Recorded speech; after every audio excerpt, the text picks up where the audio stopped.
Hey, SBG solution-based gang, like, share, subscribe. Say no to rim, brothers, mothers, fear and sell no good suckers. Hype him up, hype him up. Shouts out, showroom, Bracy in the wildest. Wake up morning, show salute, big dog, shout out to the lurk.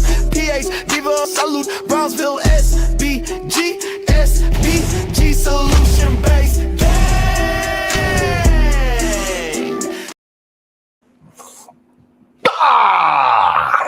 Let's go. Good day, everyone. How are you doing today? Man, it don't stop.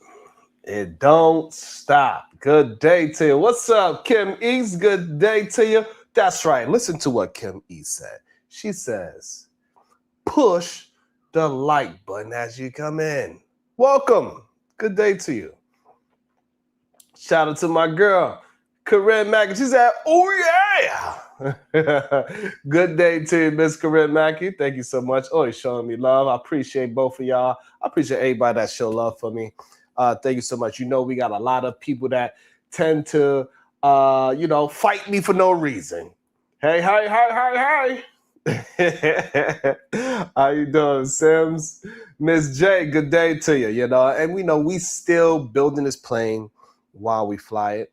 And I appreciate every last one of you as we deal and dive deep into this goddamn YouTube world, and we are going to take it over one subscriber at a time, one argument at a time, one solution at a time.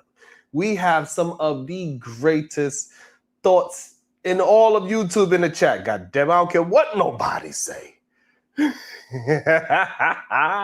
We be doing the damn thing. We be having a good time. We be laughing. We be joking. We be serious. We don't play around with words. We be kicking ass over words. We don't play. And when you come to the arena, don't be afraid. Just understand, when you get in the ring and you start squabbling up with your words, don't get discouraged because you got your ass whooped by words. You got to learn how to hold the position. Get yourself in a position. Say, hey, this is how I see it. Believe it. These are my facts. This is what I'm giving you. And you can argue that point. Don't get mad when your argument falls flat. Don't get upset when you cannot prove your point. Don't expect somebody else to fight for your point.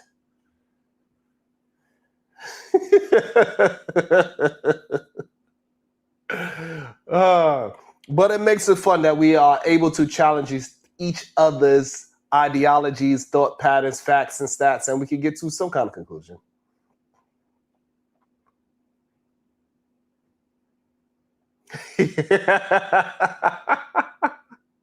Whatever, Aries.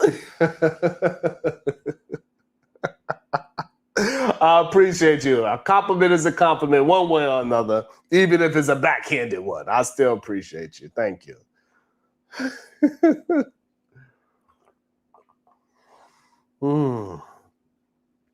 I still got love for y'all. And I think that if we could start really having these honest conversations, victorious one, that we could really get the ideologies to change. Because what we recognize is that there's a lot of brothers out here that have this goddamn negative culture in their mind. We have to change this mental culture that they have in their mind of degeneracy. Every single day is a new version of degeneracy going on out here. It is crazy to me. I don't understand it. I don't know how these things keep on happening. It is very interesting. Now you think somebody will. About to be a situation.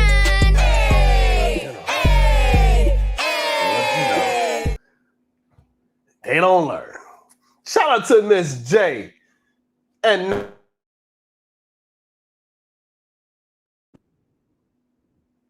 for the tears. Thank you.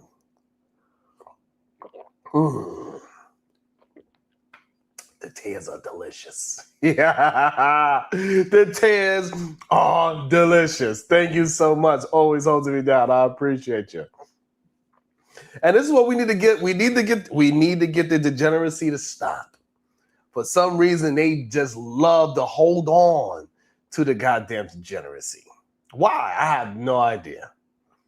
I have no idea why they want to hold on to goddamn degeneracy. But however, the degeneracy for us doesn't stop. We always have some new form of breaking news. We always have some form of breaking news. And man, the internet done create a whole new species of celebrity is what they have done. We got a whole new species of celebrity.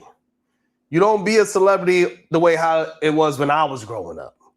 Nah, it's a little different now. It's a little different now. Not actors, not athletes, not musicians.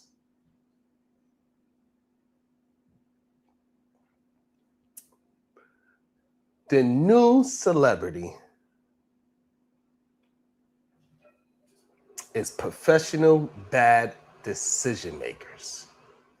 That is the new celebrity. It's weird when you really think about it. Like how we've been going on this trend for a little while now. We've been going on this trend for a while now of professional bad decision makers. They've been the main ones that's been pushed out into the forefront, right? We see what happened, or maybe not what happened to Ray J. It's kind of crazy. These professional bad decision makers. Every week I open my phone and I see another live stream and discovering that life has moderators. See, online, you can say anything, do anything, start drama, chase clout. You know what I'm saying? That's one of the new celebrities. That's who he is. You can chase clout. You can humiliate yourself for views. You know, you could wear a goddamn hot dog outfit.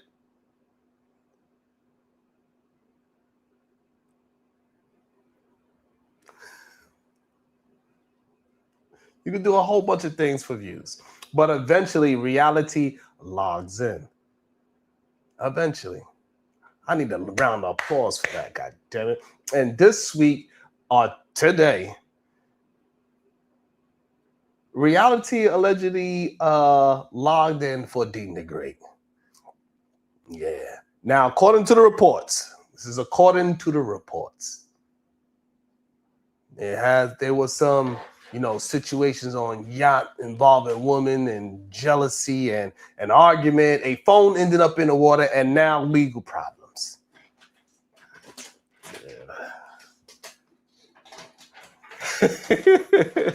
A yacht, yes. Do you know how rich you have to look to get arrested on a yacht?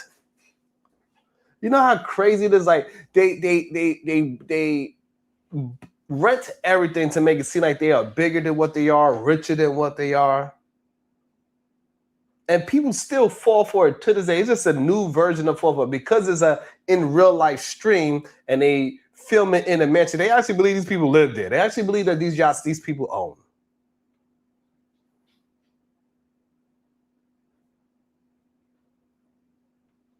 I got arrested once. There was no yachts involved. What's up, Ashley? I got arrested once. There was no yachts involved. You feel me? You know what I'm saying?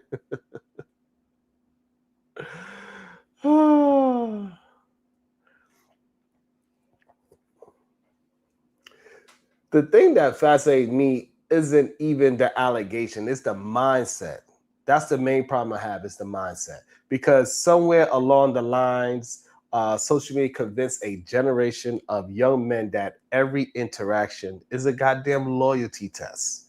We hear it all the time about these tests that they want to give to somebody that they thinking about dating. And I'm just saying, like, listen here, my brothers, if y'all just met, there is no loyalty. Straight up. If y'all just met, There is no loyalty. Shout out, put the damn W's in the chat.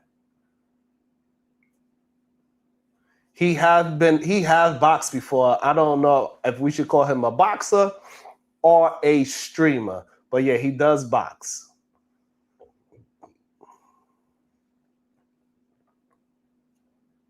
You know what I'm saying? He does box. So I don't know if he is a boxer, but I don't know if he has a professional, like if he's a solidified professional, but he definitely boxes. About to be a situation. Hey, hey, hey.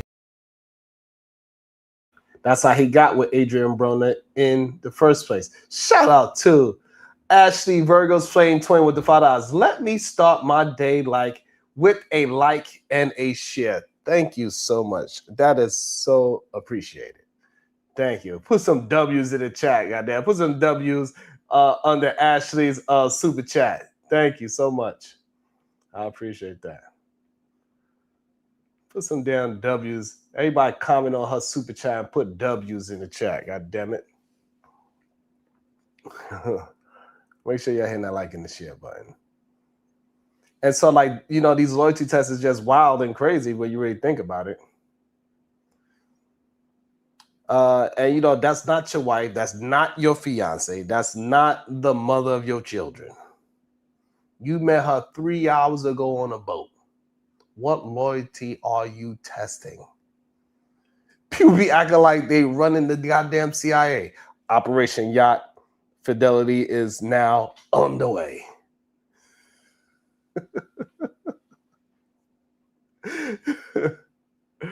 It is on the way. Should be crazy.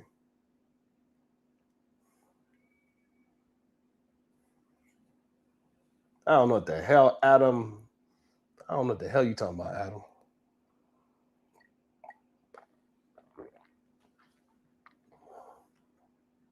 And this is what happens, in my opinion. In my opinion, this is what happens when Lust gets promoted to CEO. When Lust gets promoted to CEO, everything becomes emotional. Everything becomes personal. Everything becomes an ego contest. A guy looks at another guy talking to a woman and suddenly acts like NATO has been attacked. Relax. She was having a conversation.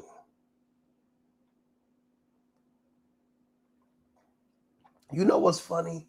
The manosphere talks about female nature every day. Female nature. Matter of fact, one of the goddamn manosphere dudes, he got a little bit of verbal ass flipping for talking about, nature and what human ass. Tell him that it's human nature. Why do you them anything? But nobody want to talk about male stupidity. But we're going to talk about it today. Right? We got to talk about male stupidity. Because every year I see men destroy their career over the exact same thing. Not hunger, not survival, not protecting their families, ego, attention, lust, the holy trinity of terrible decisions. And here's the dangerous part of influencer culture, right? You get rewarded for bad behavior. Normal people get embarrassed. Influencers monetize embarrassment. And normal guys gets into drama and says, man, I need to change my life.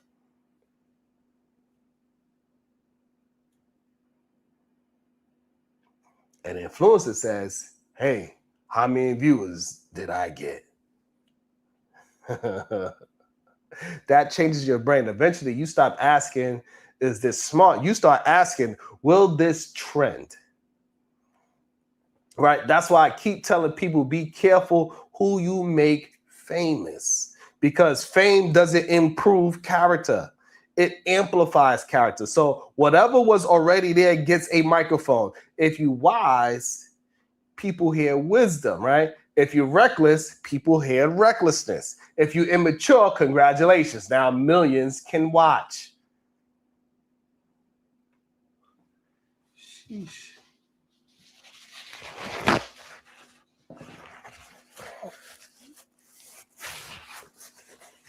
That's why I don't understand. So if I'm making sense, I don't know why y'all ain't trying to make this go viral. Why we're not attempting to make this go? Why? Think about that. You feel what I'm saying, soul provider? Think about the things that we keep pushing. Keep on pushing. And young men watching this should pay attention because everybody thinks consequences happen to other people. Nobody wakes up and says, today I will ruin my reputation. You think that's what Illa said when he said nonsense? He said, no, it starts smaller. One emotional decision, one jealous moment, one bad reaction, one refusal to control your temper. And then suddenly your name is in the headlines. The older I get, the more I realize discipline is the most underrated superpower on earth.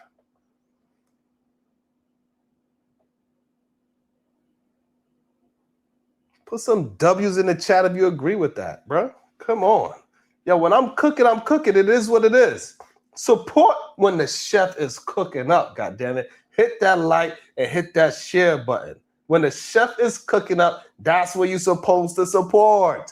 Don't just support degeneracy. Do not just support, come on. Let me say that damn bar again. What did I say? Shit, I be talking so goddamn. Yeah. What did I say, Corinne? What did I say?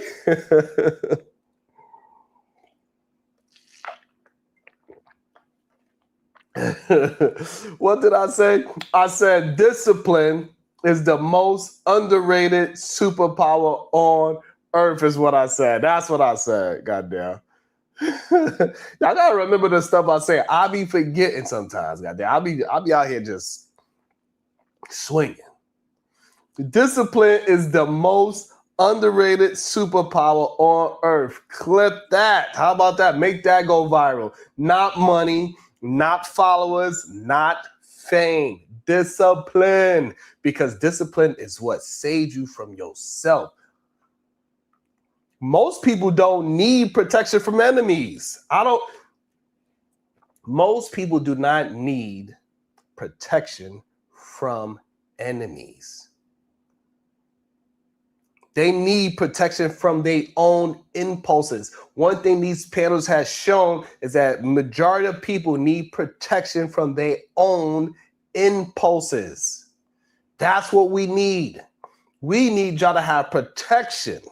Let me go on my Dr. Umar 3 times. They need protection from their own impulses.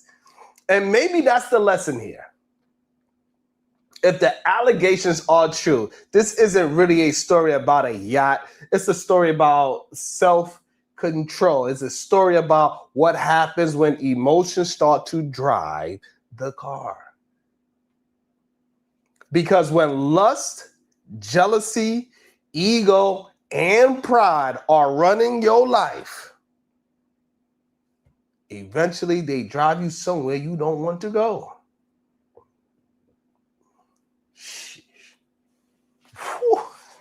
Bruh, you get that? You give me that one, Aries? Yo, that was, yo.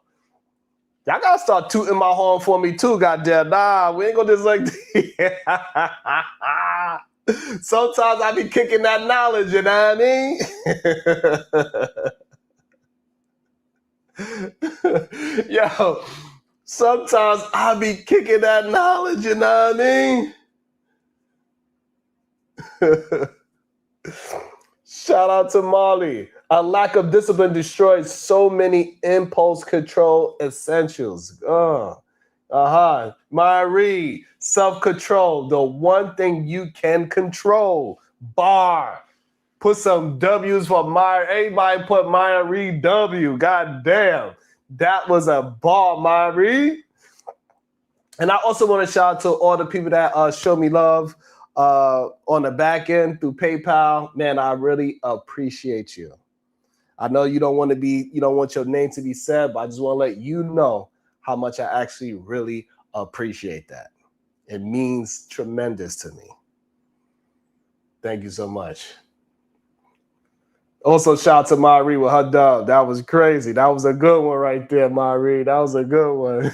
I like that. You know what I'm saying?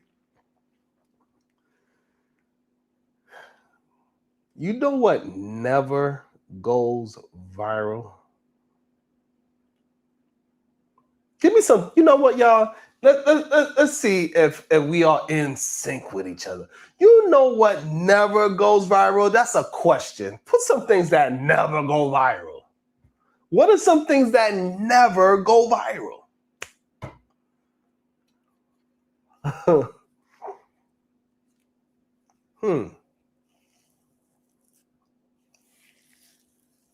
What's some things that never go viral?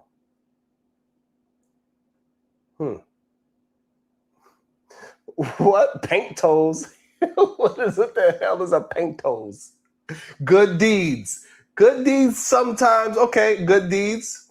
I like good deeds. I like good deeds. My channel, Davey Dix, my channel never goes viral. Yes, I agree with that. It needs to. Being emotionally secure never goes viral. That's a really good one. Miss J, anniversaries. Damn, CJ Brooks said the number of poor people in the U.S. Yeah, because a lot of people trying to run and escape for that. I know, Davey is a mess. Why he trying to do that to me? One of the things that popped in my head for homelessness. Well, it depends who goes homeless. But one thing that pops in my head, the truth. That's a really good one too. Homeless vets. That's a sad one, yeah. One thing that popped into my head was maturity. Maturity is something that never goes viral. That's yeah. You know what I'm saying? Maturity was the one thing that popped in my head. I love these answers. And nobody uploaded a clip titled Man handles situations responsibly and go home.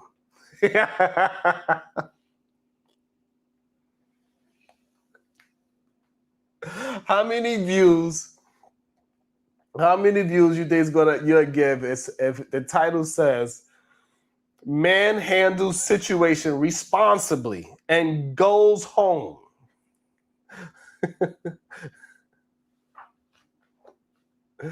You know what I'm saying? Like, damn, black man reading is wild, Maya Reed. We almost started a book club, but it was only 5 of us here. It was only 2. It was only 2 of us was men. God damn it!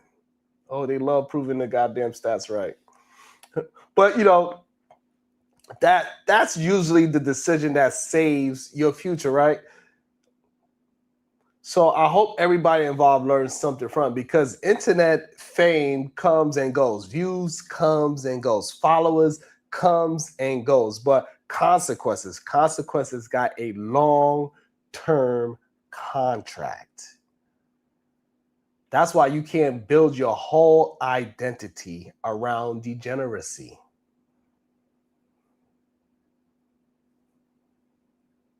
You know what I'm saying? What up, brother Noopsy? What up, Bubba?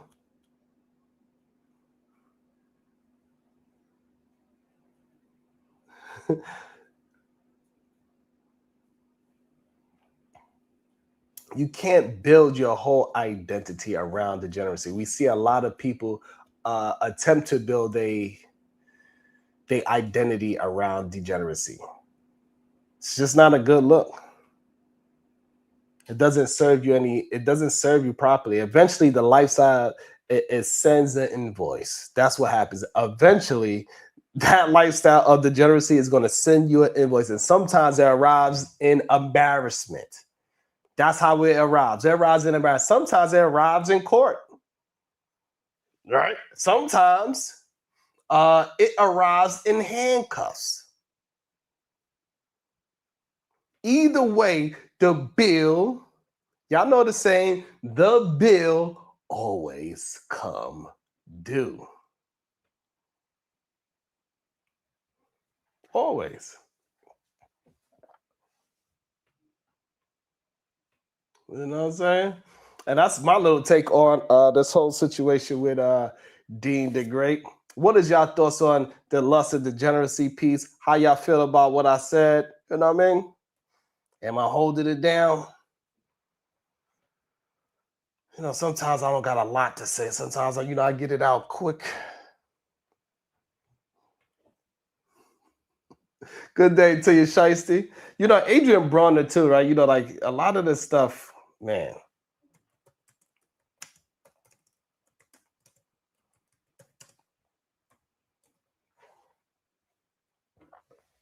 Some of these things that these people be going through, it really makes you wonder, like, are they ever going to get out? Because they keep getting rewarded for this kind of stuff.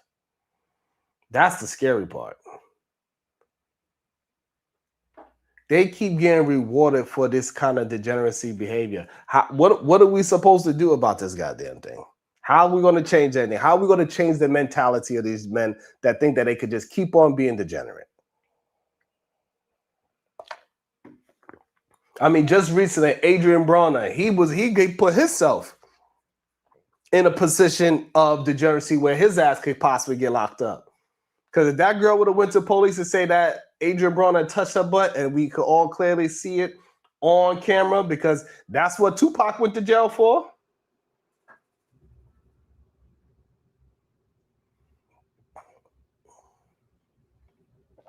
We seen Tupac went to jail for a couple of years, and his ass didn't get out until he had to sign a goddamn death row contract, which is crazy when you really think about it.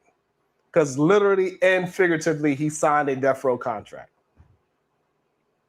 All because he got accused of touching a girl's butt in the club. Adrian Bronner did the same exact thing, and it was caught on actual camera. Tupac's was alleged. Adrian Bronner's was on camera.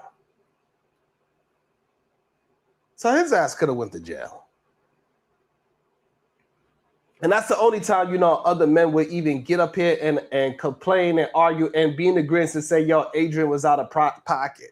And that's a scary thing, that it have to be so extreme and videotaped for men to start to pay attention to how dangerous these situations are, how dangerous these young ladies are putting themselves in, right? Because they want clout and fame too. Sad to say, a lot of these young ladies that's going to these places, they are degenerates as well. I don't know who E. Kane is. I'm gonna have to go ahead and find out who this person is. But these in-live streaming situations is kind of wild. When are we gonna stop rewarding degeneracy? Why is degeneracy so valuable of entertainment to us? It's a wild thing. And as long as we keep on rewarding degeneracy, they're gonna keep on moving in it. Because they see that as beneficial but they don't understand, the further you push that line, listen, your ass is going to end up in the courthouse. Your ass is going to end up in jail. Your ass is going to end up like Chud the Builder. He's another person. Degeneracy.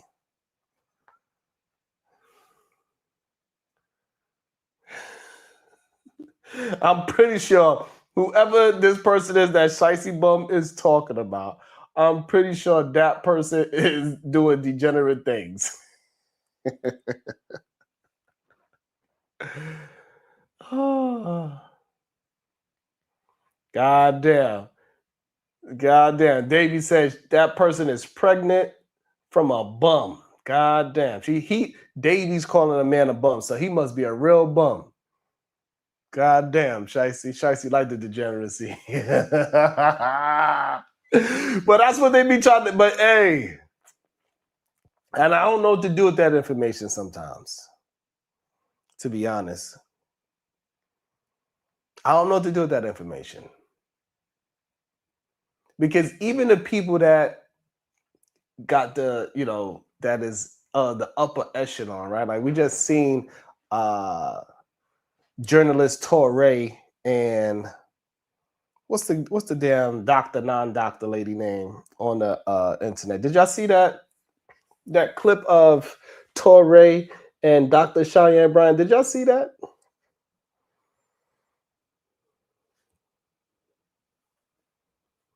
Like, you know what I'm saying? Like, so like they always support, those are the things that always going to go viral. The screaming, the yelling, the cursing people out. It's never going to be the person that's holding a goddamn composure, doing the right goddamn things. Shit. I wish it was sometimes. Sometimes I'm in the wrong goddamn business, Shiesty Bum. I need to be a little bit more wild and ratchet. The problem is I ain't wild and ratchet enough. They be trying to act like, you know what I'm saying? But I ain't wild and ratchet enough, goddamn. I be chilling. I mean, yeah, we get some wild people that come in and hit the panel that be saying some wild and crazy shit. But me personally, I be chilling.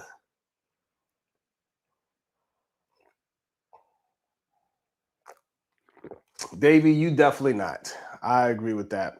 As Brownsville said that your ass is not at Dr. Shines Bryan educational level, I believe that about you, goddammit. I believe that about you, goddamn. 100%. 100%. But this whole situation with Dean, right, is him before, I believe, wasn't it, Shicey, wasn't it Dean that was the young man that got caught on the yacht before and he was going too hard on a young lady trying to holler at her? David, we are definitely not at the same level. Stop. Hey, Shicey, isn't Dean the Great was the same one that was on the yacht before and he was trying to holler at homegirl? You don't know? So I think he was the same one that tried to kick homegirl off and he was all up in her face sweating that girl. This degenerate behavior over women is just insane because he's lustful. He believed that he is some kind of, oh no, that was Deshae. Thank you. So look, and I believe Deshae is somebody that hangs out with Dean, right? I don't know, because I'm just starting to get to learn about these streamers and learn their names and see what they asking for and see what they looking like. I don't know what these people are. I don't know who they are, what they look like, why they got popular streaming lifestyles. I don't understand who Ekane is. I'm just learning about these names, you know what I'm saying? However, I'm talking about the behavior of them at the same time. Deshae, he was kicking women off the yacht. Now we got Dean the Great. He's kicking a woman off the yacht. And now when he's kicking her off the yacht, he grabs her by the arm, grabs her phone, and throws it into the goddamn water. Yes, sir, that's strong arm robbery. That ain't just you upset. Now your ass in jail. You got Adrian Bronner. I don't know how it happened so quick, but they already got free Dean t-shirts.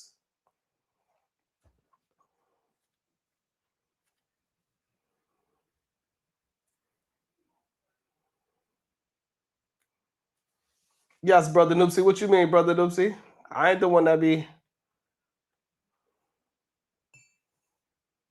Yeah, I'm not the wild and ratchet. I like wild and ratchet things though, Brother Noopsy. Don't get it twisted. I like, you know what I'm saying? I like my wild and ratchet friends. I enjoy my wild and ratchet friends. You know what I'm saying?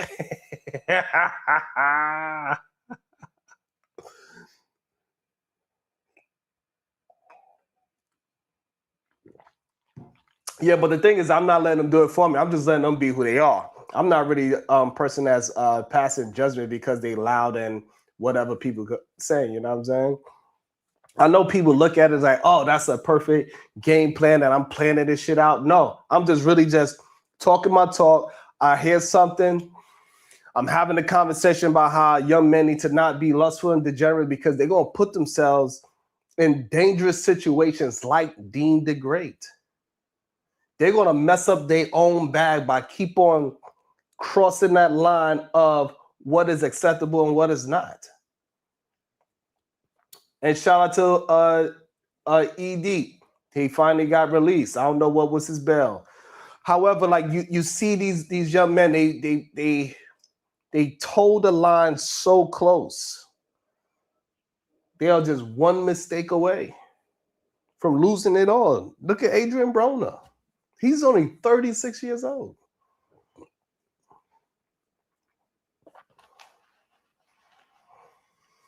And this is not, it's just not something that you could produce for a very long time. Like you out here renting the houses, you renting the yachts, you renting the cars, you paying, everybody's getting paid before you get paid because the cameraman got to fly around, the sprinters and all these other things. And you keep on putting your life on the line because it's real. You going to jail is a real consequence. Dallas. Dallas, that's it. Like him going to jail, him going to court for grabbing that girl. She probably only have, not to make it seem like it's a small situation, but she probably only got a scratch because he grabbed her arm and said, "Hey, you got to get off my yacht."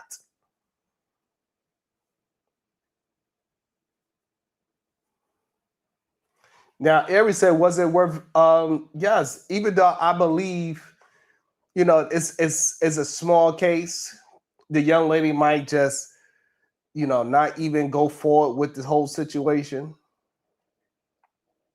Right? Because is it considered robbery that he grabbed her phone and threw it in the water?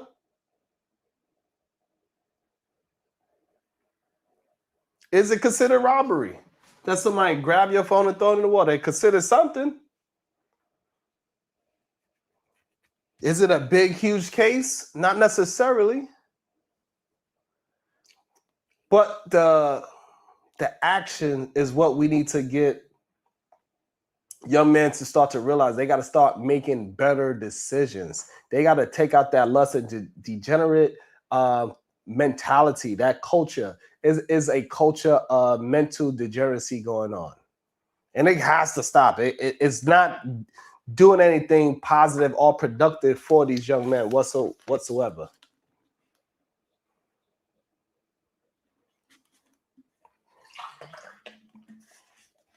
And we know people get hurt for less, goddammit. People get hurt for less. Grabbing somebody's phone, throwing it into water. People get seriously hurt for things like that.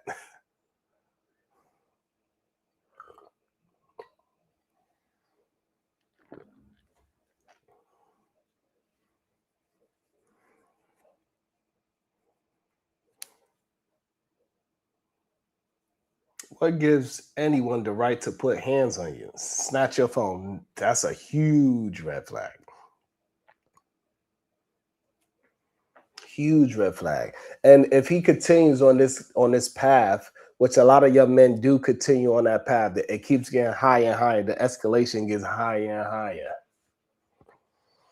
Right? Because we've seen DeenTheGreat. He got slapped up by a couple of dudes too. Because he keep toting that line. I believe Larry Wheels grabbed his ass up and spun him around. He's also, I believe DeenTheGreat is also the same one that got punched and knocked out on the live stream because he was trying to holler at somebody, girl. That lust and degeneracy is going to get you hurt. Absolutely. And when you have just drunk, degenerate women around you as well, more alcohol, more videos, more cameras, all this stuff it's making him money. Absolutely. It's bringing him fame. Absolutely. He has a whole engine behind him. Absolutely. You can see, like, since him and Adrian Broner got together, I see that all up and down timelines. It's hard not to see these two guys doing something. It's kind of actually difficult not to see DeenTheGreat and Adrian Broner. They doing so much goddamn degenerate behavior. Adrian Broner smashing it. These men that want to get OnlyFans, and that shit is crazy to me as well. It's crazy that it got men YouTubers that have drama cells. We have men YouTubers that went from YouTube to OnlyFans, and people act like that should not be talked about. Like, how men are not talking about that degenerate behavior? Instead of talking about that degenerate behavior, say, hey, bro, you on OnlyFans like these, like the hoes you talk about? Instead of talking about that, they would grade his performance level. That's crazy.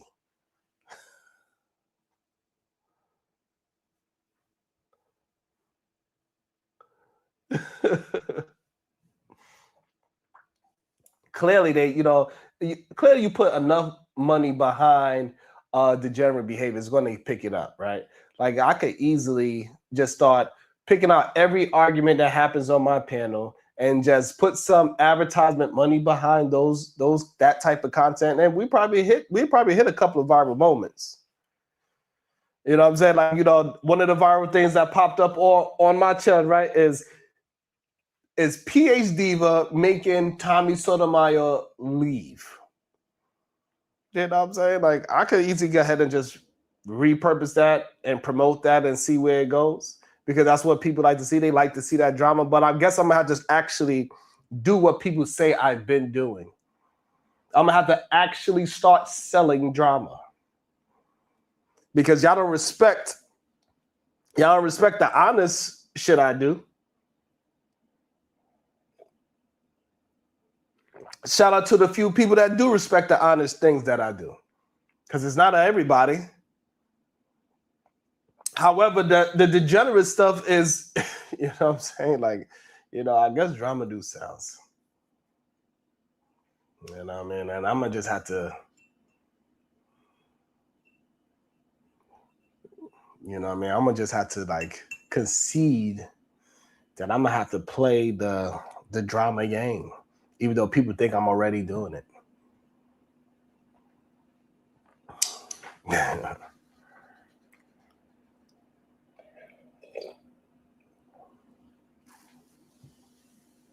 It's kind of crazy when you really think about it. No matter what good shit I do, nobody ever picks up on that. Nobody ever picks up on the things that I'm saying that's actually moving forward, moving the needles, moving thoughts, being thought-provoking. They always want to try to find something that somebody else said on my channel. They never say, hey, Sharon said this. What they always say is because of all those people on his channel, they are the ones that make him. They come up with some crazy, like, just think about how they be coming up with some crazy schemes. Just say that I be doing something. Like, I seen a clip of Tommy Sotomayor saying, Fatty told me to take down my stream. That is still up, by the way. I just had to do some editing in that video. That's why I took the stream down. I didn't take it down because somebody told me to take the stream down. Are you insane? Why would you lie on me like that, Mr. Tommy Sotomayor? Like, it's crazy. I didn't take it down because I took it down because I needed to edit something out.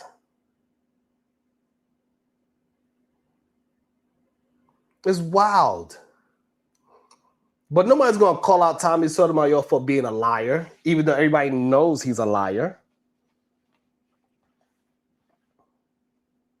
Everybody, they know him for lying. They know him for getting beat up by men and getting punked.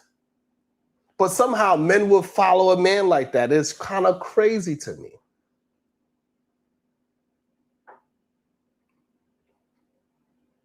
I don't even understand how that makes sense. Men supposed to be masculine. They ain't supposed to be lying on people. He gets caught lying. But, his lying was an honest mistake. All right. Hey, you're supposed to be a man. You're supposed to be able to protect yourself. You should never get caught lacking. He get caught lacking more than once.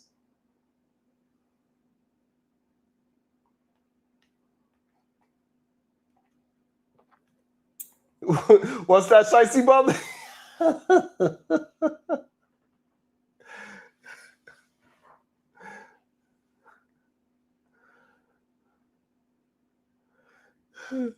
Right, and you know, I don't. I do need to learn how to start reaching out to people and say, "Hey, come through." But I don't reach out to nobody and do that. You know what I'm saying? I try to have everything organic, have the conversation organic, let it build in real time. I think that's one of my good skills is I could build a conversation in real time. Damn, not every time.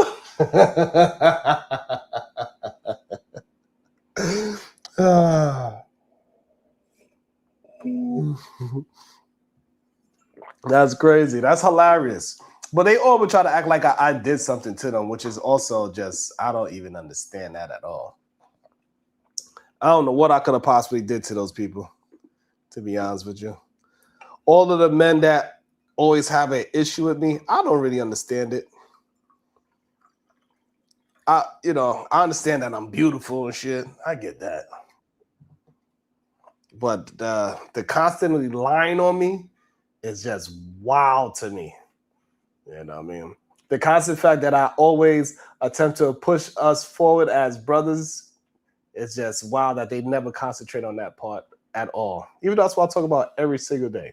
Let me welcome to the show the beautiful Mr. PhD. Everybody, hey, smart. What up? What up? What up? What up with you? What's up with your brother DeenTheGreat, man? DeenTheGreat. I never been a fan of him. I mean, yeah, I'm not. He just always looked like the type of guy that's just not my type of guy. So I just never been a fan of him. And they wild boys. They are wild Clearly. boys. But why you think the degeneracy is getting? Why do that get rewarded so quickly and so easily? I don't know, man. It's just like people like entertainment. I don't know why we love it so much, but it's like even on these panels, right? I feel like if I had constructive conversations that kind of just went smooth, motherfuckers might hate it. They might be like, I'm out of here. Like they probably just want the screaming and yelling and all that type of stuff. I don't know, man. Oh, y'all trying to be productive today? I'm out. Yeah, they don't want that. Why they want the narrative to be so true? Like they want the narrative to be so true that they will lie to themselves about what's actually happening. No, that's a fact. That's a fact. I don't know, man. I don't know what people. Maybe, maybe, maybe we just not normal, right? Like maybe we just the weird ones. You know, where it's like, yo, I just wanted to be true. You know, I don't really care like about my. You know, I'm not married to this idea. You know, I'm not married to winning an argument. Maybe that's just not. That's just rare. You know, I don't know. That is a strong possibility. It's kind of scary at the same time, right? Because when I first started YouTube, I thought it was more closer to the majority side of brothers that was attempting to move in a productive way. Like, hey, I found out some new information. I'm going to start moving with that new information, not to be stuck in my own delusion of doing the wrong things. And I'm going to make the wrong thing right eventually. If I keep on doing it, it's crazy to me. And as I navigate through this YouTube thing, I see, just like yesterday, we had the young brother up here. He was married to the lie. He was so married to the lie, even after we gave him facts about how he was the targeted audience to vote for Donald Trump and why he was the targeted audience. He still's like, no, that ain't the reason. I came up with that conclusion on my own. And then we brought the fact that that's the exactly reason why you was targeted. They targeted black men that believed they came up with the conclusion on their own and said it in the goddamn report. I missed that part of the show yesterday. Shit. He was still like, nope. I missed that. He was not going. How was that possible? I don't know, man. Yeah, people it's like the whole red pill thing. You know, I get the idea. Like whenever I go into red pill spaces and I'm telling the guys like, oh nah, the red pill shit dweeb shit, right? And they like they like, no, it's just the truth. It's just the truth. That's all. Then I'm like, no, it's not the truth. Because whenever you get the truth, y'all get mad. So that's not the truth. Can't be that. It can't be that. Yeah. It's not possible that y'all want the truth, and then when the truth is presented to you in the facts and stats in your face, you still want to like, yeah, I see all that, I read all that, and I see it comes from a valuable, but nah, I'm still gonna believe what I believe. Then you don't believe in the truth. Yeah. Yeah. And to some degree, like I hate doing it because I'm one of them people that's like, if somebody give me some information that's new and it seemed decent, I'm like, yo, let me check this out and I'll get back to you. Like, I'm more like that versus other people who might just reject it, but I just want to learn. Hey, Mike, when was the last time you actually got upset and cussed a person out? Damn, it's crazy. Last night, but it wasn't that I was upset. What? We might have to review that. You cuss somebody out? They made me get out my body, but it was What? Cause it's like, yo, that's what y'all want. All right, we going. Damn. That's what y'all want. All right, I got you. You know, that's crazy though, cause I don't do that though. But I don't not do it not because it's not me, cause we all come from that place, right? I don't do it normally because it's not useful. It's not useful for conversations. It's not useful for getting your point across. But last night, I just found it to be useful last night. So, yeah. Don't worry, I had to change too. It took me a while. Like the thing that I bring up Brownsville with. What's that? The Sailor Moon. Burn, burn, burn. Yeah. That used to be my intro.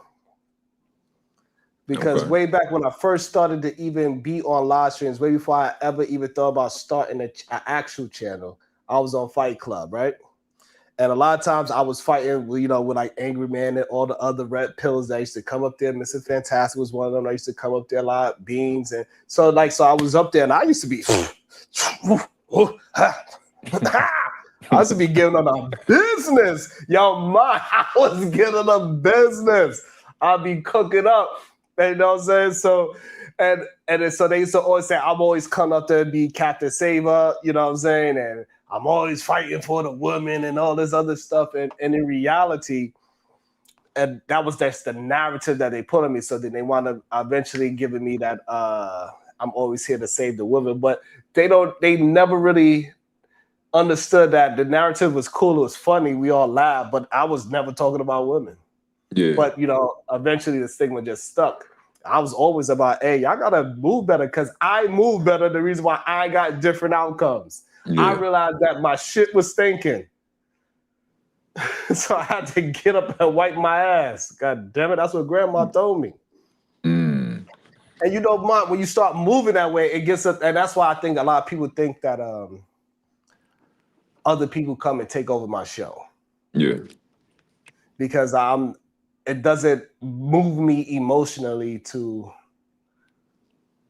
be the man on every given second. Yeah. You know what I'm saying? You come up here, you start talking up a storm, and you making good points. I'm gonna let you talk. Go ahead. I don't have no ego to say I gotta make sure I'm talking 2 words more than mine. Yeah. You know what I'm noticing? Like, and this is what and hopefully I can avoid it, but I'm only human, right? But hopefully I can avoid it. I don't want them to turn me to a black Air Force One. I don't. Hey, listen, I ain't gonna lie to you, man. You gonna go through your era of it though. Really? You gonna go through it. They used to call me Batman for a hot minute, like for like a good 3 months. They was like, yeah, we like angry Sharon because I was come up there hot. I didn't waste no time. I ain't saying hello to nobody. Came up hot, voice ready, attitude ready. Oh man. I came up there smoking, man. And then I had to calm back down, like, hey, this ain't really me like that. Like, this is it's a part of me, right? But it's not a part of me that I want to be showing to the world at all times, right? That's not that trait is supposed to be reserved for real action, Yeah. not no, internet argument. You know what I mean? Yeah. I'm like watching other people like villain arcs and stuff like that. Yeah. Like Jazz is currently a black Air Force One. Like if Jazz if she pull up in your comment section, she's coming to wreck shit.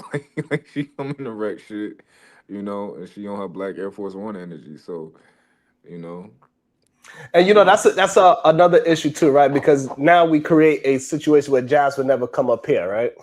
I think Really? that's what we got to start recognizing as well too, as content creators. We create a situation for ourselves where we never actually go to places where we actually appreciate it. Mm. You think Jazz won't come over here? She'd be in the chat, but she haven't she He'll never hit the pull up. panel. Mm. Right, because Interesting. I'm assuming, of course, right? She Yeah. could be just busy. It is the morning, right? Yeah. It could be our schedule just clashed the way how it clashes. Mm-hmm. Or also could be because she don't have enough disagreement with me. Where it's like, all right, I'm gonna come up. She'll say her ones and twos and like how you know what I'm saying, and we she's super dope. I'll be in her chat whenever I can. Yeah. But it's not enough to make her say, I'm hitting that panel and go ahead and like you said, be the Black Air Forces. Yeah. If she can't put her black Air Force costume on, maybe it's just like I don't even need to be there. I need to be somewhere where I can be a black. Right, he holding it down. Yeah. Type it. You know what I'm saying? It could be that. Or it could be just a schedule thing too. Yeah, I don't want to just negate it and make it see like I don't think she ducking me or something like that though. I think for sure. we cool. You know what I'm saying? Me and her cool. From what I understand. Yeah. We ain't never had no issue. Shout out to Corinne Mackey with the one on that. It's almost Friday. Thanks as always. Thank you so much, Miss Corinne Mackey. Appreciate you. And but yeah, you do and I don't think I'm ever going to get out the villain situation. I think I'm always going to be a villain to most men because I attempt to hold men accountable with words and actions and see what they say and see how they moving. And I'm using the words that they actually use and not things that happened 10, 20 years ago or even, 2 or 3 months ago. It's about what we have in the conversation today. And I think most people don't understand that. That's why I'm necessary for men. Mm-hmm. You ain't gonna never get to your full potential if you ain't getting pushed to your limit. That's a fact. And one thing they don't understand, the reason why a lot of these men are never going to be great is because that person that you are pushing to the limit, you can't break them if they are destined to be great. You cannot, no matter what, people would try to make it seem as if Michael Jordan was an accident. No. You can find another one. However, you got to push men to their brink, and that's when they turn into Michael Jordan. Yeah. You can't coddle somebody into Michael Jordan. You cannot coddle somebody into Jerry Rice. Jerry Rice got cut. That turned something on in him. Mm-hmm. You cannot coddle Jerry Rice into the greatest wide receiver of all time. Kobe Bryant, he went through a whole basketball year without scoring a point, and he played every game. That's crazy. I didn't even know that. He played every game, and then scored not 1 point. Damn.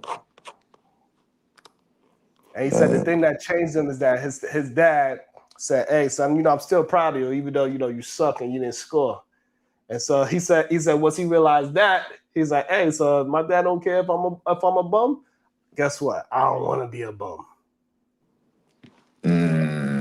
He said, "My dad gonna love me regardless." So now his shift is from him worried about other people to him worried about himself. Yeah, he didn't get coddled.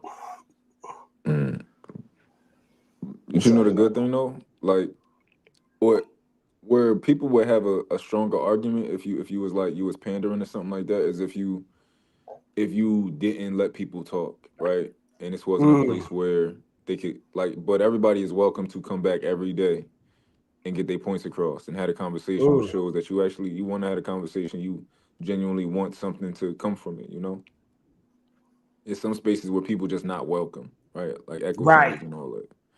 They make sure they find a way to kick you off. soon as you get Yeah. there. In fact. But they don't want to deal in truth, for some reason. And yes, narratives and dialogue. I'm a villain to somebody like you, narratives and dialogue. I'm one of the biggest villains to somebody like narratives and dialogues. You feel what I'm saying, Mike? Yeah. And the reason why is because for some reason I'm able to see through people's mask. Mm.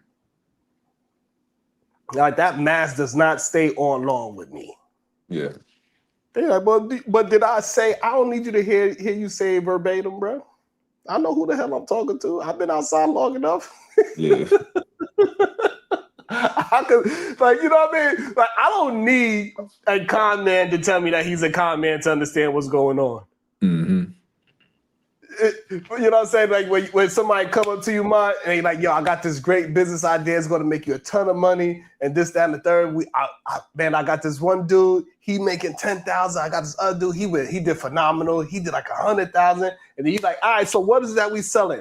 Don't worry about that part yet. Just come, check out what we doing, and you come and be a part of the team and watch how much money we make. I don't need to know that. What makes you think I need to go and look any further to see that is a scam? Yeah. That's a fact. I don't want to see your Ponzi scheme or your pyramid scheme, bro. Because I know you're going to ask me for my $500 to $1,000. Yeah. And then I got to go find 5 other people that do the same thing. And those 5 people got to go find, you know what I'm saying? Like, we know. Yeah. The craziest stuff. But then they try to act like because the con man didn't tell me he was a con man, I cannot. Dang. Mm-hmm. What is this idea with men that they need to have like this? I don't even know how to put it. That you gotta like once you start when that mask starts to fall off, right? Then all of a sudden you gotta say everything verbatim. What you mean? Like, you know, like with the comment thing, right? So the comment come up to us and he tell us this whole thing, right? And then I'm like, hey, you know, I don't deal with con men. And then he like, so what did I say that is considered a con? And in reality, is nothing that he actually said that shows that is a con, right? But all directions, if I was to just go through the motions, I'm pretty sure we will find out that it is a guy that I can't prove that you're lying. I can't prove that your man didn't make $10,000. Blah, blah, blah, blah, blah. I can't prove none of that. But I know a goddamn liar and a deceiver when I see one. Yeah. But if I can't pull out the literal thing that proves it, they feel like they are okay. What do you think that is? I don't know about that one. I don't know what to call it neither. I think I'm gonna call it liar language. They just have this lying language. Yeah. That did I literally say that? No, but what you said implied all these things. But did I literally say it? No, you didn't say it. Yeah. You added this extra word. Okay, I got you. Did you actually mean X, Y, Z? I did, but I didn't say it that way. I didn't. I guess it's just a natural lying language, I guess I want to call it. So what was it last night that you was arguing about that they got you out of your PhD body? Honestly, I think that with these conversations, the older gentlemen, for whatever reason, they think that they are communicating well, right?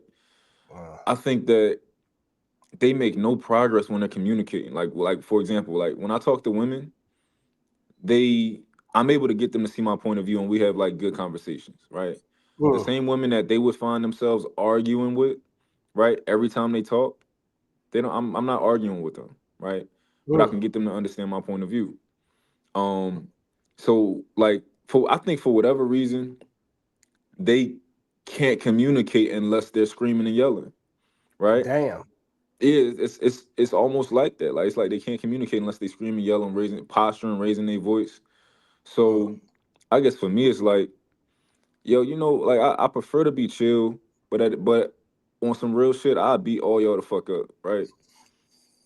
But I prefer to be chill. But I guess it's like they didn't know that. It's like niggas don't. It's like you can't.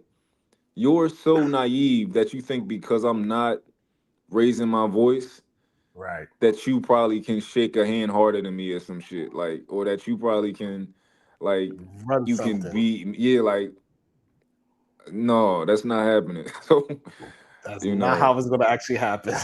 yeah, The crazy thing is, I used to try to tell them that all the time. They like, man, I'll rob you for your little ass chain. I was like, what you think I'm gonna do? Like, that's the part that I was like, all right, so you gonna just come up, you gonna beat me out. And if I get knocked out, I get knocked out. All right, cool. You can get me with 100 quitter, fine, understood. But if you hit me and I have my conscience, what do you think I'm going to do?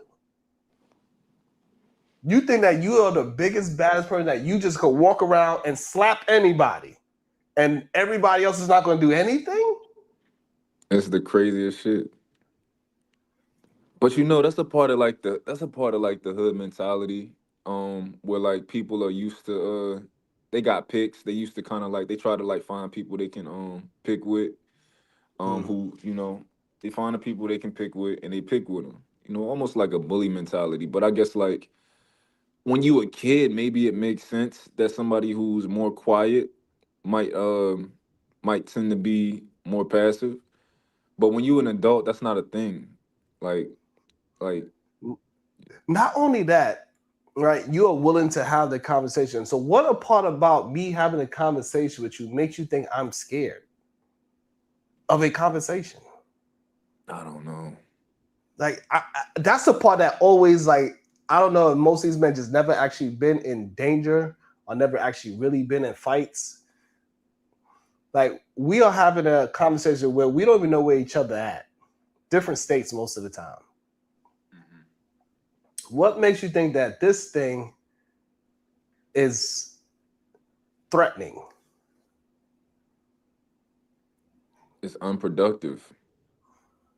You know what I'm saying? Like, how you think you threatening me?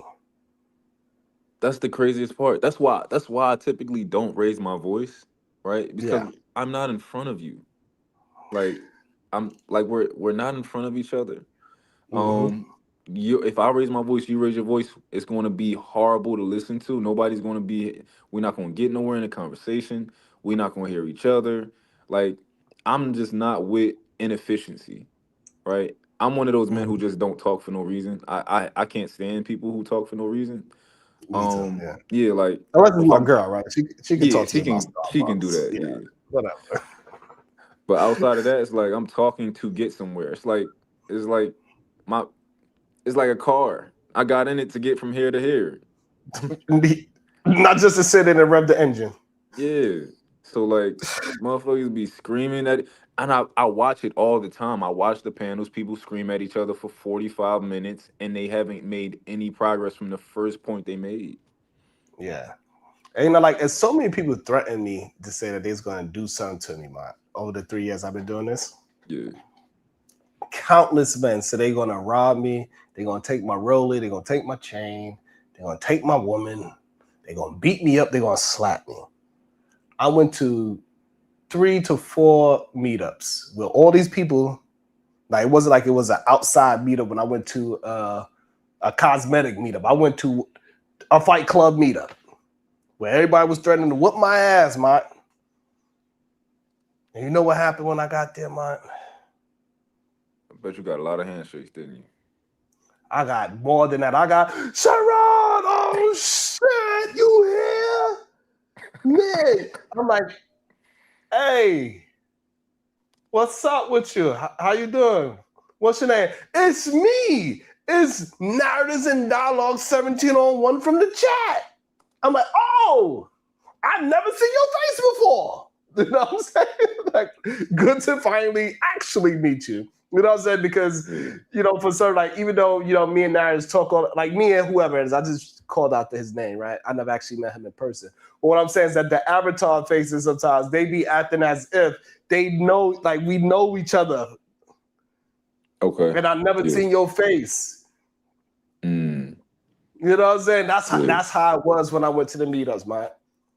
Like a Strangers that pass I've over. never seen their face, they have a completely, you know what I'm saying? And when you look at, like you see how Wall Street Willie avatar is with the ski mask and all that. Yeah. You expect it to be like a real homie, like, all right, yeah, I can see like this would be a good tussle. And then you go see him, it's some light-skinned dude with glasses, dressed all prim and proper, having perfect diction and everything. Like, oh shit, what is going on out here? That's funny. You know what I'm saying? That's what happened most of the time. And I never got slapped, I never got robbed, and I met the people that actually said they was gonna do something to me. Yeah. So it wasn't like I just met all of the cool people type of shit. Dude said he's gonna do something to me. I said, all right, where you at? We're gonna see each other. We met. He was like, he took out his phone and took a picture and told his homies, like, look, I'm with the dude from Fight Club. I'm like, what the fuck is this? I'm ready to beat you up, bro. And I ain't no tough dude or nothing like that, but you know what I'm saying? Like, I've been in enough fights to understand that, hey, we've been in a fight. I know enough to understand that majority of the time, nobody actually wins a fight. Yeah.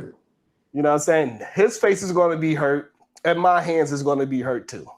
So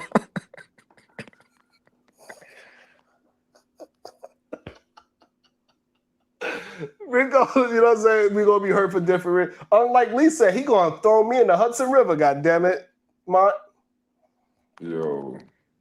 He said, since I can't beat up Robin M and Sugar Bum, Sharon, I'm going to throw you in the Hudson River. I was like, God damn. He was mad as hell at me, Mott. You gotta chill. Hey.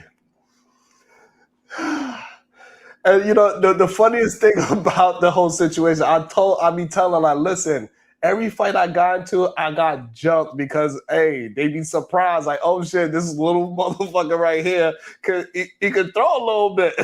Yeah. I'm little, but you ain't gonna just whoop my ass. I'm still a man. Yeah. Like, I don't know that confusion part. Like, yeah, just because I'm little doesn't mean that I'm not a man. Yeah, that's a fact. Javante Tank Davis, what? 5'6", some shit, 5'5" or something. He's small. And they think they could just walk up on him and do whatever? Yeah. You feel me, Mott? Crazy. You know what I'm saying? Like, just think about that. Like, you know, I just don't, you know, not saying that I'm anywhere at his skill level. Yeah. But he's a grown man. A grown man, yeah. 5'6", you ain't gonna just do whatever to him. Mm-hmm. He gonna at least fight back. That's a fact. Oh no, Tank could probably do more than fight back, but you know, but yeah, like, yeah, hell no. Like, it ain't gonna just. Most likely it ain't gonna go the way how you think it is. Yeah. And we could clearly see when him have these goddamn boxing matches, it don't be going the way how they think it goes. Yeah. I'm gonna watch. I'm gonna watch that next one. You gonna be in it? I ain't gonna be in it, but I'm streaming that shit though for sure. You know what I'm saying? Like, when we see them get in a ring, like most of the ones that be talking tough, they don't even know how to throw a punch. Yeah, that's crazy. That's the craziest thing ever. Like, how you's the main one talking, you can't throw a punch? But you know, it's just like one of those videos where they walk up to the men and they like, "Yo, can you fight?" And they like, "Yeah." They like, "All right, let me see your stance," and it end up looking crazy. It's because like most guys don't know they can't fight. It's like they never seen themselves fight. You know, like when you young and you think you can sing and then you record it somehow. You record it, and then it's like, oh shit, turn that off. You know, let me delete that and set it on fire. It's like that. They just never seen themselves, but they be looking crazy. I don't know. I guess maybe because I always was in high competition. I remember when I first got good at basketball, it's because I got my ass whooped and embarrassed. I was like, oh, this ain't never happening again. I got mad nice. When I'm talking about I got mad nice, man, I got mad nice. Even though I ain't playing 2 years, I'm over here, people trying to get me to play in a professional team. I'm like, bruh, I'm damn near a senior citizen, bruh. They probably think you can't hoop at all. Nah, I'm mad nice. Like, I really will cook you. You be like, yo, what's going on? Like, I thought I had all these muscles. How he just busting my ass like this? I don't know, Sharon. I'm a big man. That's what usually happens. Like, I'm really like, they be really like, yeah, I'm 6'7", 6'8". I'm gonna bust your ass. And then we get on the court, we play. I'm like, posting them up. Hold that. And they don't even understand how the hell they 6'7" ass cannot block my jump shot. I'm like, hold that. Tight. I gotta see that. Brownsville can vouch for you. Nah, he don't play ball. He a football. He a football player. Okay. He gonna foul you.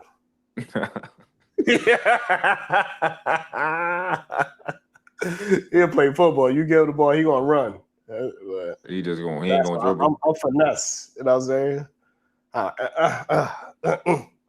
Oh, looking at you jumping in the air. And just lay up on. You know what I'm saying? I'm finesse that Jones. And I took hella shit the whole game too. We gotta see Sharon hoop, man. I talk hella shit the whole game, man. I don't stop talking. And that's how I had to learn how to fight too, man. Okay. Because I used to always get into fights with the basketball club because I'm busting your ass and I'm talking shit on every shot.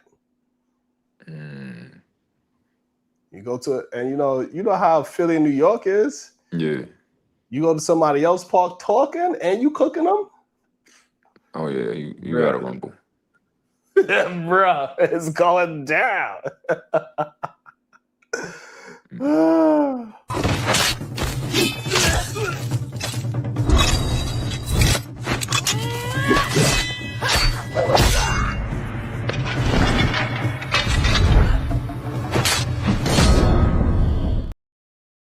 Welcome to the show. Good day, Supreme Goddess, the real Dr. PhD Divas. Good day, because we got a fake doctor here too. Oh, really? Hey, Yeah. fake doctor. Sharon, you really is up here glazing yourself, bruh. And I don't believe none of it. Talk about you finesse. Boy, cut it out. Yeah. Hey, look, dude, somebody got to toot that horn.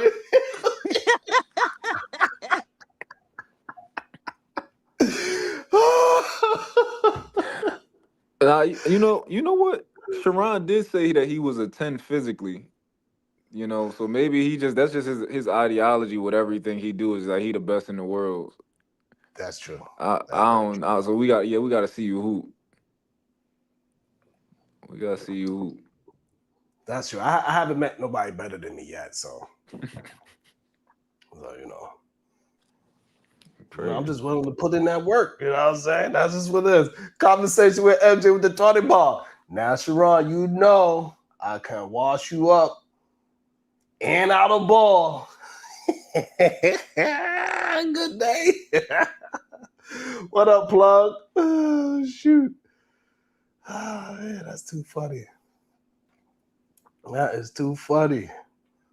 I'm telling you, I'm mad nice, Diva. I'm mad nice.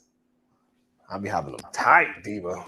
You know what? Dudes always be saying that. So, like, one thing I've learned over the years is you can never listen to a man recount his sports days or his prowess on the court or on the field. Because I had one man tell me that he dominated as a freaking kicker. As a kicker, he dominated. Didn't get nail scholarship to college, but he dominated. You see what I'm saying?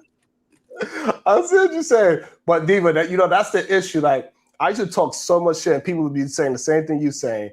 And then when I get on the court and then I back it up, and I'm shooting a J in your face, and I'm talking hella shit like, "Wow! Didn't I tell you I was mad nice?"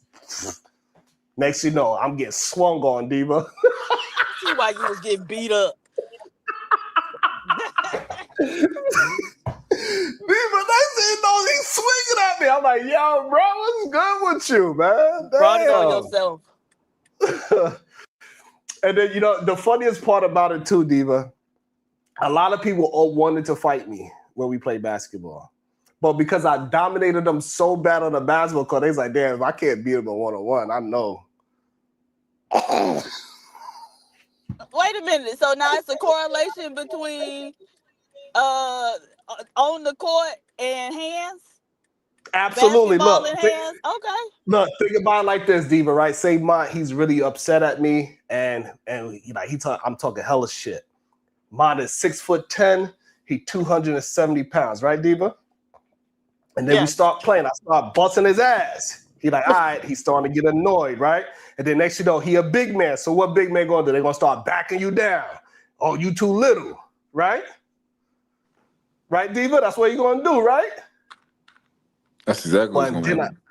And then I put this grown man forearm on him, and he don't move. He like, hold on, why I can't back this little? And I'm just like an unmovable object. He like, shit, I ain't gonna fight him then. Nah, like, it is what it is.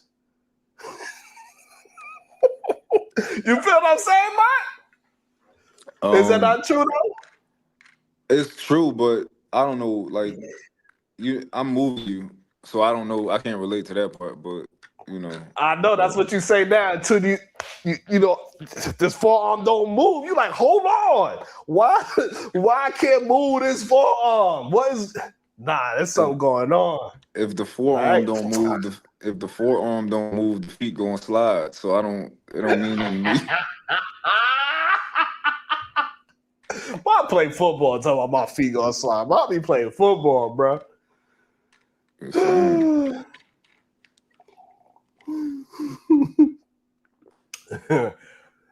don't know how long I could dribble the basketball shicey, but I could damn sure dribble it for sure. Right, and that's the thing. People do think I'm fragile and shit, but nah, I'm too strong.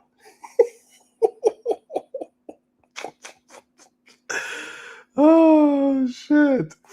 Oh, thank you so much. Conversations with MJ and Devama. Too bad you're overseas. NY is up. LOL. Finally going to the finals. That is awesome, man. 27 years, Mont. It took us 27 years to get back to this place. New York is gonna be wild. New York is gonna be wild for the next win, lose, or draw. It don't even matter at this point. If they win, forget about it. I don't know. They better get the National Guard there. Because I can only imagine how every bar in New York City right now is making hella money. This is the best thing that happened to them. It's kind of weird too, right? That's why I be making it seem like this should be rigged. Like when somebody like my Donnie is just destroying so many businesses and doing a whole bunch of things that's just not good to the local business owner. Now New York is in a frenzy. Everywhere you go in New York, probably right now, is going to be lit, the bars. You know what I'm saying? This is going to get everybody out of their house and into a local bar.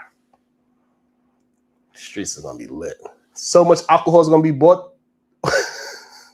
You know how many people going to be drinking on the street, man? Yo. That's a fact. So much money is going to be made in New York City over this. When sports teams do good, that's food and hospitality places, they do great. Lit. Anybody that's a bartender right now, they rich for the next month. It's like when the elections come around and you know, y'all gonna make a lot of money. Y'all YouTube people gonna make a lot of money talking about politics. And the jails will be full too. Yes, the jails are gonna be full as well. Politics is strange, man. It's a strange animal, man.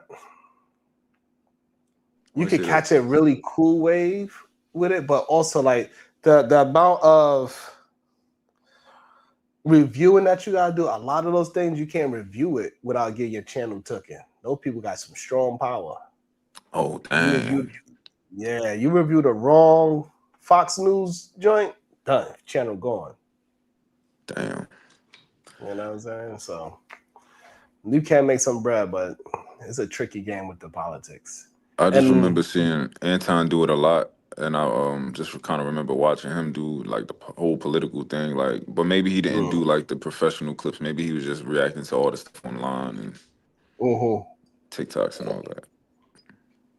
Yeah, you got to be careful. That's the other thing. He definitely know how to work it for sure. He got popping off of that shit. So I agree Hmm. with you. But most people don't. Most people get their channels taken. Damn. So yeah, you got to be careful. Okay. You got to like catch it from other places like Twitter and shit. You got to go around about to make sure you protect your channel. Got you. So, but man, you still didn't get into what y'all was actually talking about yesterday to make people so hot with you that you had to get out your body. What was the topic? Yeah, we was talking about that. We was talking about a recent incident where somebody crashed out on me. People always crashing out on me because I don't know. I just be chilling. I don't be doing nothing, but people be crashing out on me. So somebody had crashed out on me. And we had spoke about like them crash. We had spoke about them crashing out on me, right? Mm, And we just ended up bringing it back up again, right? gotcha. And And the I just person was had there to. too.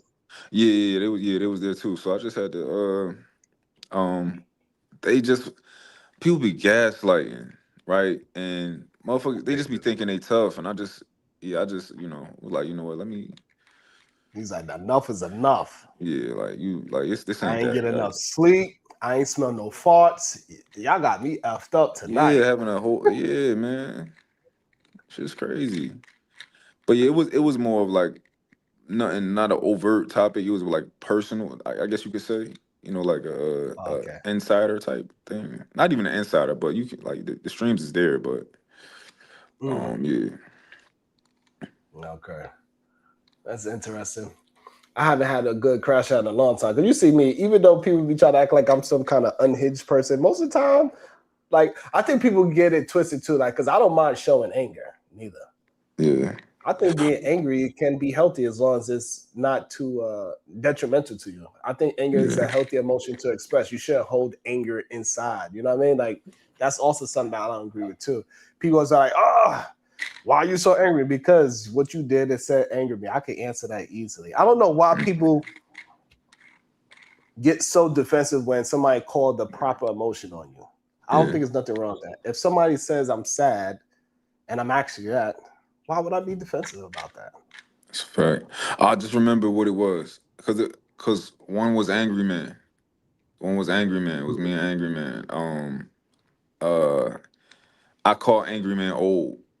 I called him he don't like when I call him old. He probably other people can call him old, but since I'm like young and the girls like me, I can't call he don't like when I call him old. So Hey, Ma, do you know the whole reason why he had that disdain for me and why he kind of like pulled up on me on the stream that we wound up co-streaming on?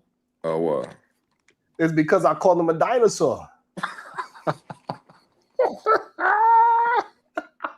oh man. That's what really took him over. It wasn't none of the other side because when I started calling him a dinosaur, that shit, whew, that one hit.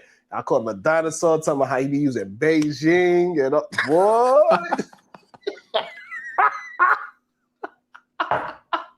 Man, that shit hit different, you know what I'm saying? So you start calling him old, and then what happened? I start calling him old. So he go off on me. He like he say he like no, cause you was sensitive the other day. Cause I called him old. He got sensitive, and I was like, yo, like let me know your boundaries and what you don't want me to say, like, and your triggers, and I won't call you old no more if it's a boundary for you, right? And he like y'all, he like fuck out of here. You was just real sensitive over this weekend, so he start like making jokes and shit like that. And we just kind of went from there. Like, but then he wouldn't let me talk. He kept cutting me off. Like I'll be like, yo, all right, you go, and then I go. but he wouldn't let me talk. He kept cutting me off. So I'm like, all right, you niggas think that you can talk louder than me. You really can't talk louder than me. Like, I don't talk loud in general, but you can't out scream me. Like, so, but they be If I thinking they really can because wanted I'm to. talking. Yeah, like, Mm-hmm. so, but hopefully, I don't got Maybe, it. I don't maybe crash because out. we still have young kids, we don't get intimidated by somebody smaller than us trying to boss up on us. Like I don't know. like seriously, like because like sometimes I be looking at I'm like, all right, calm down. This is a teachable moment.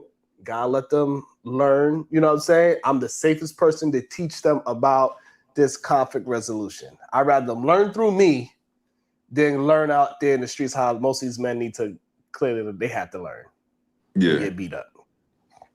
And so it's no need for me to overexert my power on my children. That just doesn't make sense to me. Like that's not teaching anything. yeah, Besides be scared of me.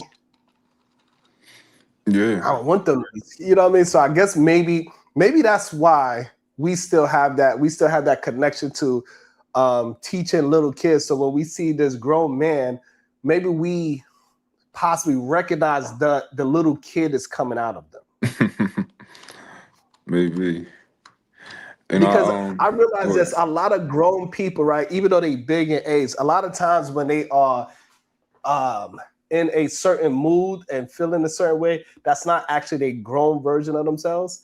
That is the little kid version of themselves lashing out, finally getting to be heard. Mm, that's true.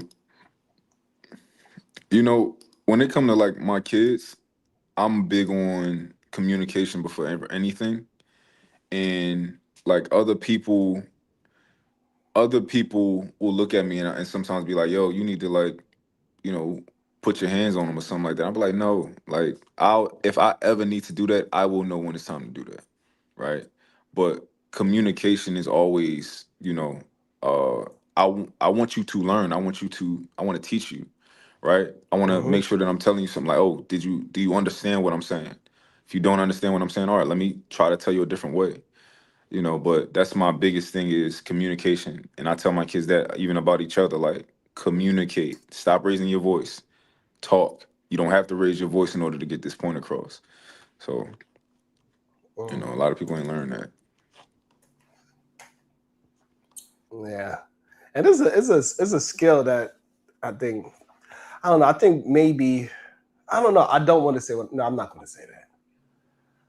It's definitely a skill that needs to be learned, and you don't need to learn it the hard way all the times.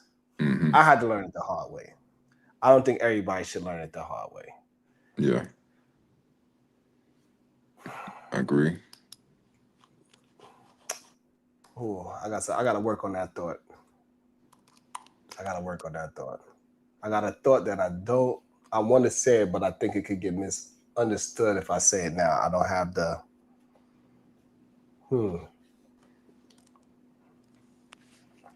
Yeah, well, it's crazy. We don't even got 50 likes. Mom, what is it? Maybe they forgot. I get them the benefit of the doubt. Maybe they forgot. We've been on for an hour and a half. We've been cooking up. We've been having a good time, and we don't even have 50 likes. That's crazy. I know I'll be having a hard time finding the like button. Why you have such a difficult time finding the like button? See, I don't either know man say he just sometimes. forgot. Is it that you just get caught up in whatever's happening in the content and the other things that you are doing that you just like forget the like button? No, I'll be trying to find it. I just don't be knowing where it's at.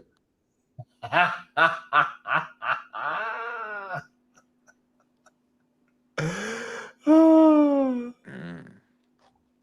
Yeah, either man said the same thing. YouTube don't make it easy to find a goddamn like button. It is what it is. Shout out to the 130 people watching, but we don't got 50 likes. That's insanity. Let me find somebody that just put their glasses on. Welcome to the show, the man Wills. Good day, sir. How you doing? What's up, brother? How you doing today?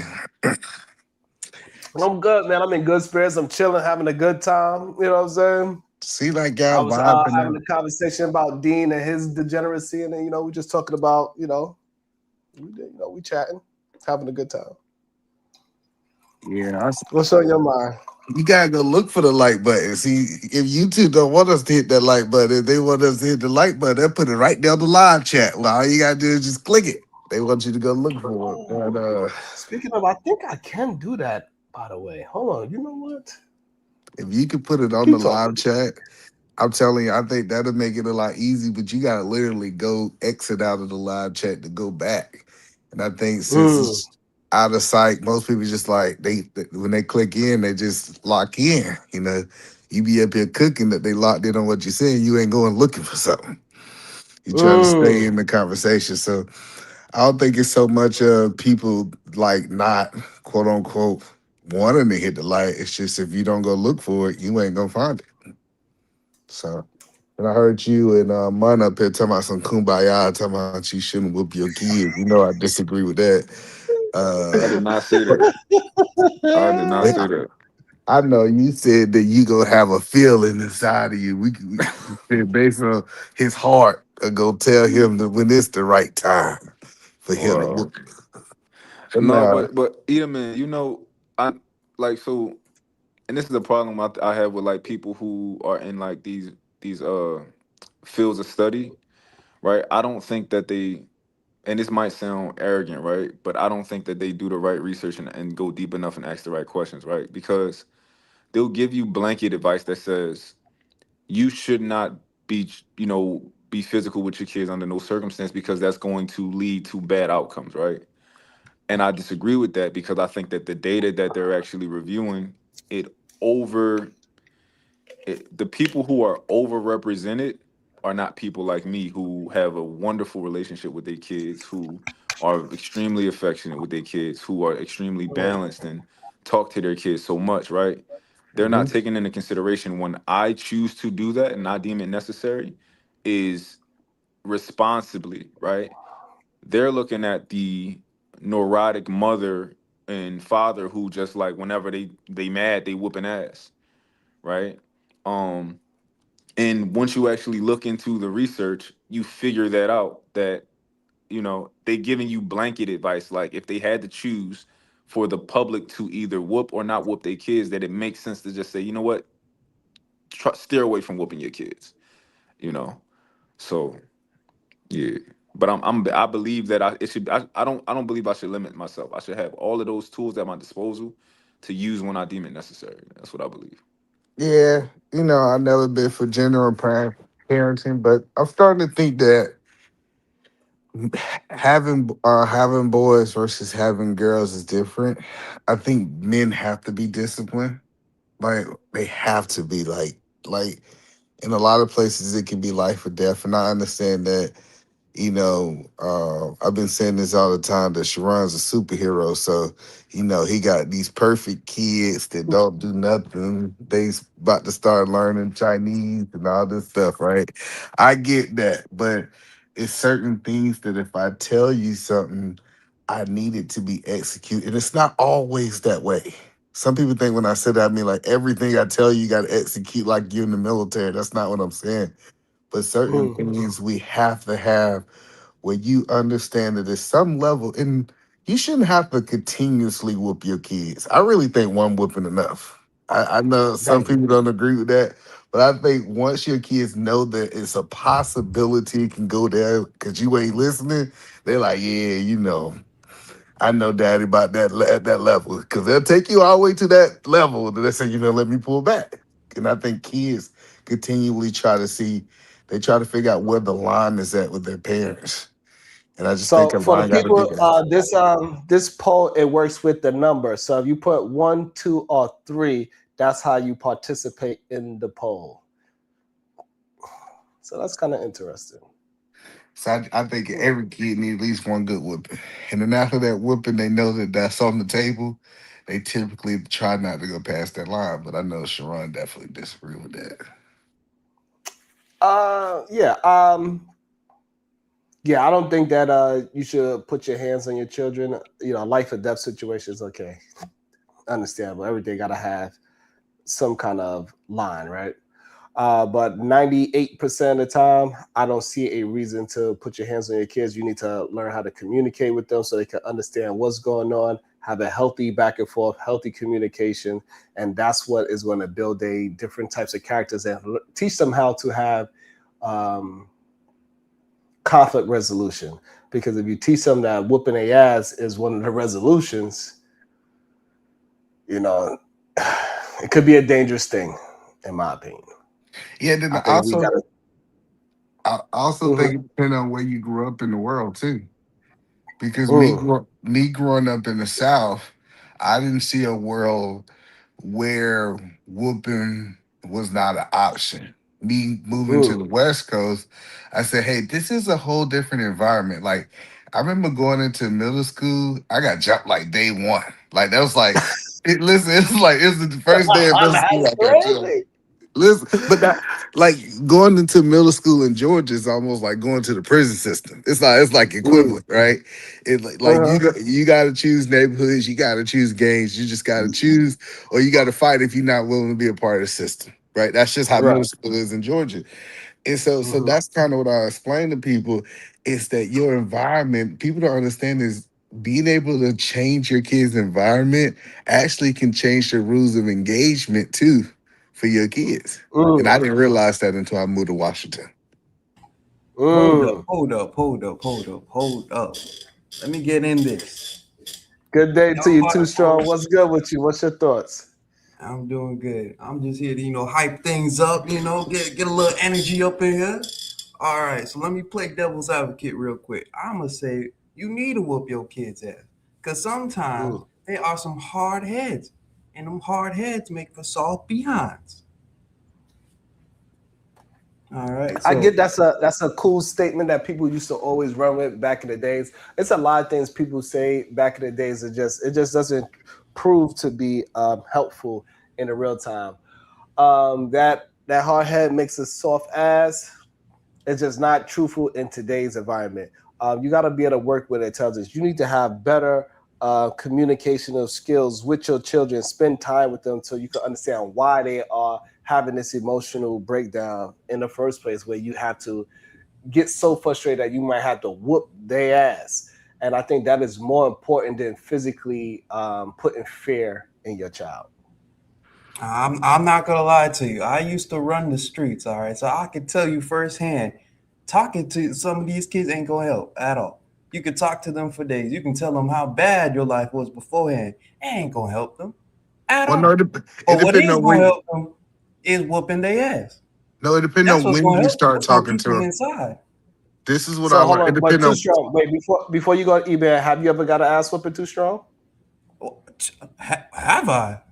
I got whooped up the street, down the street, at the Okay, so classroom, now, outside the so now, classroom. explain to me how that ass whooping stopped you from being in the street. Shoot, it did. It kept me It inside. didn't. It didn't. It And definitely and that's did. You no, but you proving said you that was it up. didn't work, and you proving that the Yes, whooping did not work.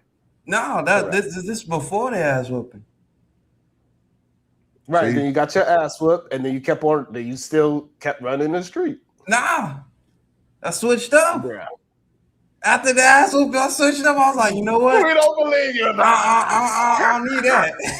he said, "I'm a changed man now because I got I'm my a ass changed whooped." man. I'm We don't educated now. believe you. You need more people. Nah, we don't believe that at all. So That's like, not how that works. Go and, ahead, and, you the man. and I think that's the difference. I think we don't understand how important the environment is because like growing up, I didn't know no friends. Like I didn't know no human that did never been in a fight. Growing up in Georgia, I didn't know one. I didn't know one person say, "Hey, I done went all 12 years of school and I ain't never been in a fight." Not one. Then Mm, I got here in Washington. They said, "Hey, you know what? We ain't never been in a fight." I started meeting people. People say, "Yeah, I ain't never been in a physical altercation." And I start asking myself, Of a question. Is us whooping the whoopings that we believe in Georgia, is that causing us to be physical beings? Like, do we fight all the time? Because all of us in the South get whooping, so we want to whoop somebody. You know what I'm saying? Like, is that a correlation that since we believe heavily in physical beating our children, that our kids go out and physically beat others or they physically fight? So I started trying to ask myself that question, and gentle parenting is something that's really big in Washington, but it gotta be a hybrid. That's what I keep trying to tell. Like, it gotta be something that we ain't beating our kids for everything that they doing, but we understand that it's a line. Like if you sneak out the house, like where is the line that we say, hey, check this out, that if you go past this line, it might be physical abuse. Or not physical abuse, that's a horrible. It might be a whooping, or but I shouldn't whoop you on a daily basis because you didn't wash the dish. That type stuff. Well, either And man. I Okay. want everybody to participate in the poll. Put a 1 or a 2 in the chat, whichever one you agree with. 1 is for yes, you believe in butt whippings. 2 is you believe no, it don't work. So please participate in the poll. Put a 1 in the chat or a 2 in the chat. I believe Mark, you was trying to say something, Mark? Yeah, I think either man. It's I don't think it's that hard of a equation, right? Your kids do something wrong. Can you correct them? Like, can you, if you had that conversation with them, like, will they listen and respond and respect you, right? Like, you should use your discernment. You know, if they're going to keep doing it, then yeah, you might have to escalate it to another, another form of discipline. But for the most part, like your kid should respect you based on your voice. Like, your voice should command all the respect that they need. Um, Mm. and if it, like, for example, like, if you put your son on, if I put my son on punishment, I tell him, all right, you gotta sit down over here. That nigga know not to move.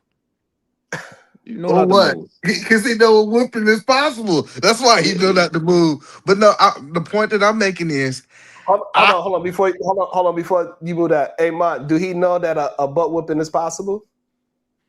I don't know if he thinks about it, but I know that he know that not to play with me. Okay. he, Right. Go ahead, either man. so this is what I'm saying is, and for me, for example, I tell my kids, if I give them a look, they know. But I understand why my wife have to whoop my kids sometimes. Cause she can say something 6 times. I know it sounds crazy. She can say something 6 times until she get to a point where she about to whoop them. That's when they want to listen. So we gotta also understand that the difference in voices from men and women. I know people don't want to talk about it, but it's not the same. Women typically have to say something more, or they have to get closer to that point where they about to whoop because the kids feel so safe with them. Versus men might be in Mark's situation. You just tell them something and they listen. What you think about Mm, that, Mark? I disagree. I'm gonna let Mark answer it, but hey, to participate in the chat, you gotta type either a 1 or the number 2. 1 or 2. Everybody, please participate in the poll. Go ahead, Mark. He wants you to answer it. Yeah. I don't think it's necessarily the voice. I think it's the seriousness. Like, I think with me, it's not emotional. It's like, if you do this, then X happens, right? And I feel like maybe with women, maybe it's more emotion inside of, like, how they're reacting and stuff like that. My kids just know, like, yo, it's 1 + 1 = 2. It's no other way to slice it.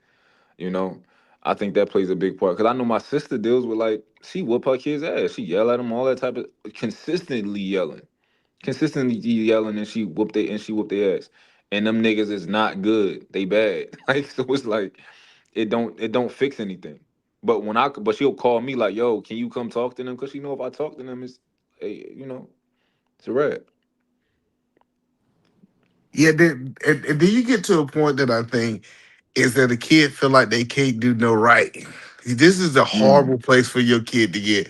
If your kid feel like it doesn't matter what they do, they go get a whooping, they go do what they want to do, right? So this is why I say it gotta be a happy medium where it's like your kid processes, I did something wrong to get a whooping. My cousins growing up, they said, hey bro, let's go outside.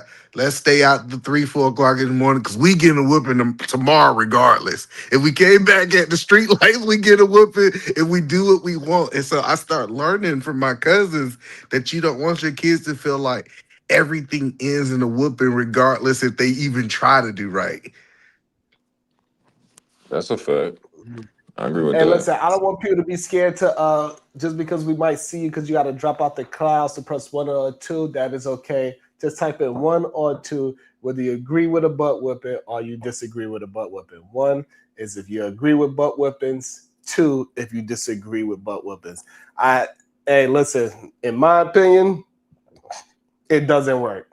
I was raised around a bunch of people that got their ass whooped all the time. They were just like too strong. Been outside, do something, get their ass whooped, and they do it again. They actually go even further because they'll do what Either Man just said. Like, hey, since we already missed, it's 7 o'clock. We lost track of time since we're gonna get our ass whooped anyway. We might as well play one more football game. We might as well go do one more whatever. They're gonna stay out later because they know they're gonna get their ass whooped anyway. So I don't see the beneficial to boas. And plus, they have a study that shows that the more you whoop your kid's ass, the lower IQ. You knock the IQ out of every ass whooping that you give them. That's So, what they said. so this is a rule I have in my house, and my kids know this, right? I will never whoop you from telling the truth. So if you Mm, came home, I would never whoop my kids. And I remember some older people thought I was crazy when I said this. I said, I am not going to punish my kids for coming through. So my kids come home, Chira, and say, "Hey, man, I just lost track of time. I apologize. I tried to get here. This thing happened, and I did this, and they own up to it. I think that they mm, should not get whoopings for that. Now, if you lie." mm, Now you come on, you lie, and now you trying to deceive me. You know what I'm saying? I ain't got that yet, Sharon. I'm still trying to make it. I'm trying to make it to the other side. But I learned my kids tell so much. My kids are so truthful because they said it's a way out of this whooping if I'm just honest. And I think as parents, we got to get to this point of we can't punish them for telling the truth, even if we don't like what mm. they're saying. I think that's a bar. I agree. I'm the same way. Tell me the truth, Mm, and you good. But I mean, you might get a punishment. You might get in trouble, but it ain't gonna be that bad. As bad as if you lie to me. So a physical punishment. Mm, But I no. wouldn't even put you on because this is what I understand, Mark. I understand that kids are gonna make mistakes. For some reason, we feel like kids supposed to get it figured out, right? And they Mm, and so like if a kid just said, "Hey, you know what? I just messed up." Like why is them admitting their fault not enough? So like I'm well, not gonna put you on punishment. I'm not gonna do all those things because now you saying, "Hey, I am growing as a little person, and I'm just trying to figure this out like you." so Most either adults ain't got this either figured out. man, So now we want to punish your them for either not man, your figuring it logic is. out. I think your logic is flawed here, though, right? oh, Because if you say interesting. all my kids got to do is tell me the truth, and I ain't gonna whoop their ass, and I'm gonna do whatever the fuck I want to do, and I'm gonna tell you I did it. No, see, what I'm saying is I'm not saying you acknowledging that you did something, you also acknowledging your fault. We saying it's a level of humility, a level of apologizing for my actions. I'm not So saying that you just said, I'm gonna I'm not apologize. just no, listen, that's the point. Hey, hey, hold on to that. I think this is something that we have to address, either man. So many people use this Bible verse in the wrong way. This Bible verse is not about putting your hands on your children. That is not what this thing is about. Sharon, that's the blood of all truth right there. I don't know why people keep trying to use this piece of a verse to give them an excuse to whoop their child ass. That is not what this means. Read the verse in its in totality. Read before and read after, and go, and then you'll realize that this verse does not mean go ahead and whip your child's So ass. so let's dive Please. into it just quick. So spare the rod. So what the rod was done used to what they're talking about is the sheep and the shepherd, right? So that rod was used for a lot of things. It was to lead and guide the shepherd. I mean the sheep. It was to show the sheep into the way. That rod is so complex, and which is true. They says that if the sheep did something wrong, the rod might use some physical touch with the sheep to get them back into line. I get what people are saying, but it was just so much deeper than just hitting your kids. So, but it's not excluded for hitting your kids either. Hey, hard but way. it's not for whooping your kid's No, ass. Neither. no, it wasn't. So It and wasn't designed to. It wasn't designed for it. Even though it's a possibility a right, shepherd could have did that. That is true. right, Man, right. we got some That's what tough-headed kids out here. You could talk to them all day. That ain't gonna help anything. You can sit here it and say all the does. praises you want. It's not gonna help. All right. You When know did what you does start help? talking to them? That's what see. If you start talking to them at 13, yes, you might be right with your statement. But if I start talking to Mm, my kid at 18 months, 12 months, like we start having these conversations on their level, and I start advancing that conversation as they grow, I think they will be receiving of the conversation.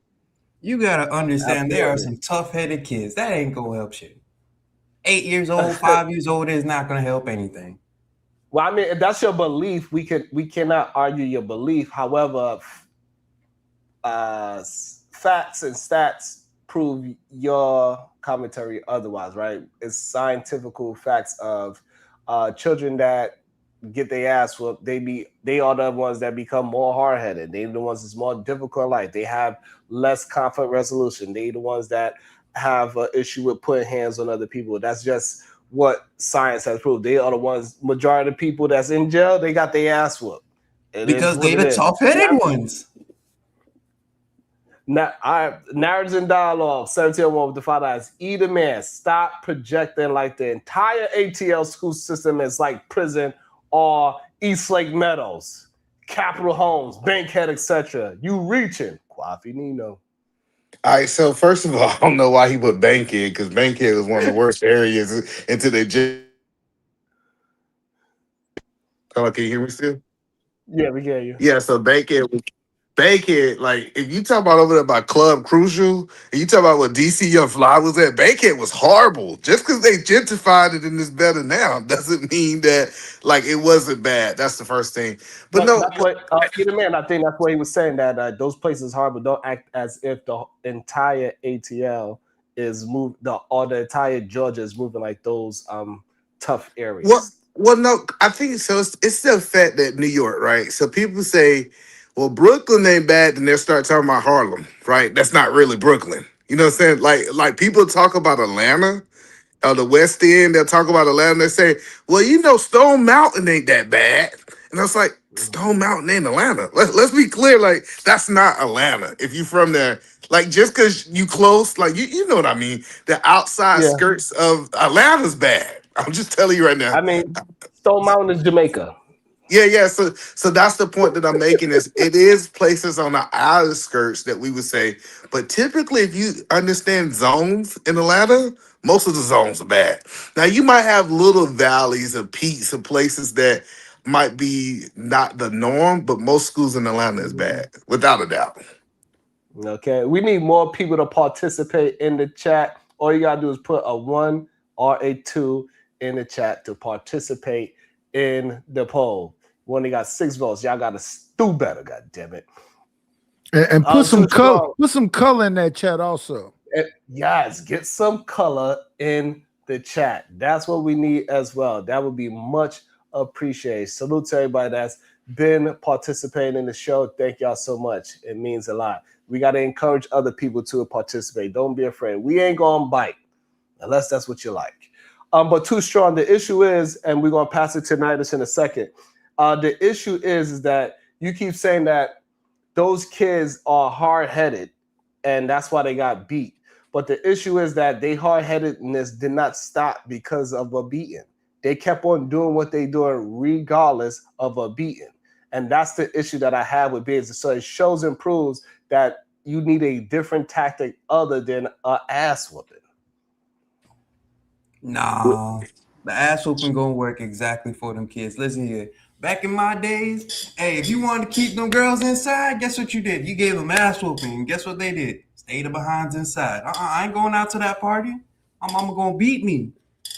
Nah, keep them ass whoopings going around.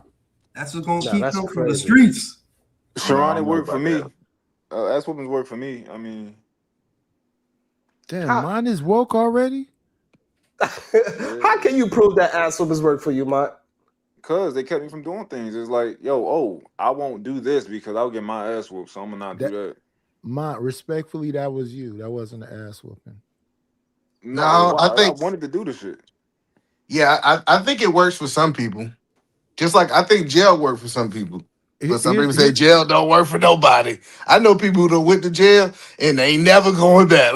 Listen, they rather die by police than go back to jail. So that's what I'm saying. It does work for some people, but does it work for the majority? Nah, eat, majority of the eat, people who get their butt whooped, they gonna do what they want to do still. eat a man. They got to be a twofold thing. You have to be the example with the whooping.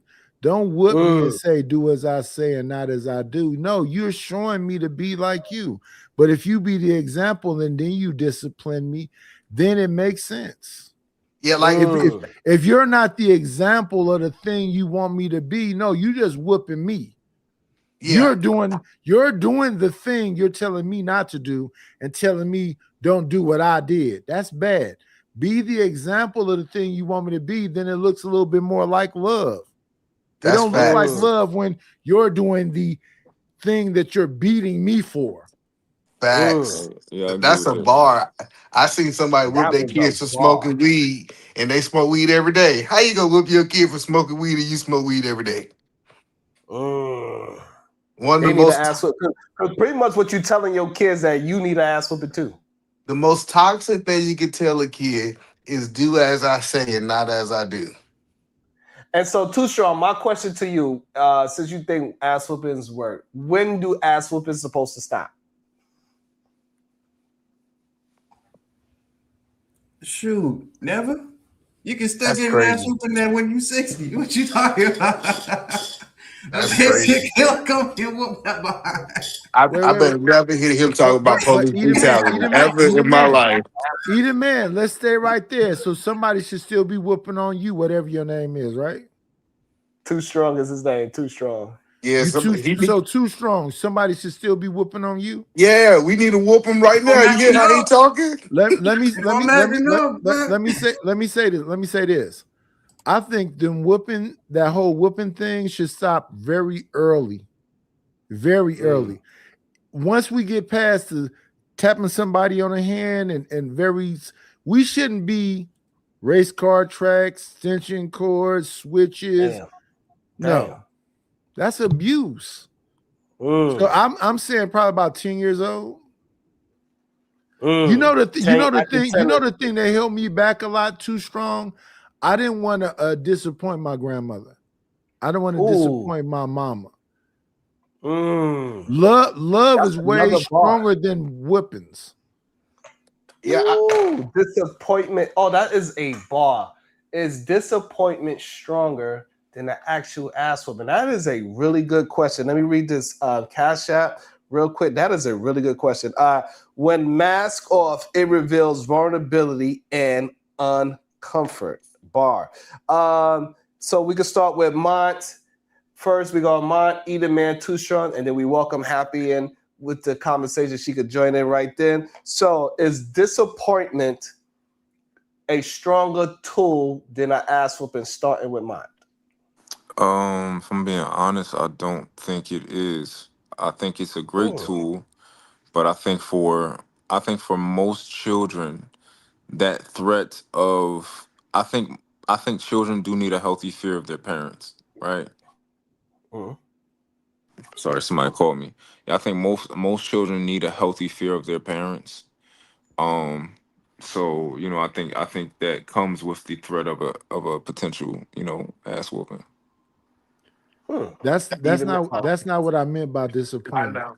no, I saw I somebody, wasn't talking about disappointment. I was talking about yeah, but he ass asked you a whoopings. question no. about disappointment. Yeah, So No, that's to a answer you. the question, okay, he said what he said. That was his answer. Let's go around and we'll come back. So Okay. I don't know why we be want to argue with people answer. That's what they believe, right? But I think disappointment is 10 times more effective than ass whooping, but most people Wow. can never get to that point. Most people are Mm, not respected by their kids enough that they feel disappointed. But you absolutely, I remember when like my grandma would look at my cousin was so bad. Ah, he was so bad. my grandma would look at him and she would look shame in her face and he would feel so low. Like I didn't understand how somebody could beat him and he just like, hey, it is what it is. He cry, he don't cry, he keep it moving. But being able to feel like he wasn't meeting the standard, and Mm, this is big in the Asian culture.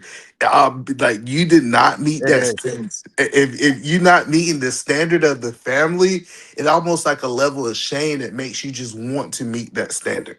So I agree. Okay, I either man. can I add a little bit more to it? Uh, Absolutely. my grandmother never whooped me ever. But here's the thing: I used to see her on Sunday morning, open all the windows, let sunlight in the house, play her church music. She would read her newspaper. She would play her gospel. She it was her herself, the person that she was. She was Mm, very soft. I never heard my grandmother yell ever. awesome. That's dope. So it was the person that she was that I didn't want to disappoint. Now the people that Mm, whooped me, it was different. But the wow. people that I had love for were loving people. So that's who I didn't want to disappoint. So when I say not disappoint these people, because they had understanding with me, they had patience with me, they talked to me, they sat down with me, they helped me learn how to read. They had all kind of book. They just were not these angry whoopers. When you Mm. say the That, that's people, that, that when you that's an say the important people that part to beat me, add in, right? Is that so they very existence of who they are is what got him to feel disappointment. So the angry person whooping your ass is like it's kind of expected. But if the person that's always loving and responses to me and do all these great things, if that person do nothing but show me love, I don't want to disappoint the person that's always showing me love. I want to be always just like similar to them, be the best version of myself because you start to understand how difficult it is to be the best version of yourself. And so you don't want to disappoint that person that is working through all those things. That's a good but caveat to add to Sharon, it. Uh, you do I understand appreciate it. that. Let me read this Okay, super chat and I'm gonna pass it to my Too Strong and Happy. Perfect VA Niners. You're getting sleepy. Yeah. Thank you so much. Go ahead, Mike. no, I think disappointment is a part of an ass whooping. Like I don't think Mm-mm. you can remove both of them. Like it's absolutely a part of it.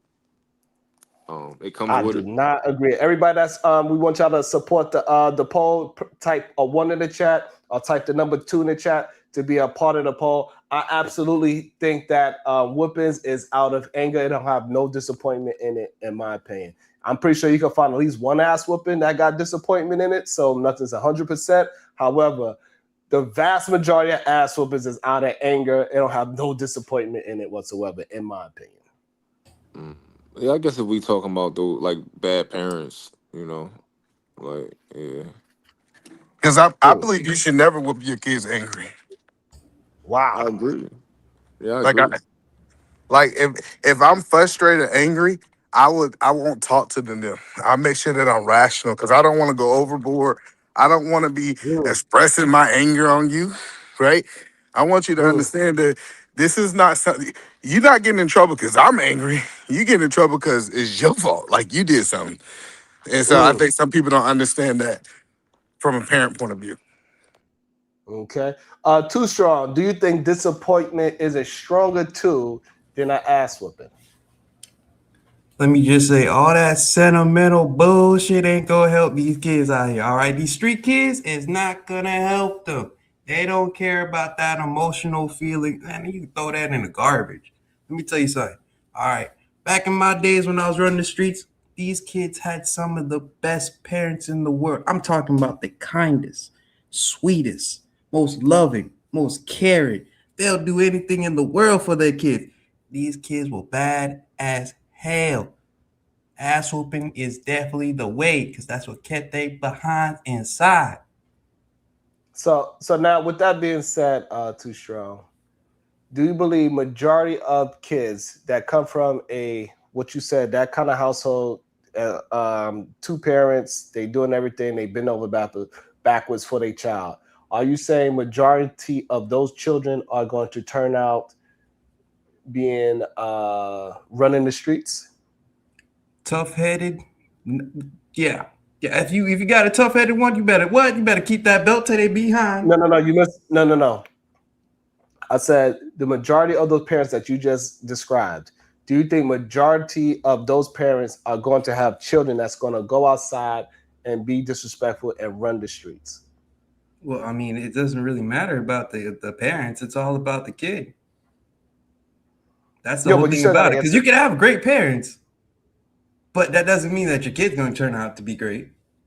That's fine, but we talking about majority, minority. Is it a majority of people that comes from good households are going to be good, or a majority of kids that come from these good households without assholes, they're going to turn out to be bad?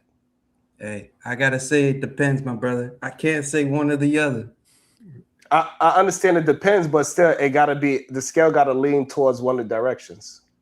I mean, shoot, we could take a poll and 1,000 people going to say yes or No, but no. But I guess want to know what? what's. Still depends. I said, what if it got stats that prove that parents that don't put their hands on their kids and that treat them with love, understanding, and respect, those children typically do not fall to the wayside and become hard-headed human beings. What do you say about that? Shoot, what I gotta say is NBA YoungBoy concert was pretty big, so I don't know. I don't know Yeah, but about that. One of the largest out you're there. choosing one person, but we're not talking about one person. No, I'm not saying one person. I'm saying his concert, like that's a large majority of the people that went. That's a lot of degenerate kids that went out there. So it's not like they don't have good parents. So we got to Right. realize that, So hold on. So just so I can be clear. So a bunch of kids going to a concert is considered degenerate. Yeah, shoot, those type of kids are degenerates. All right, those are the gunslinging, selling everything underneath the seat, everything. Yeah, but that's not the majority of people that's going to his concert. Exactly. Oh, shoot, And who we else is have going to to this concert? we have to understand statistics. So let's talk about it. So they say we're 14% of the population, right? It's like about 42 million of us. And we're 50% 50% of the jail population. But when we actually look at the numbers, it's actually less than 10% of us that's in jail. So if you really look at it, the majority of people of color haven't fought, haven't been to jail, aren't violent. So what y'all be doing is talking about y'all anecdotal experience. And that's not the realistic thing about who we are as a people. And let me say again, the people who I didn't want to disappoint never touched me. My grandmothers never whooped me. I was more concerned about disappointing them than the people that actually whooped me. Now, when I got whooped with race car tracks, switches, extension cords, beat to blood. I hated, I was angry with them people. Them wasn't the people I was concerned about disappointing. It was the people that never touched me that I was more concerned about disappointing. All right, but that's still not stopping badass kids. But let's pass it on to Happy, though.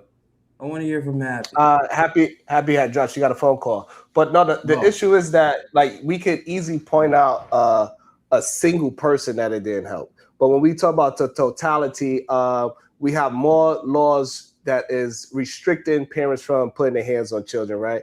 Also, crime is down tremendously. So that's also not saying that is necessarily, but goddamn, that's a crazy stat to say that now that we have laws that's protecting ass whoopings, also we have less people committing these hard-headed crimes as well. It's just a strange correlation in my opinion. I don't know how that happened, but it did. No, yeah, just the people are committing. That's all it is. The people that are committing crimes are the loud, squeaky wheel, but they're a minority of us. Right. Yeah, that's a fact. That's a fact. It's just when they wild out, they wild out. Yeah. Yep. And so we got to understand that just because one person will come out and just be hard headed and do some wild stuff means that one person is the example why we should say we should whip people's ass. That's crazy talk. That is not a Nah, nah, solution. nah, nah. I'm fighting for the hard-headed kids. Keep them hard heads inside by whooping they behind. The Yeah, but softer ones, you the know. issue, yeah, but the issue is right. We having a conversation about like what facts and stats are showing. Do you understand that scientists said that the more you whip your kids, the lower their IQ becomes? I'm gonna tell you straight up, those hard-headed kids were not caring about school in the first place. So even though they were saying that those kids who got ass whoopings, you know, their test scores, you know, were low, those kids were not caring about school in the first place. No, you misunderstood what I said. I said they got lower IQ. IQ is not about test scores in school. So your intelligence level got lower. So it means that the more you got your ass whooped, the more defense mechanisms you have for survival, which entails that you have less thinking ability to think your way out of situations, right? So your IQ get lower because now you have a resolution for just physicalness. You think that you could physically get out of things instead of think your way out. So you have lower IQ. Not necessarily you did good on the SAT. SAT is different from IQ. So scientists have supposedly proved that you are lowering your child's IQ. Why would you want to go ahead and purposefully lower your child's IQ? Because that is a badass kid who needs his ass whooping. They're not gonna care about school in the first place. You gotta teach them, hey yo, get your behind in school. Stay in school. So Don't be hold on. skipping. All right, so too strong. Are you talking to your opinion, a fact? Which one? I'm speaking truth and facts right here. All right. Badass So kids, when I'm giving you, what they all gonna right. do? So if that's it, okay. So if that's the case, when I'm giving you a truth and a fact, why are you ignoring it? I'm not ignoring it, Sharon.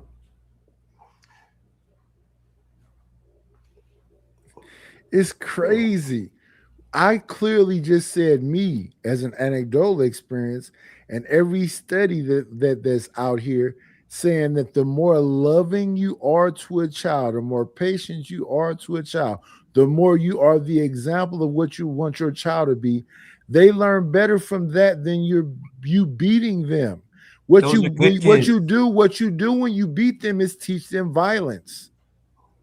Those are good kids. So you treat them differently from the hard-headed ones.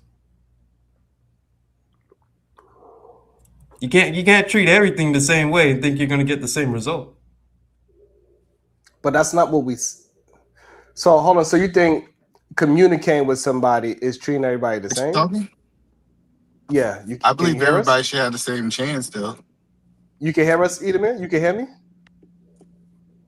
Edelman, you want to Somebody have to talking. drop and come back. Yeah. I'm gonna kick Edelman myself because I don't think he can hear or see us. Okay, he dropped. So the problem too strong. What is it about communicating with somebody that is having a personal problem you think is the same? How's that the same?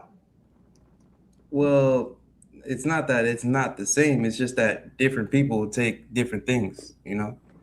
Some people, Right. So just I like would have Eda to. Man said, some people Okay, need prison. hold Some on. people So need ass whooping. I don't want to. Hold on, I don't want to conflate this. So if I'm talking to you a certain way and I'm talking to Edelman a certain way, do you think those two are the same? Yeah, those are the That's same, but they're not going to get the same results. But it's not the same if I talk to Nidus aggressively and I talk to you with love. Those two things are not the same. No, it's all about the results, because sometimes that person needs that tough headedness. Okay, Some people so need if it's about behind if it's whooping. about results, so if it's about results, deal with the results that Knight was saying that children that gets love and name the things again, Knight. One more time. I said love, patience, understanding. Like my grandmother used to read with me, Bible, whatever. She used to on Sunday morning open all the windows in the house, play gospel music, sip her tea, sit there and just sometimes not even talk, just be there. Then I had family members, not very much, that was about discipline, but I didn't see the love side. So all you're doing is being violent towards me. All you're doing is telling me you have to do this. I will listen to my grandmother quicker than I will listen to those people that was beating me. Okay, so now he uses anecdotal and he used stats to also back it up. So he used the stats and he also used his anecdotal to so it could be a full circle. Are you disagreeing with those facts? No, I'm not disagreeing with those facts, but that's because he was a good kid. No, no. I kind of get. I kind of There's get. a whole difference between a good kid and a hard-headed badass kid. There's a whole difference. Some Yeah, will it's care about the sentimental. Okay, so what's Others the difference won't. between how do a kid become tall headed? That's who they are. no. That's They not have true. they have their own personalities when they come out. No, You got to it's realize that part. it's taught. It is a taught behavior. I was doing this study my last year in college. I was doing this study about how important what you say to your kids is, right? And it was talking about if you tell your kids that they're bad, they will become bad. If you tell your kids that they are good, they'll become good. And I know people don't think that it can be that simple, but even if your kid has been bad, you saying this is a good kid, this is a good kid, you make good decisions. Like talking to your kids and actually reprogramming their mind that they're good versus bad, a lot of that have a lot to do with how we program our kids. That's why I Mm. can take Let me I get go ahead. let me also welcome into the show for the first time, OG Wisdom. Good day to you, OG Wisdom. What is your thoughts on what we are communicating? Hey guys, how y'all doing this morning? We're doing well, thank Good, you. sir. My bad. Yo, I feel like You good? discipline is a hard thing, man. I'm a little older. I know Mr. Knight's a little older. I come from the old school, man. I got my butt whooped. But my mother did it in love, you dig? So for me, it worked, right? And there's a lot of different angles that we can take in regards to discipline, but love should be number one. If love is missing, you're not going to be able to do anything with these Mm, kids. You dig? So I I come from a different space, man. I've worked in positive youth development for the last 20 years. So I've worked mm, with kids. I've worked with the hardest of kids. I've worked with kids that have no parents, kids that have been murdered, or parents have mm, been murdered. Uh, there's a lot of different ways that you have to deal with disciplining children. And I don't know who that gentleman was that was just speaking. And I think he was right on because I kind of missed what was said before that. But he had mentioned that you got to deal with the individual, the child. And my mother had 8 kids, and we had what 4 different fathers in my family. None of the men mm, were around. None of the men were around. So my mother had responsibility in project housing to figure out how she was going to raise these kids, right? And so for us, and I also heard you mention too, I think it was you, Sharon, that talked about, the respect of the adult or understanding maybe the position that adult is in as well. So mm, for me and my brothers, it was about how do we protect my mama, right? mm, And so for me, choices that I made and things that I got into, albeit I was in a gang, I'm from the west side of the country. And albeit we dipped and dabbed in all the things that we got into, the main protection that, or the protection factor that I had for my mother was because of the love that she had for me. And I knew mm, that the way that she protected and provided for us, I had to do the same for her. Even at a young age, I felt that responsibility. But what I do agree with is that as an individual, I remember my mother, I played college basketball as well, right? And I had awesome. my younger brother, he was a little more hard-headed, right? He wasn't as, in line with things or didn't really care about a lot of things that I did. And we were more closer in age. So I remember I was playing ball one year. I was in middle school and I was jacking up, messed up in my grades, wasn't doing things, clowning, whatever. And my mother, the day before the first game, my mother said, you know what? I just heard some stuff was going down. And, we used to iron our basketball jerseys up before the game back in the day, right? I was cleaning them up, ready to go. And my mom said, you know what? I'm glad you cleaned this jersey up because you're taking it back and you're not going to be playing this season. I'm pissed off, right? I'm hurt. I'm mad. Basketball was my first love. A couple of years later, my little brother come around. Same type of stuff he get into. She let him play. Right? I'm like, Mom. I'm like, Mom, what's up with that? She was like, I can't treat you the same way I treat him. Y'all got two different personalities. Y'all got two different, DNA, where we came from. You have got to deal with these kids on an individual basis because it may have been one thing that influenced that child that made them act the way that they act. And that could be male or female. Some girl, if she got touched in the wrong way at a certain age, it may make her react to things differently. And so if you don't understand or take the time or pump the brakes long enough to find out or understand what may have influenced this child, you're never going to get the results that you want. So love to me is the common denominator that has to be done across the board, albeit there's ebbs and flows. And of course, there's different things that will play into that in regards to how these children might turn out or come out.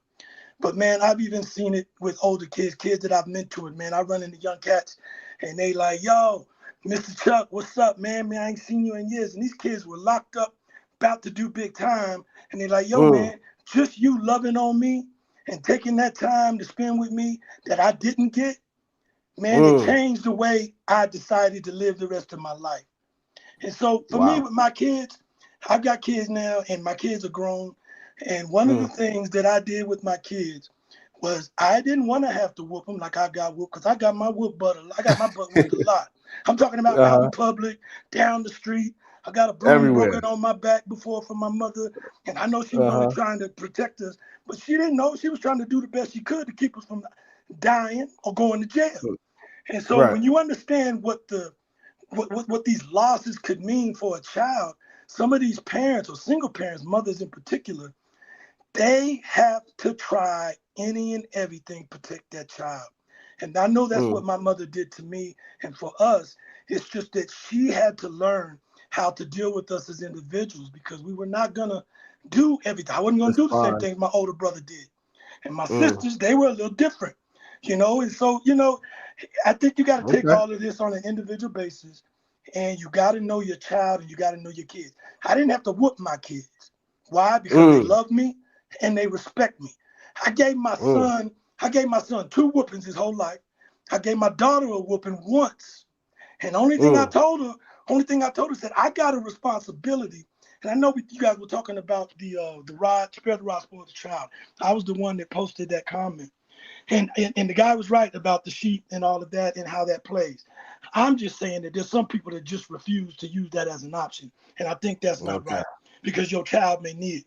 So for me, my daughter, I just told her, for all of us who have kids, we have a responsibility to put our kids on a trajectory. I tell my kids, you're the arrow, I'm the one shooting the doggone bow. And if I can get you at a trajectory as best I can while I got you in my space, the better successful you're going to be. And so I've got to do everything I can to be able to put them on that trajectory and shoot them, shoot for the stars. We got to have a time. We got to have a timer, Sharon. God damn it. What the fuck just happened right now? Hey, dog, this is something I'm passionate about. I feel you. I like you too, Knight, man. You my guy. I've seen you and been following all of y'all, man. And one thing, I'm going to give all y'all props because y'all do good work on here, man. So I appreciate you. I know either man wanted to address a couple of things that you said. So try to and attempt to. I know you had a lot to say, OG. That's why I wanted to give you the space to get most of it out. But try to have a little bit more brevity when you communicate your point. Go ahead, either man. Yeah. So it's a couple things and this is the danger that I think we fell into in the Black community. Right? We try to replace a father with a whooping. Right? You needed a father, not a whooping. Like that's what you needed. And even when you start going into your story, you said these young men that was on a bad check, you didn't put your hands on them young men that was out in the community. You loved them, right? That's right. They also needed a father. What I believe is we did an overcorrection inside of the black community. We said, since the man is not there, I am going to try to be able to physically make him feel like he have a present, and then that lack of absence of him having a father or being loved by a man was still there.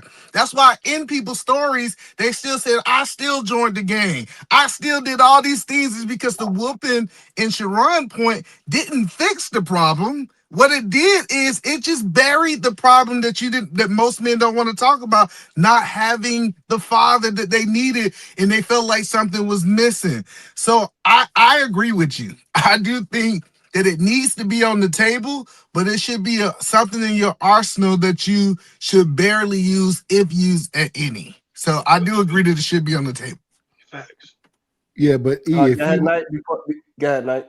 yeah, so if you my father and on Saturdays we go fishing and you sit down and talk with me and you tell me that I'm special and blah blah blah, that's gonna trump all that hitting me and beating me and whooping me and whatever else.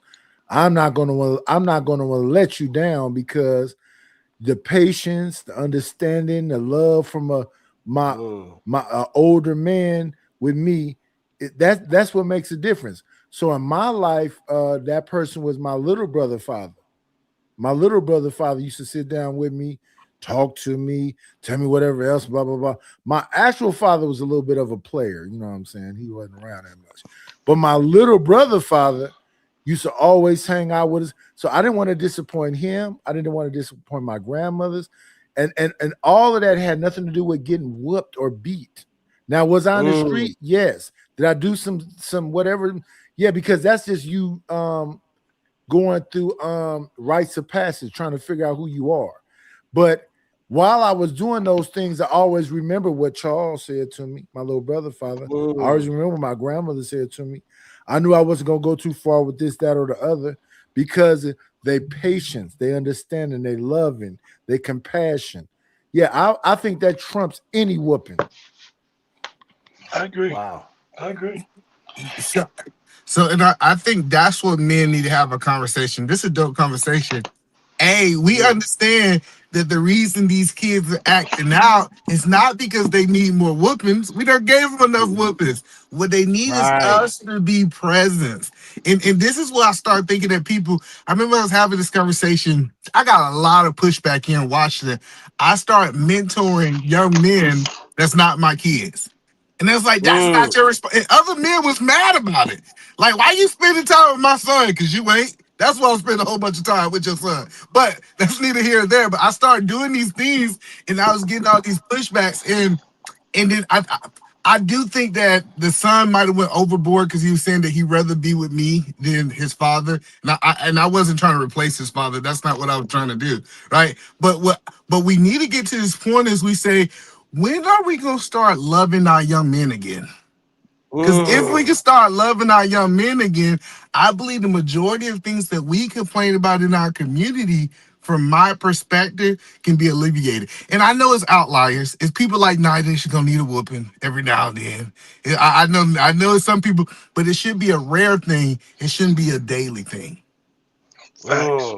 Facts. Great point. Let me also welcome into the show Kasim. Good day, Kasim. How you doing? Good to see you. What is your thoughts? What's up, you guys? Nightish, OG, um, gosh, Edaman, and whoever's on the panel. This is a really good conversation, and I think it really boils down to generations of raising children. And as OG Wisdom was speaking, I resonated a lot with his aspect, right? Because I'm a Gen Xer. I was born in the 70s, and it was a different time when it really came to survival and the moms doing the best that they could. I was a child. I was the only child. I got whooped. I got the wind knocked out of me. I got all of those things when it came to discipline and correction. And as a child, I really didn't understand it, but I followed directions. If they told me not to do something, I went, caught up my way, and I got, corrected for it. But I never did those things again. And when I finally got to be an adult and I have my own children, I didn't discipline them the same way that I was disciplined, right? Yes, I did. There's a couple times where they got scolded, but not to the point where the way I got scolded, punches and whips and things like that. But there was a little bit of talking to them in a certain way, right? Because I didn't want them to think that that was going to be the way to correct things by going through violence, just as you guys have explained. So I think that it is an individual thing, as OG Wisdom has said, because different children learn different ways. And I have three boys. I did not correct every single one of them the same way. There was different ways where I had to communicate to them differently in order for them to get the response that I wanted, out of them. And sometimes I had to be a little bit firmer with the middle one versus the younger one, or even the older one. So, as OG said, you definitely do have to learn your children and personalities and make those corrections because, as he said, we all want the best for them when they're under our wings. We can guide them in the direction as straight as possible. But, however, once we release them, they're on their way to go. Mm. Well said. Great way to bring that analogy back, too, by the way. That was a great way to bring that analogy back. That Well was said. awesome. OG, I don't know if you want to jump in, but I think that is something that's not said out loud a lot. Each child that you have do not get the same parent. Facts. I think when I was growing up, and I guess for all of us, because we seem like we all in the same ideology, that parents back in the days think that it was just one way to raise children, and all of the children going to get the same results. And I think now we have higher education on what children individually needs. That each child got to get a different parent. It ain't no one dad fits all the children. No, I got to be this kind of dad for this child, and this child over here, I'm gonna have to be this kind of dad for that child. And if I get questioned by one of the childs, I gotta be able to express the reason why I'm parenting this one different from this one, and not just be having so-called favoritism. I don't have a favorite child. So just because I'm harder on you versus this one, it doesn't mean that one's my favorite. I just have to parent that child differently from you because of the personality. Nothing to do with favoritism.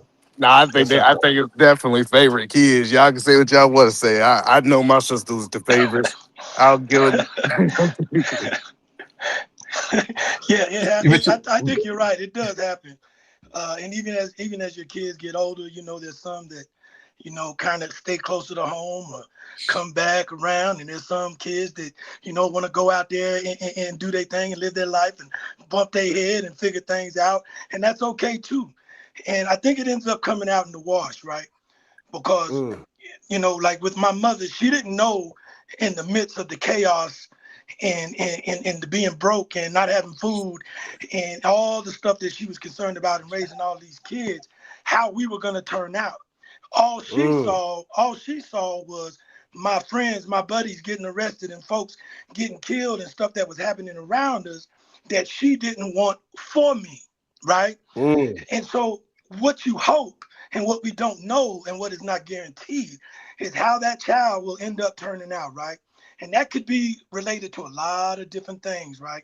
Because there may be things in your DNA that you have no idea that may come out in the wash in a kid that may be mental health related, that may be a lot of things in there medically that you have no idea that may be attached to a child that may come out later. So I think as parents, especially in our Black community, we have got to just stay active.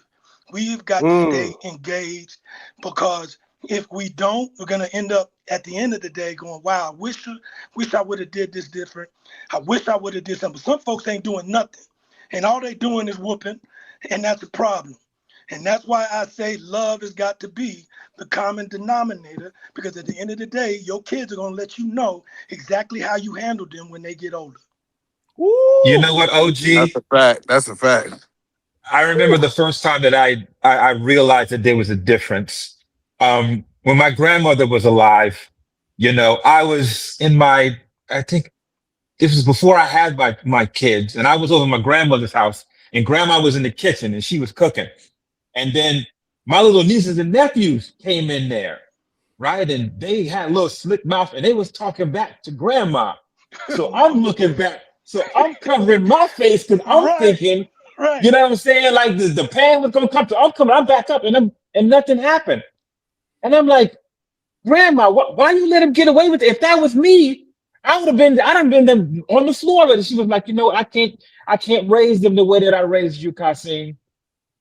I have to speak to them differently the way that I spoke to you.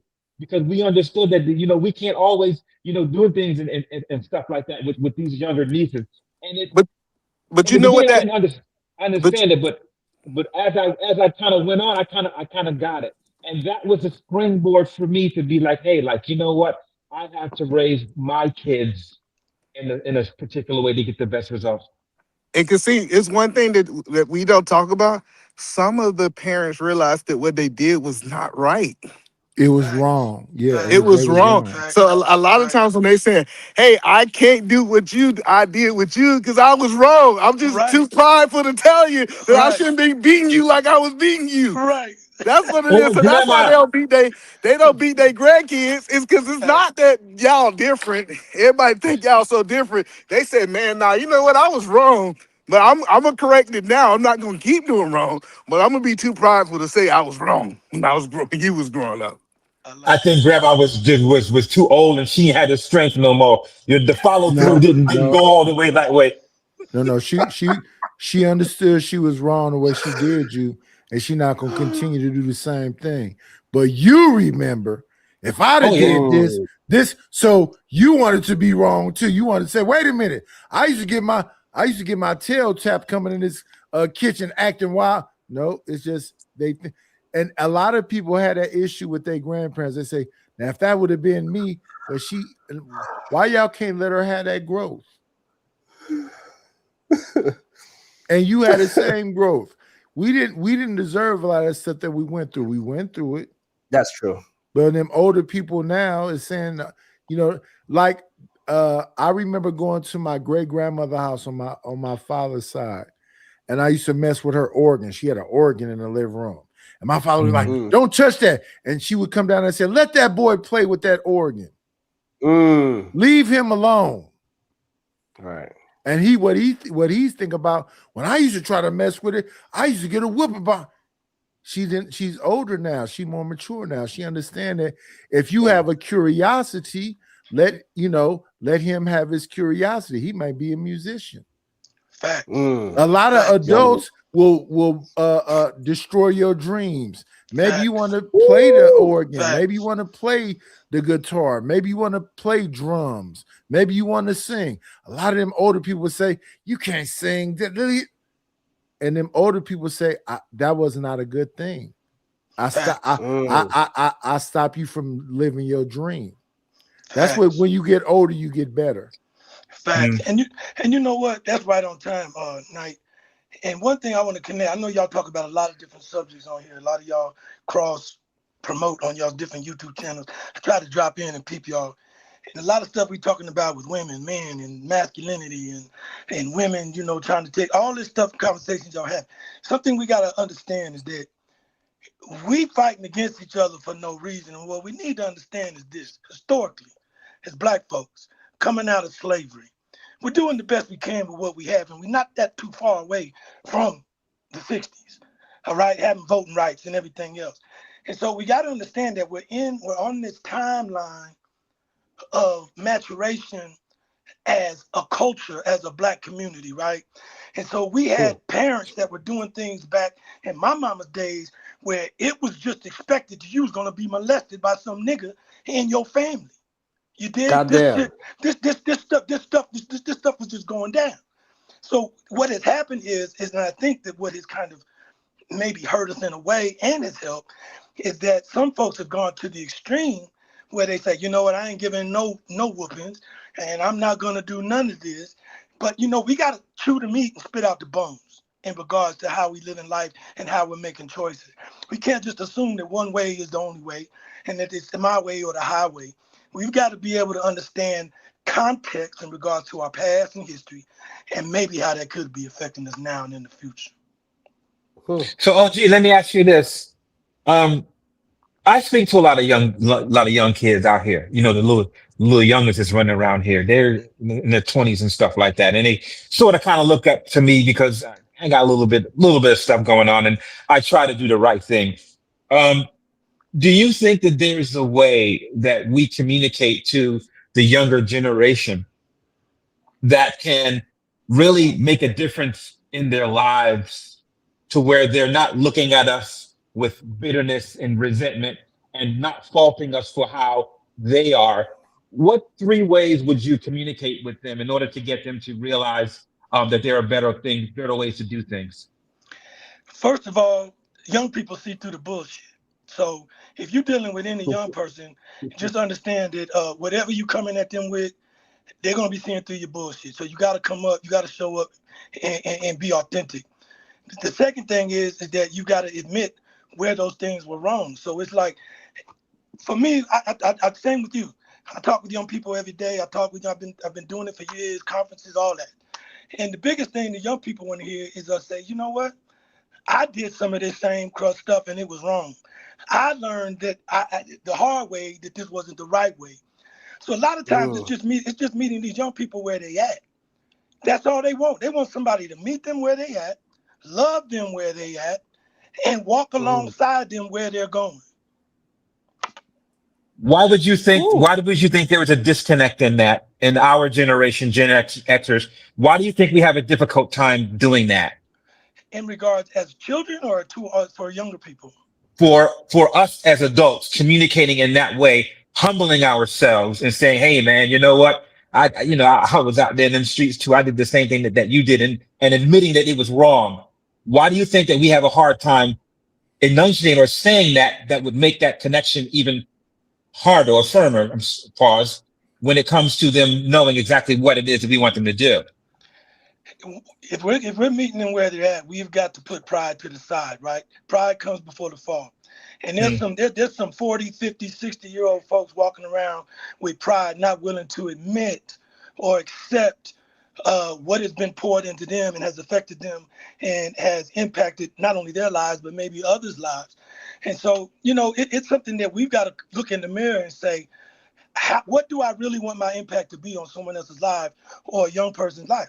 You just got to accept the facts, man, and be honest and real about it. So you think we should do more as the old heads to reach out more to these young kids and sit down with them and let them know that we understand where they're coming from and start from that place and move forward?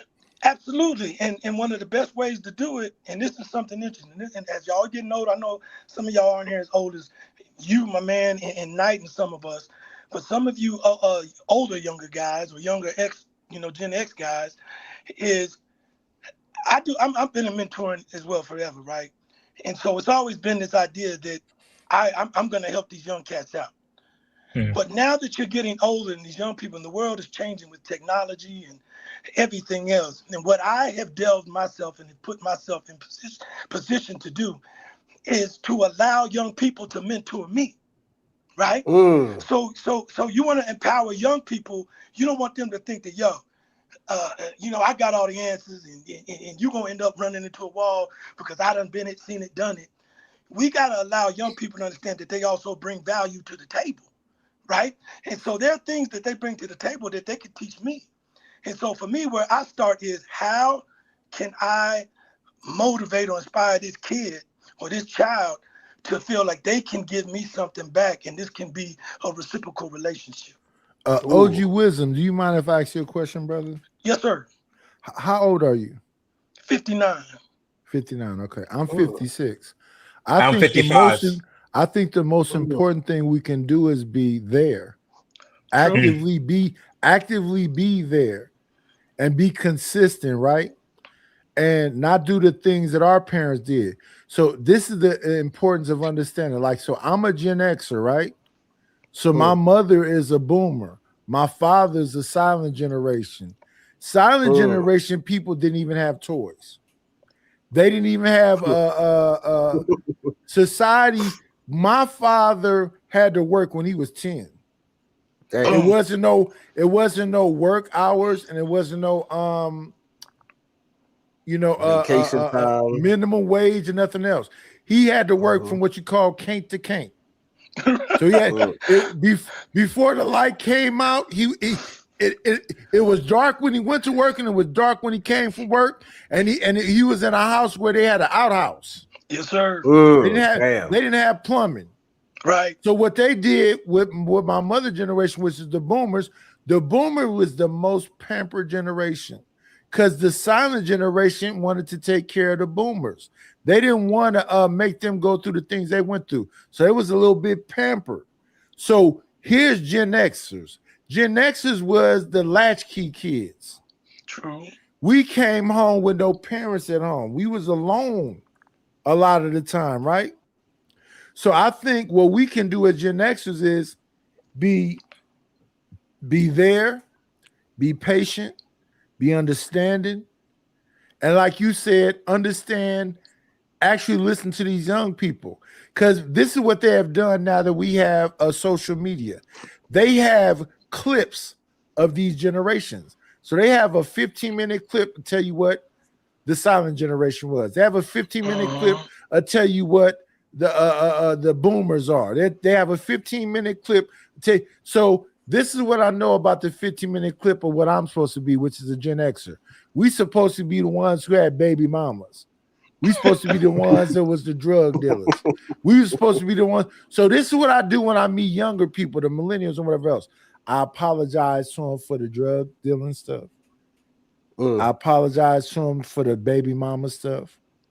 I apologize to them for them being latchkey kids and not coming home to nobody. And I try to be consistent and be there with them and tell them that, you know what? You are somebody. You are important. I love you. Yes, sir.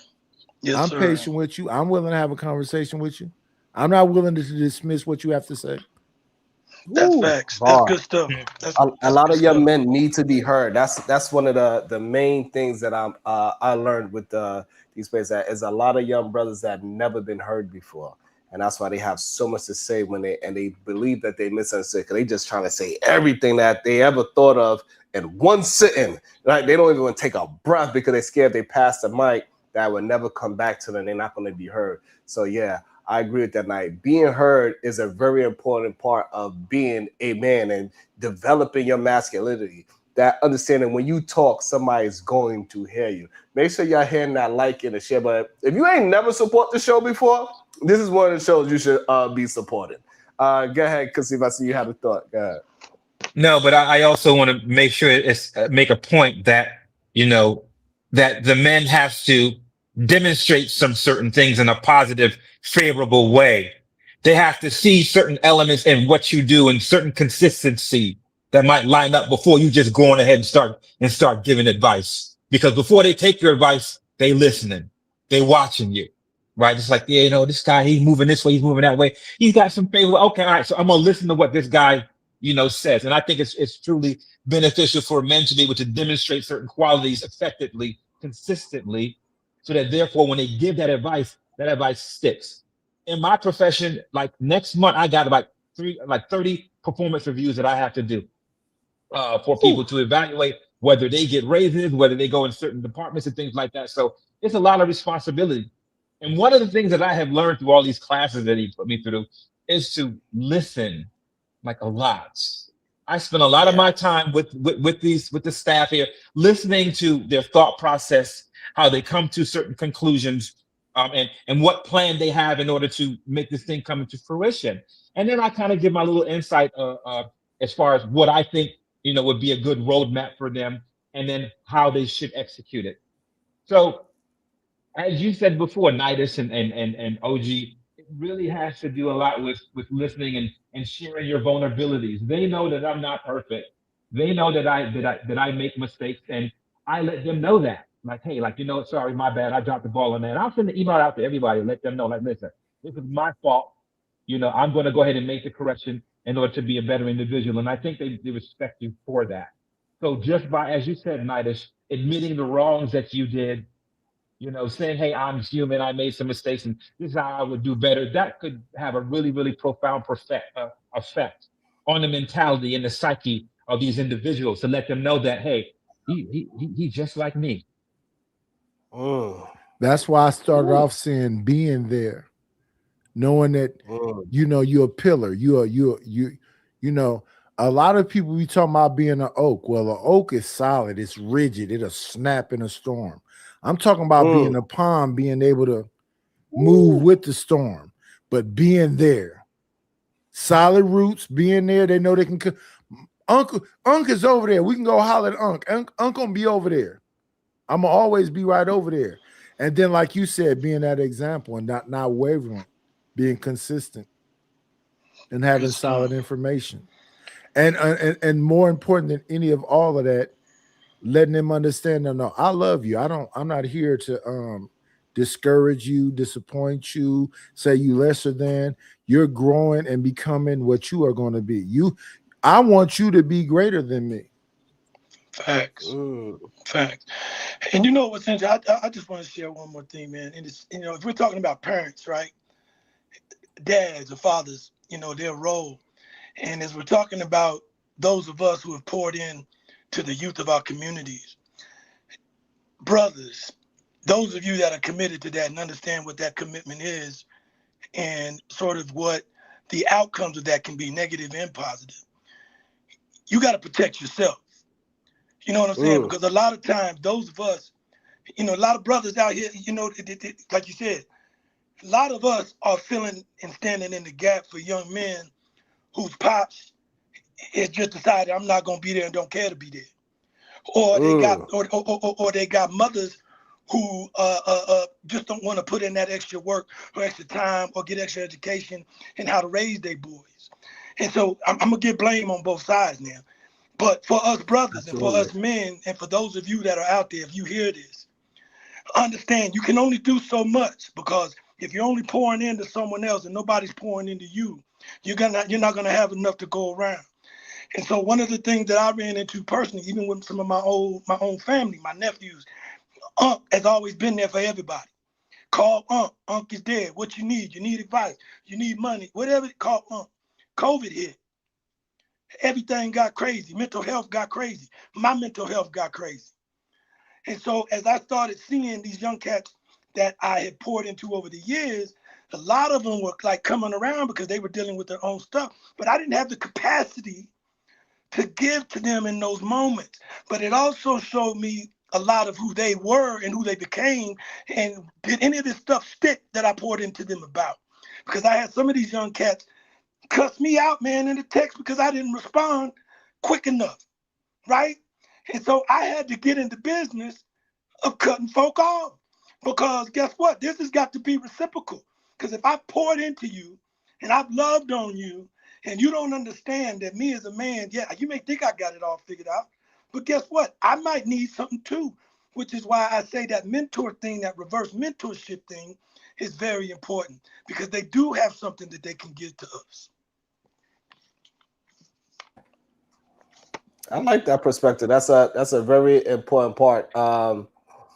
And when you are involved in whoever it is that you're teaching, right? Because I think sometimes it gets too caught up in just strictly your own children. But when you are a teacher, somehow, some way, you always giving information out to individuals that ain't your child. Right. Sometimes even older than you, right? It depends. Once you develop a certain skill, people that needs that attention for whatever that time being, whether it's a month, 2 years, or even a day, they somehow find a way to find you. You know what I'm saying?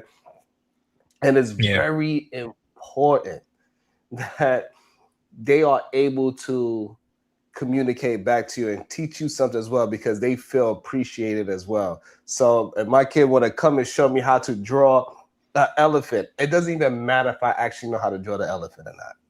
Right. I'm like, go ahead and teach me, because also I am through her teaching me something, even though I already know it, it is still me teaching her, right? Because I'm giving her the skill set to learn how to teach. But understanding She's they got practicing value. her teacher skills through me, because she want to show me, hey, look, I could do excellent, and I could give little pointers without actually giving her pointers while doing the teaching while not looking like I'm teaching at all. So the whole time she thought she was giving me something, and you could still give it a jewel where she could get and improve. So having that person be able to communicate back to you is very important when you are teaching, and having the ability to possibly even correct you. Another teaching tactic is that you are going to a classroom and you will try to say if it's Tuesday, you're going to say, hey class, isn't today Monday? And all the kids are like, no, it's not. You get them engaged. And then they could correct you. They'd be like, oh, thank you so much, kids. And then now you have a different kind of rapport with the children, because now they understand there's a back and forth thing. We can learn from each other. I could teach the teacher. What? They're excited. Yeah, I It's think what important. it is, Sharon, is that you gave them a safe space in order for them to Okay. be vulnerable. Having a safe space is the foundation for any healthy relationship, no matter what dynamic it is. And by you Mm, allowing them to share their most not almost intimate, but most deep things that's important to them, the more that you allow them to do that, the safer that they feel around you. So therefore they can mm, share all of those things, right? In relationships, we need our wives and our spouses to have a safe place where they can come to us with anything that they have on their mind versus them holding it in and holding resentment. So what you're doing is you're just creating a foundation for, your daughters to have a safe space so they can come to you freely and speak to you, about things versus going to others with more important information. mm. And I just want to also, with that thought, also is what OJ and I is saying, that we cannot beat fathers. We cannot beat absent fathers. Like, you cannot beat, how can I word this? Absent fathers cannot be beaten to a child.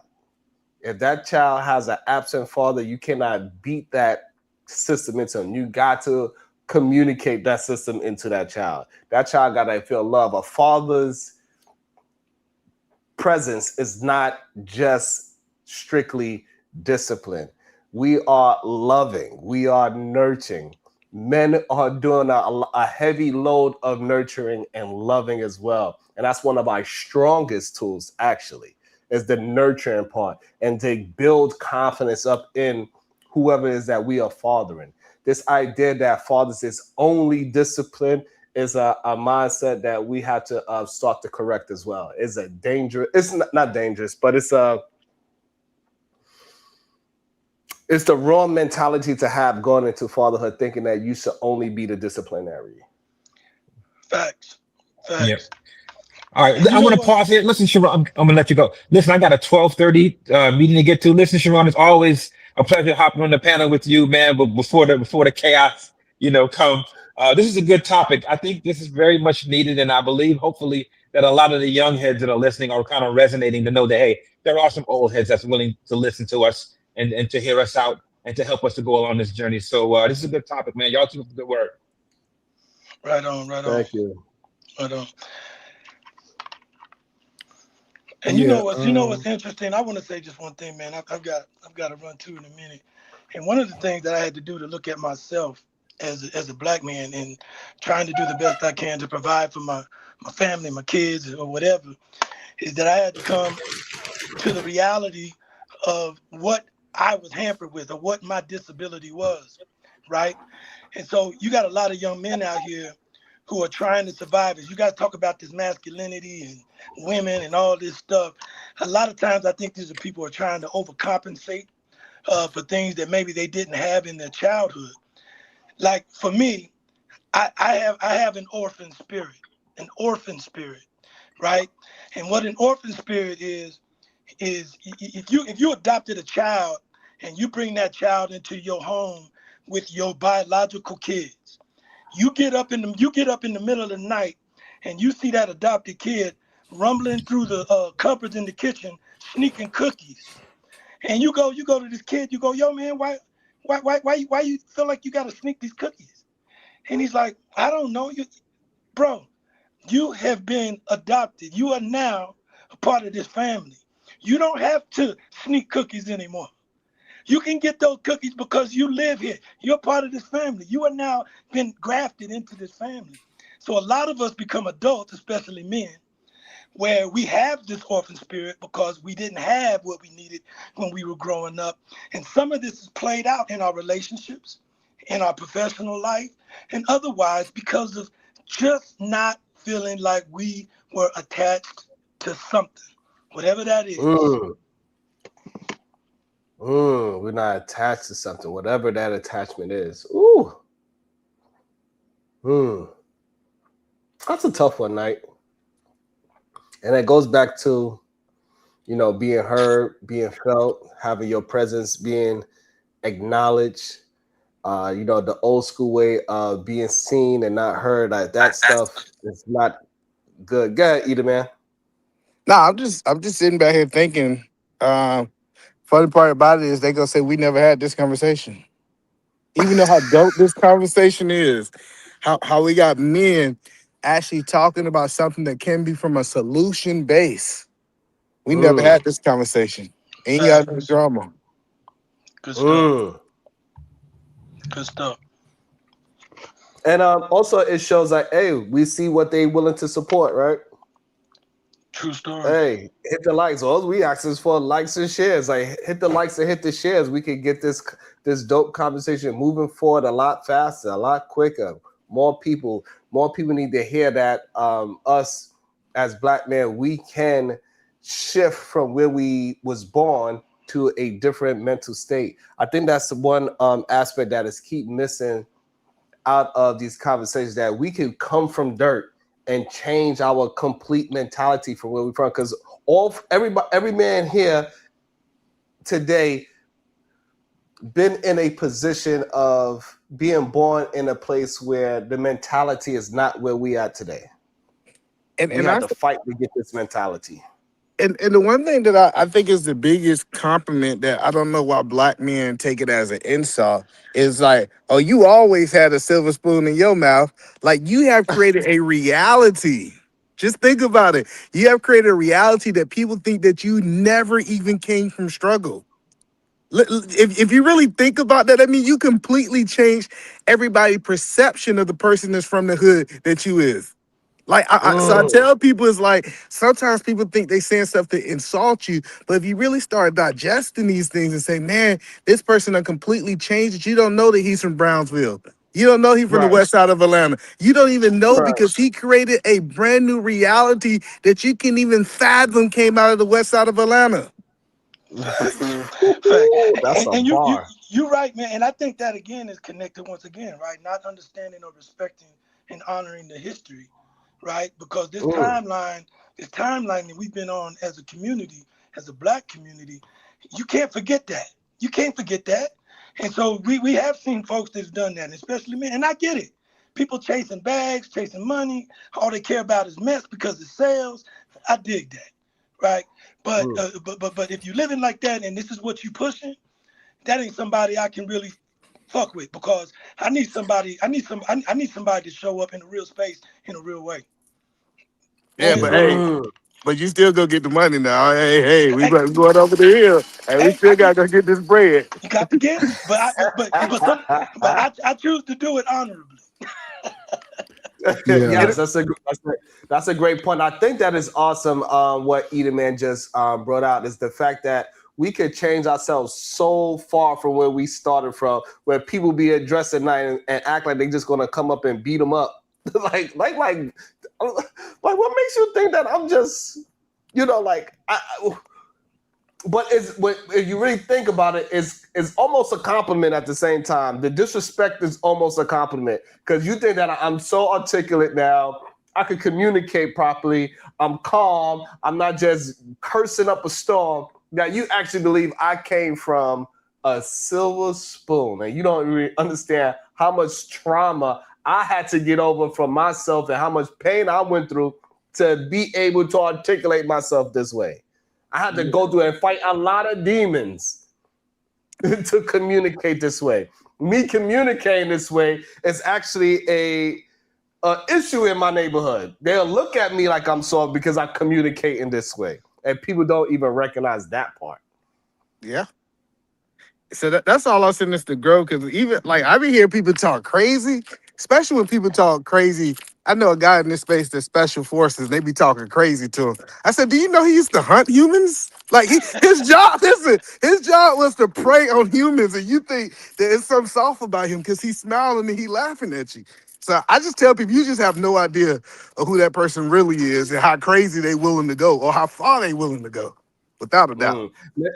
Maybe shout out to Wanda, member for 2 months. Thank you so much, Wanda. Get them likes up and share and support. Thank you so much, Wanda. Let them know, goddamn. Tell them. Yeah, Also, shout out to the Cash App. It says support good stuff. Absolutely. Thank you so much. I really appreciate, and I this really appreciate the good stuff part because it's very rare that I actually get any any kind of love and flowers for doing productive conversation. So it means a ton. I really appreciate that. yeah. Seriously. This is what our women need. This is what our children need. The women and Mm, the children both need love, patience, and understanding. mm. Whew. Why is it so difficult for us to produce those things, Knight? What is I that? just think it's a bunch of angry people, and they so consumed with themselves, and it's about individuality. But if you really just sit back and think about it, that's what the women need. That's what the children need: love, patience, and understanding. And like I said Mm, earlier, when I was talking about the people I didn't want to disappoint, those people love me. They try to understand me, and and they have patience. And I will also say that a lot of people selfish. I remember we was having this conversation. What you bring to the table? What you bring to the table? You know, everybody was like focusing on what the other person can do for them. I remember mm, when I joined the army, it wasn't not what the army can do for you. It's what you can do for the army. And I think if we actually take that mindset to relationships, what can I do for the relationship? Because I learned this right mm, here. Love is a cycle. When I give out love, my wife loves me back. If I give out hate, she's gonna hate me back. So that's the point that I tell people is that if you understand, I know a lot of people. Charleston White was talking about this. He said, "I went to go do everything in my house first. I washed the dishes, I cleaned. I said I'm gonna set the example, and then I delegated." A lot of men want to mm. delegate without doing the task. Woo!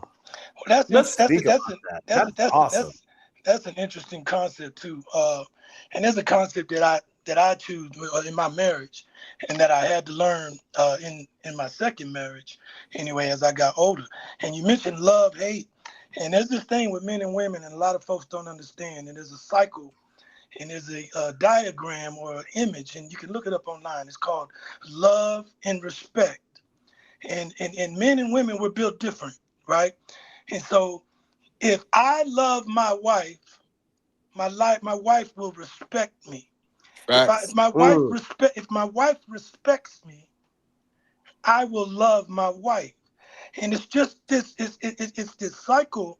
If we can keep in relation, this I know we kind of gone into this relationship thing, but I choose that's to live fine. my life in my relationship this way, and I'm glad that my wife understands that as well. Because love and respect, men and women need two different things generally. Mm, Men, we want respect, and if we don't get that respect, how you expect me to love you? Women want mm. love, but if they're not getting love, you know what I'm saying? It's just this cycle. We've got to keep It's our just going to eyes keep going It's around. on the And prize. I think what Eda Man brought up is we could really really attack that conversation as well. We also got Wall Street Willie that just hopped in on the panel as well. But that give it the delegating before you do is a problem that we have in these panels and in the mentality of a lot of men. A lot of men, they want to tell everybody what to do, but they actually haven't done the work to be out there delegating anything yet. I think that is something that we definitely need to have a conversation about. That was a great way to segue, Eda Man. I appreciate that. Hey, Knight, what is your thoughts on delegating before you practice what you preach? Like, what is your thoughts on what Eda Man brought up? I agree with him. I worked years with the Cub Scouts, Boy Scouts at a church called Allen Temple. We had a lot of kids at Eagle that went to college and whatever else. My oldest son went to the Army. My youngest son went to the Marines. My youngest son got out after a year. My oldest son is still in the Army right now. Um, I think it's about being active participants in your community. I think you need to be a part. You understand your city council, know your mayor, know your aldermen, know everything aspect of your city if you actively want to make a change. You cannot be on the outside looking in. You have to actively be involved. Yeah, and I Gotta think be active. and so Mm. Sharon, I had a first sergeant tell me, he said, I did. He said, then I let you watch me did do. No, he said, I did. I let you watch me do. I watched you do, and then I let you do. Right? Like we just get to Mm. the let you do. Like we want to jump to that last step, right? Like, but it's a process of training. It's a process of training that we walk people through, and this is the microwave society. I just want to skip to the end. I just want you in there washing Mm. those dishes, even though Mm. I'm not gonna willing to show you my kids how the dishes is washed. I think you just supposed to know how dishes supposed to be washed. Either Hey, man, man, either that is man. such a I went great. to them. I want to say this because one time, my baby was cleaning, and I told her, "No, that's not how it's supposed to be." And then she said, "Well, look clean to me." And then I had to realize what you just said, right? And I was like, "Oh, she was never actually taught properly how to clean this said thing." And so instead of me screaming and yelling, I got down and I got busy and show how it's supposed to look and how to get it to that position of clean. And I said, look at this. Do this look clean? Yes, it does. Does this look like what you left it as? No, it don't. All right. So from now on, you know how to clean this situation to our standard. It ain't no your standard. This is a standard of clean. It ain't no I'm going to do it my way. No, clean is clean. We got to get to a standard of what clean is, and then you could try to figure out a new way or create a different way. But we got to understand what's the end result first, and then you could try to have a different way of doing it if you didn't like the way how I did it. Let me also give Wall Street Willie an opportunity to jump in. Good day, Wall Street Willie. What is your thoughts on this part of the conversation? Peace to the gods and the earths. A very Shout interesting, out to the Lollipop Guild. a very interesting dialogue. You know, today's mathematics is wisdom, build, and destroy. So what that means to Mm. me is with the proper wisdom, you can build the tools to destroy your opposition or things that may hinder you. I just say to the That conversation, was like, bars. Say that one of the again, Willie. That was things, actually. Hold on, Willie. That was actually bars. Can you come repeat on, man, that, I always please? got balls, man, straight off the top. Today's That was math actually really good. today's mathematics is wisdom, build, and destroy. And what that means to me, with the proper wisdom, you can build the tools to destroy those things in front of you that hinder your progress. You like that? Facts, Mm. facts, facts. I like that. So to You're a the 5%er, Willie? conversation though, chill out. Guys, that was off the top. Chill out. But Oh, no, no, no, I no, like no. this cat. Wall Street, you go on ahead and admit what you are, sir. Let's not do this. look, man, look. To the topic, right? One of the things that we got to understand is there's been a societal shift, right? The responsibility used to be on the people giving information. I think in 2026, the responsibility is on the person listening Boom, to take bam. the Mm. information from the right people, right? Because everyone's Facts. got an opinion, right? And what happens is when you hear a lot of the things, oh, women do this, men do this, right? It might apply if you're an average person. When you hear people speaking about these things in blanket terms, right? It might apply and make sense if you're average. But most of us are below average, let alone above average, right? So the message you receive might need some care. It might need some contour ideas that are expressed to you. So I would just say that to the young dudes that are listening, looking to be guided, you got to be extremely careful what you listen to because the wrong advice could throw you off the cliff faster than figuring out on your own. You know? So how did Mm. that apply to this conversation? I think it So applies a little bit. I'm sorry, man. Go ahead, brother. Nah, go ahead, break it down, brother. No, I was just gonna say, the reality is like you said, you have the power to either destroy or build up. Is what I got from you, if I'm not mistaken. But something that I had to learn, and that we all gonna have to learn, if you're expecting not to be alone in your old age, uh, in a relationship, you might want to tell somebody to do something or expect them to do something, clean, wash something. But when you get up in age and life starts happening, and life is life, my wife became ill, and she's a doctor, and she developed rheumatoid arthritis. And so, because of her health, there are things that she used to do she can't do no more, right? Mm, There's things that have happened to me that I can't do no more that I used to do. mm, And so, it's not going to always come from this angle of assignment or job description. Sometimes we have to have the same goal in mind and the same destination and where we're trying to get. And so all of that don't play out. It may play out for a few years, but if you plan to live until you my age, you're gonna have to change those rules. You're gonna have to massage how you came into this game, especially in relationship.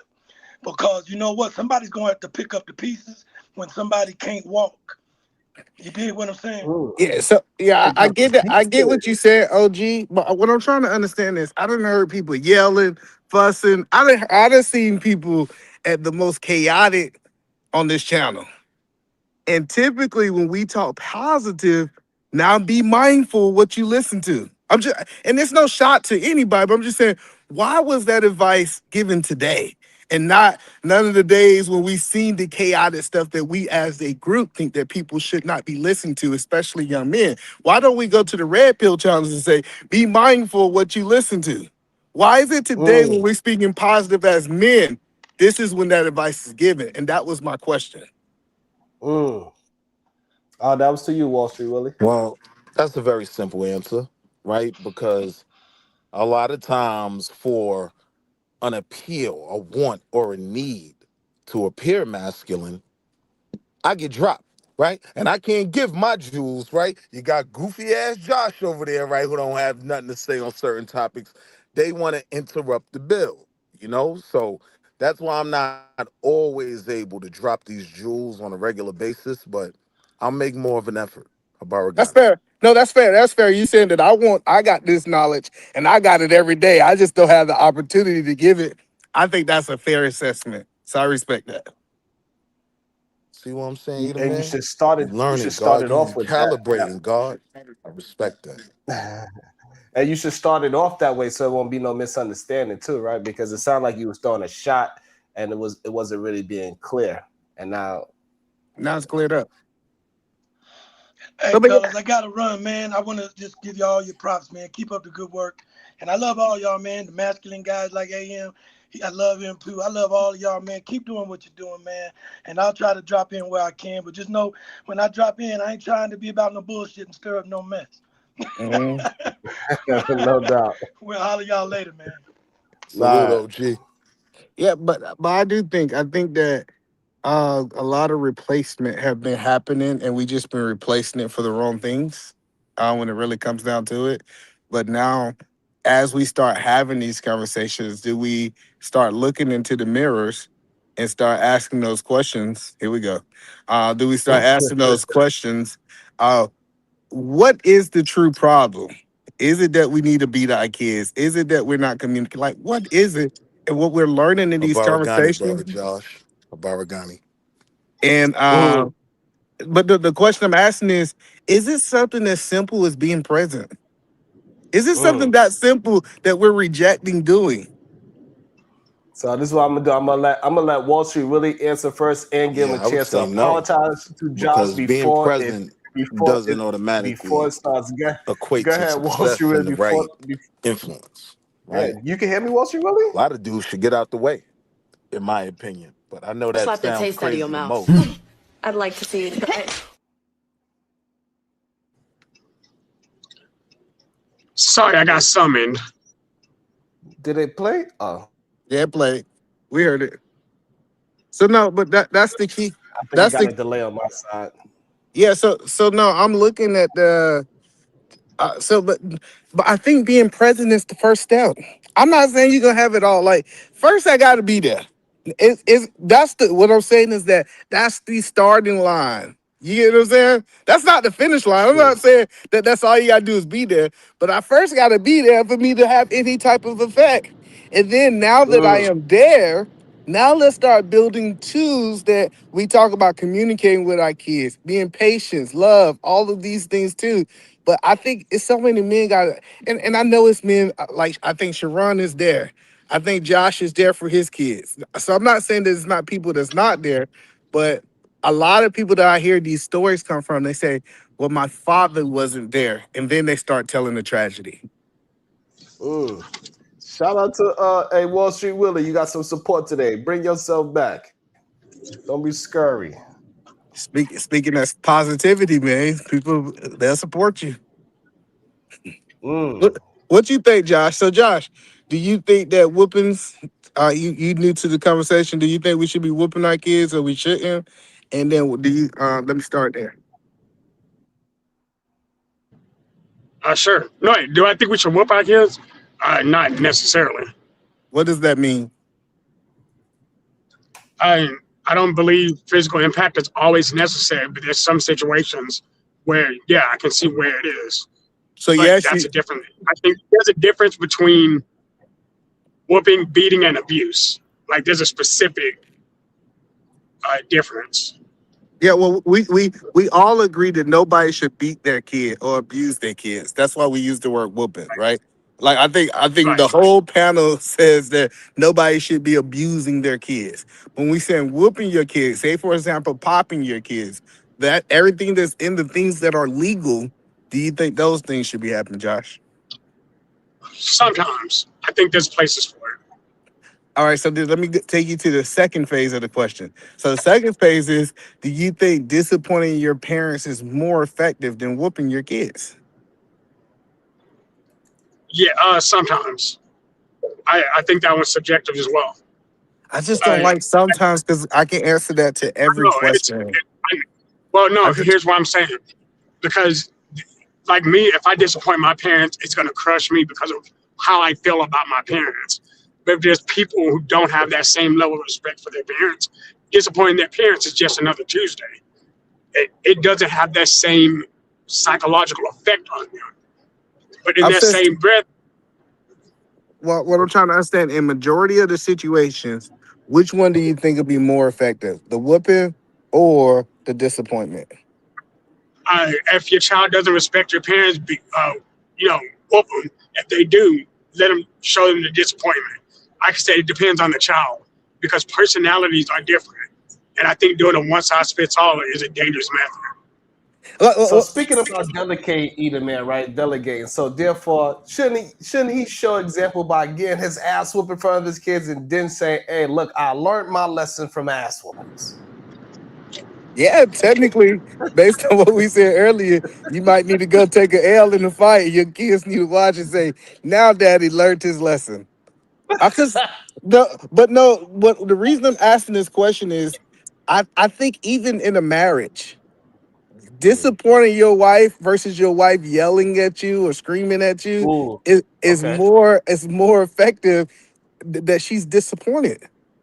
I agree. Mm, So so okay. so that's what I'm saying. These principles that when we go to an adult life, we always say it applied, but then once we started dealing with kids, we say now the common sense part goes away. Well, no, well, I can only, so anecdotally, my son and daughter are different. Like, I can, I wouldn't ever spank my daughter because that's my baby girl, right? But if she disappoints me and she sees it in my face, it affects her more drastically than it'll affect Ed. My son, he's like, if I disappoint him or if he disappoints me, he'll feel bad about it, but he's likely to continue it. But if he were to do something that was severe enough for me to have to put my hands on him, and then he realizes why, because I'm not just gonna spank you and then be like, yeah, so deal with it. No, like we're gonna have a full conversation about it, and you're gonna need to understand why we had to cross this bridge. I've only had to spank my son twice in his life, and he's 9. Yeah, but what I'm saying is when I spanked my daughter, she did something. I spanked my daughter. She cried for 2 seconds. When I came home one day and I said, I'm so disappointed that this house looked like this. Like she cried. It felt like she cried for an hour. Like she was in her feelings for so long because she was she really felt it from an emotional point of view that I think I never could have got physically. And I learned something that day, and I was like, long as I hold the standard, long as because I got to maintain the standard if I'm gonna hold people to the standard in my house, right? As long as I Absolutely. maintain the standard, I they gonna say, hey, daddy come home. We don't want daddy. Like, cause I remember only thing I did, I looked at it, I just shook my head and I said I was disappointed. Walked downstairs. That's all that happened. And I walked up like an hour later. I said, she's still up there crying. What's she crying? She's like, I'm so sorry. I didn't mean to disappoint you. Like it hurted her in a place. And she never did that again. Like, I get what you said with your son. That thing that we was talking about never happened again. So I don't know. I really think it can be a more powerful tool as long as you hold the standard. If you don't hold the standard, it's hard because you can't say, I'm disappointed for you smoking weed and you go light one up on the Mm. porch. Like you can't do that. But as long as you hold the standard, hey, we don't cuss. Like say for example, you say we don't cuss in this house and you cussing, you're not holding the standard, so your kids don't have to hold the standard. So I have Right. to hold the standard if quote unquote I want my kids to hold the standard. And I believe that's truly was very hard for men to do. Them holding the same Ooh, standard. that's a great point. And just to go with the cursor part is a great example of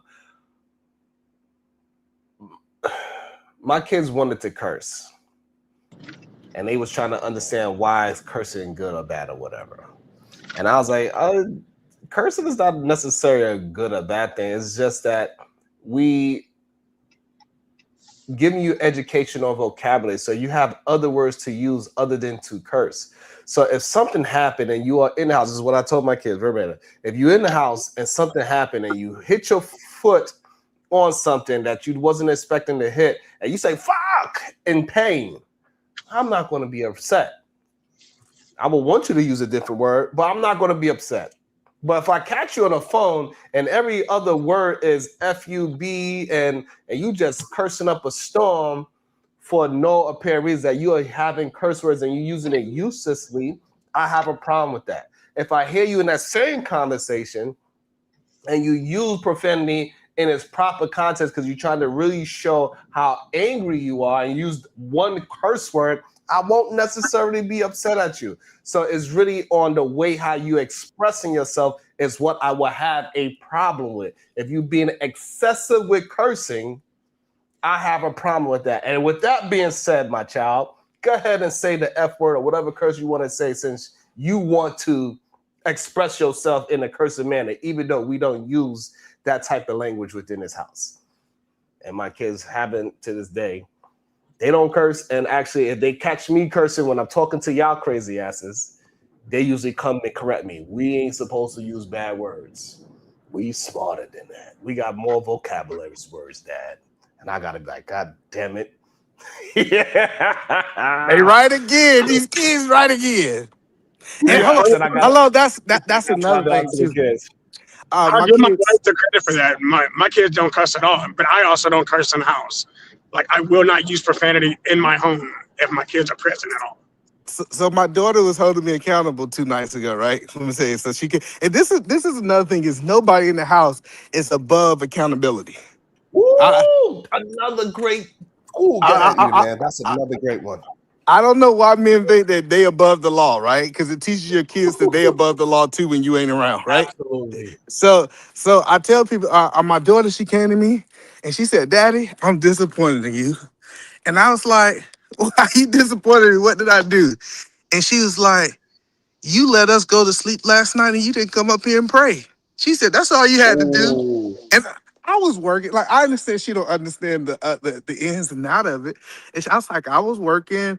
I did all. I didn't. You know what? The first thing I wanted to explain myself, Sharon. Like I was thinking this, and I said, "You right." Sometimes, as fathers, we gotta be like, "You right. I gotta do better." This is what I told her. I said, "I gotta do better. I need to make sure I make an effort to make sure that I'm here to read the book. I'm here to pray for you at the end of the night." And you know what? That Mm. that warmed her heart that I took that accountability. So now when I asked her to take accountability for her actions, she said, "That's what we do in this family." It's so simple. And one thing, and you catching yourself, right? And not allowing how, doesn't matter how truthful it is, that excuse to give them the idea that they could use something that is truthful and use that as an excuse. That's another thing that you untaught within that situation, right? And just being allowing yourself to be held accountable by your child. You are teaching another lesson that, hey, there ain't no excuses. I didn't do something that I'm supposed to do, regardless if I'm tired, I'm working, whatever the case is. I still need to go ahead and do that because I told the universe I was going to do this thing. And either man's point is his religion. He said, hey, I'm going to do X, Y, and Z. Whatever that thing is that you say you're going to do, you need to train your body and your mind to go ahead and deliver that thing. Because the universe is going to reward hard work every single time. Sometimes I don't want to come up here and talk. Sometimes it's difficult to come up and talk. Today was one of those days where I didn't know what I was going to talk about. And if I would have just said, you know what, I'm tired, we would have missed out a beautiful, fruitful conversation that we had today. I think this is one of the best dialogues we had in a very long time. That's because you had me, the villain, in this story. It's all right, Sharon. You can just give me the applause. You can just give me my flowers. It's all right, my brother. Let me do my villain clap.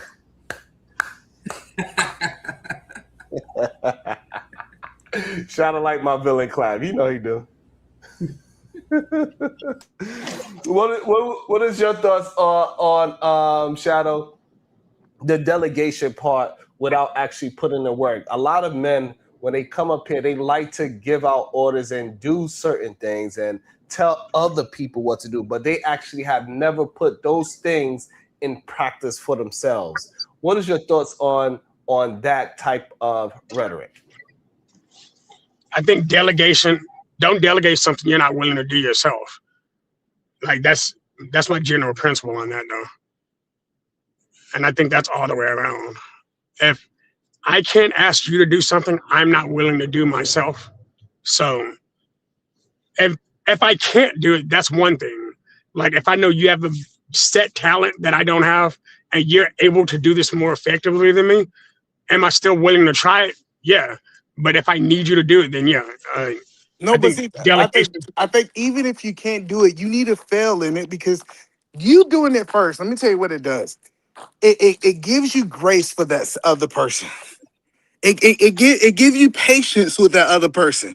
So if you're doing something you ain't never did, you ain't got patience for because you literally operating in theory. If you say, hey, balance this book, and he ain't never balanced the book before, you gonna be like, yeah, you know what? Since I ain't never did it, it's supposed to take 20 minutes. And when you start really processing it, it take 2 hours.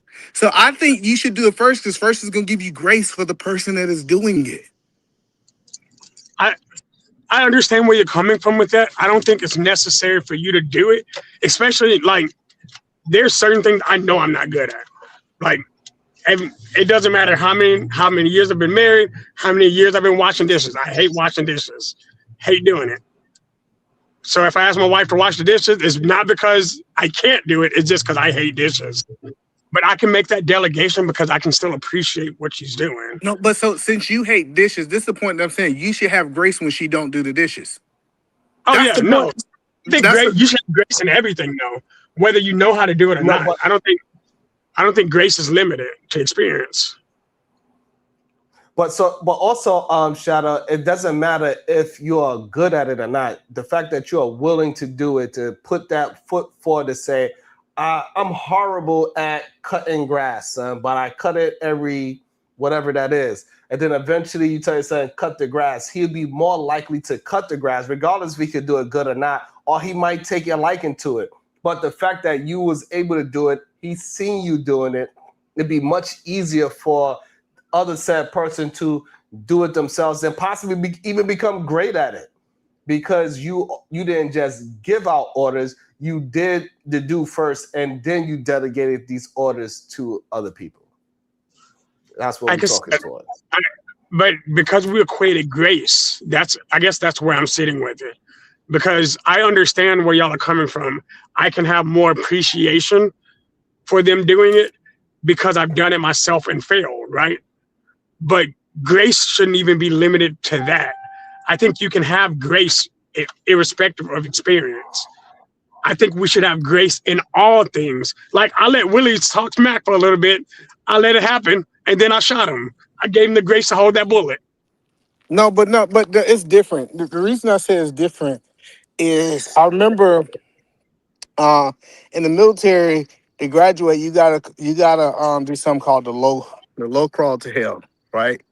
You crawling on glass, all these things, right? Neither here nor there, right? And looking at it from the outside, you think you understand how bad it is. I'm saying from Mm, the outside out, you always can think you know. But when you get down there and your knees are cut up, your elbows is cut up, you got glass going through your arms. Like when you going through this process, it gives you mm, a new level of grace. When you say, I see why that guy's crying over there. I see why that guy, mm, after he ran 22 miles, he's throwing up. Like sometimes we don't mm, understand it because we haven't been through it. That's why when people mm. try to tell us advice about marriage, they're like, yeah, I know this. And I was like, well, you don't know. I'm telling you, I get that you think you know. You don't know until Right. you get in it. Yeah. You don't really understand. You have a theory of how this thing works, and that's cool that you have a theory. And I would love for you to put your theory to the test and see that all those talking points that you gathered over the years, you put that inside your relationship. See how fruitful your relationship actually will be if you use those talking points as a framework to your actual relationship. And we'll see how long that lasts. That's what he the man be trying to let these men know. Like, you can tell us all these talking points all you want and how great it sounds. Because a lot of those talking points do sound good on paper, but they just don't work in reality.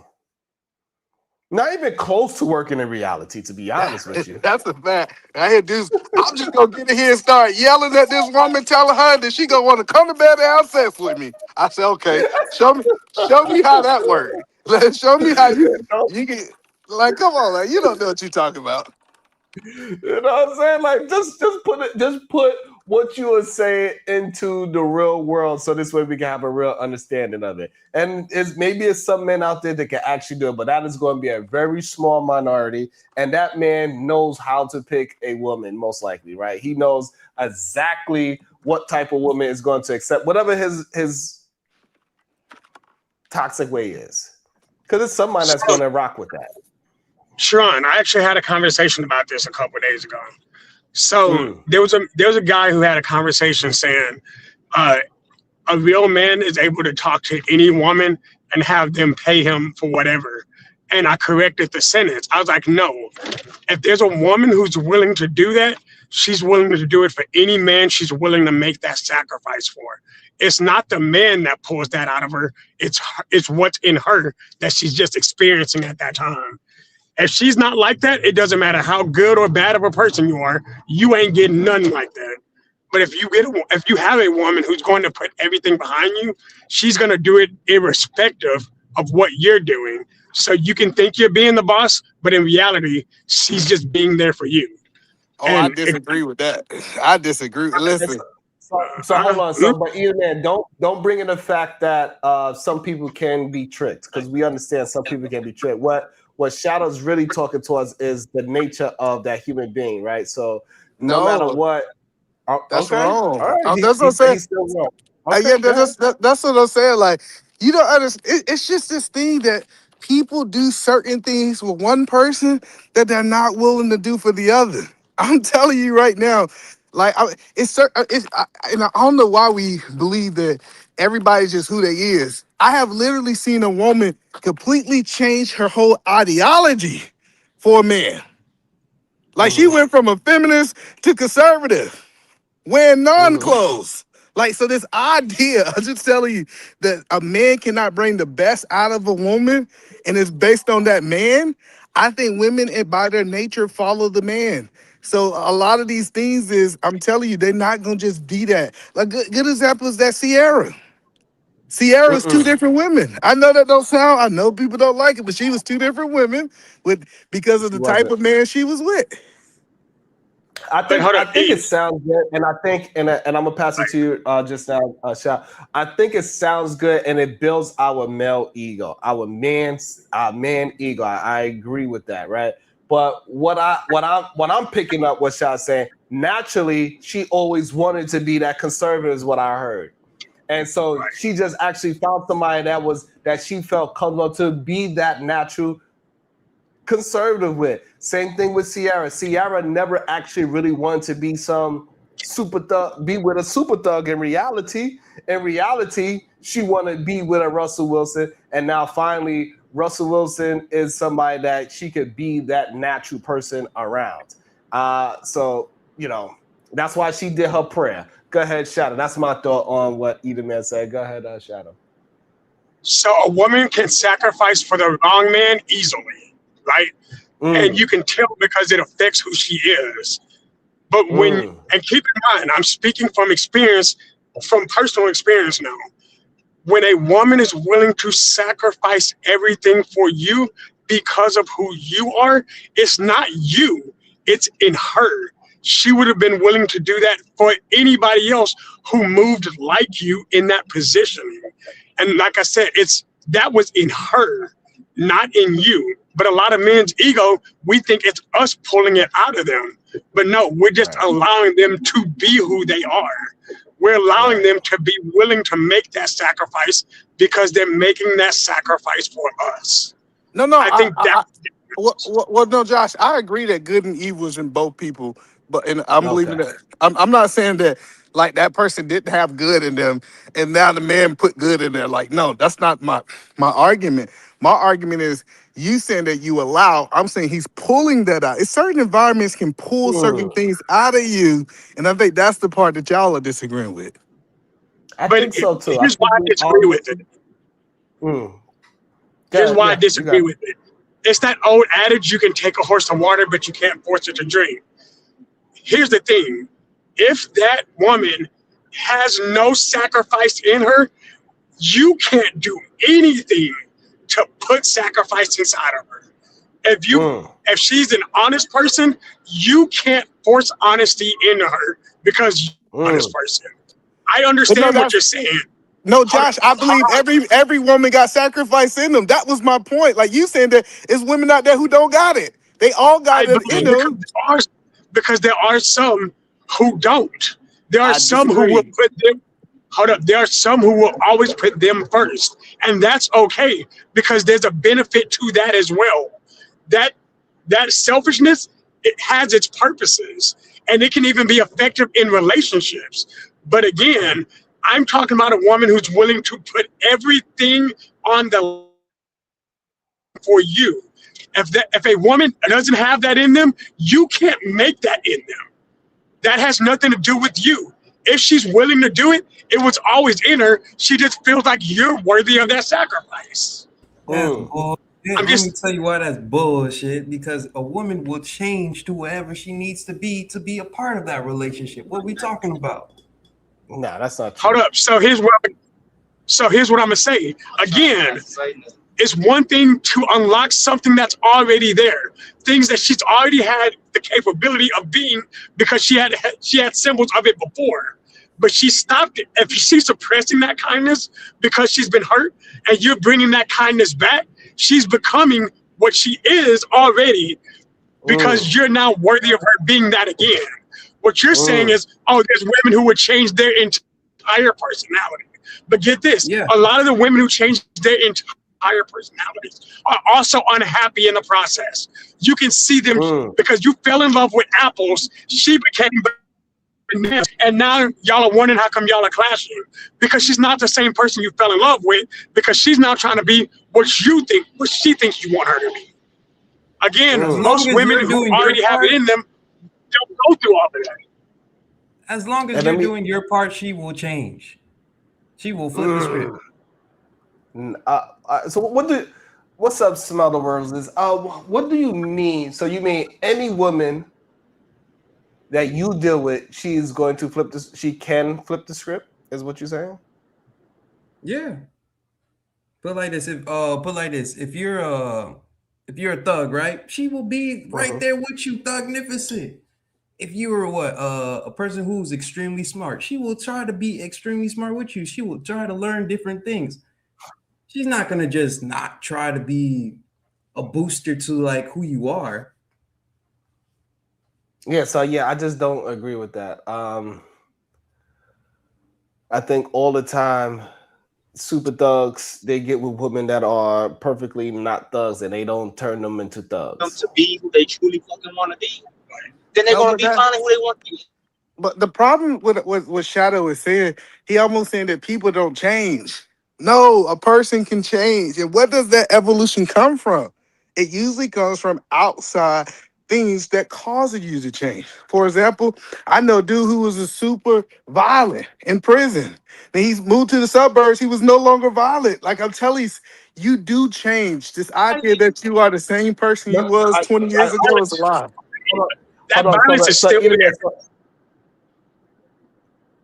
Right. If So the thing is that so like for example, I believe that I'm a nonviolent person, but that doesn't mean that I can't be violent if I see the right situation that I have to be that.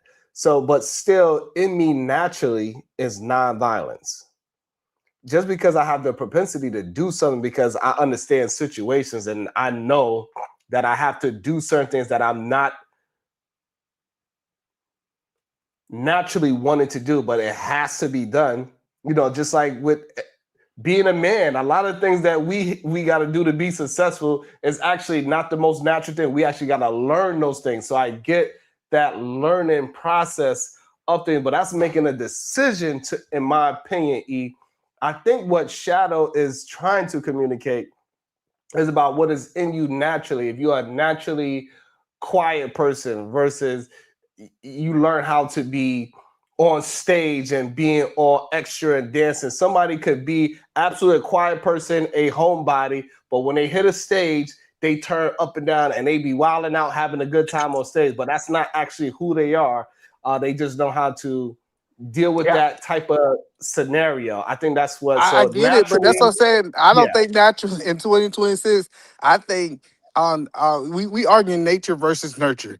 I think Mm, nurture is more effective in 2026 because we don't stay in a natural position. So that's what I'm saying. It's like all these things that you said. Yes, it was taught. Yes, most of the things and behaviors that we do as humans today is taught. That's not something that's natural to us. So it's more mm. effective. but even However, speaking nature versus nurture, you're still fighting. Like I'm gonna use your example, the violence situation, right?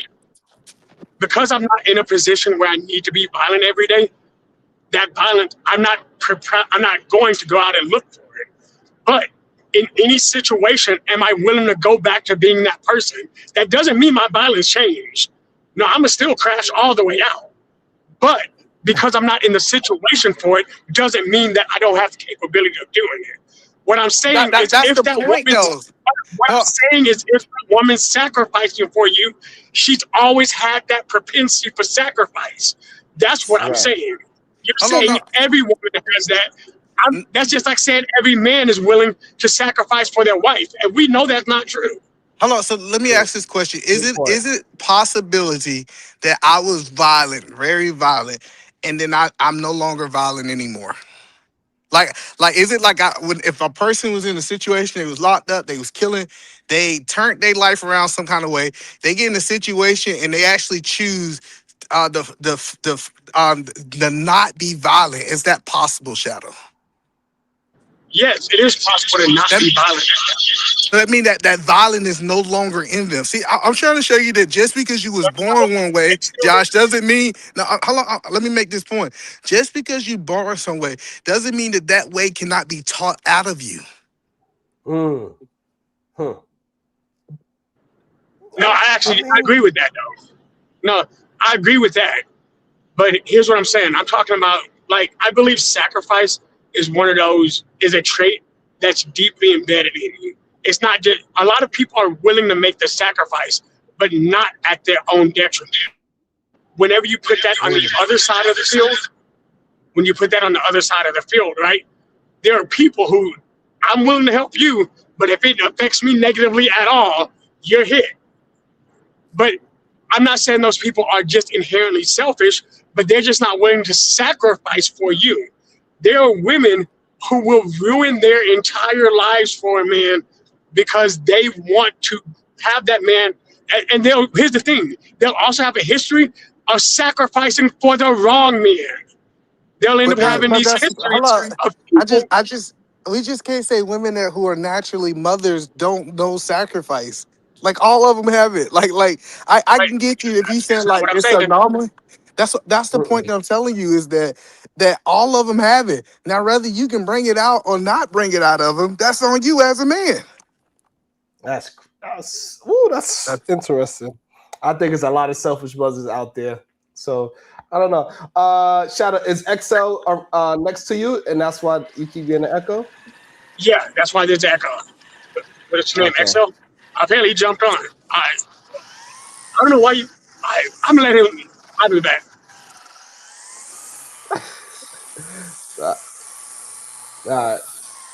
You want to do it that way? You want to be on the? You want me to do it? Okay, he said he got it to his own. All right, we're No, gonna Yeah, we see do my it if it that phone. way. works. My phone is mounted. So Yeah, we do it that way. Okay. Shout out to XL. Good day to you, XL. Good day. What is your thoughts? Why Edie Man do the yard work?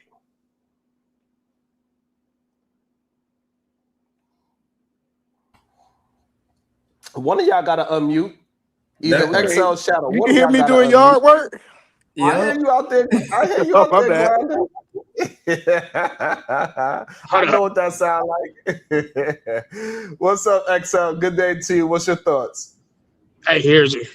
Hold on, one moment. I got my shit. Are Yeah, you we can hear you good. niggas? We can hear you, XL.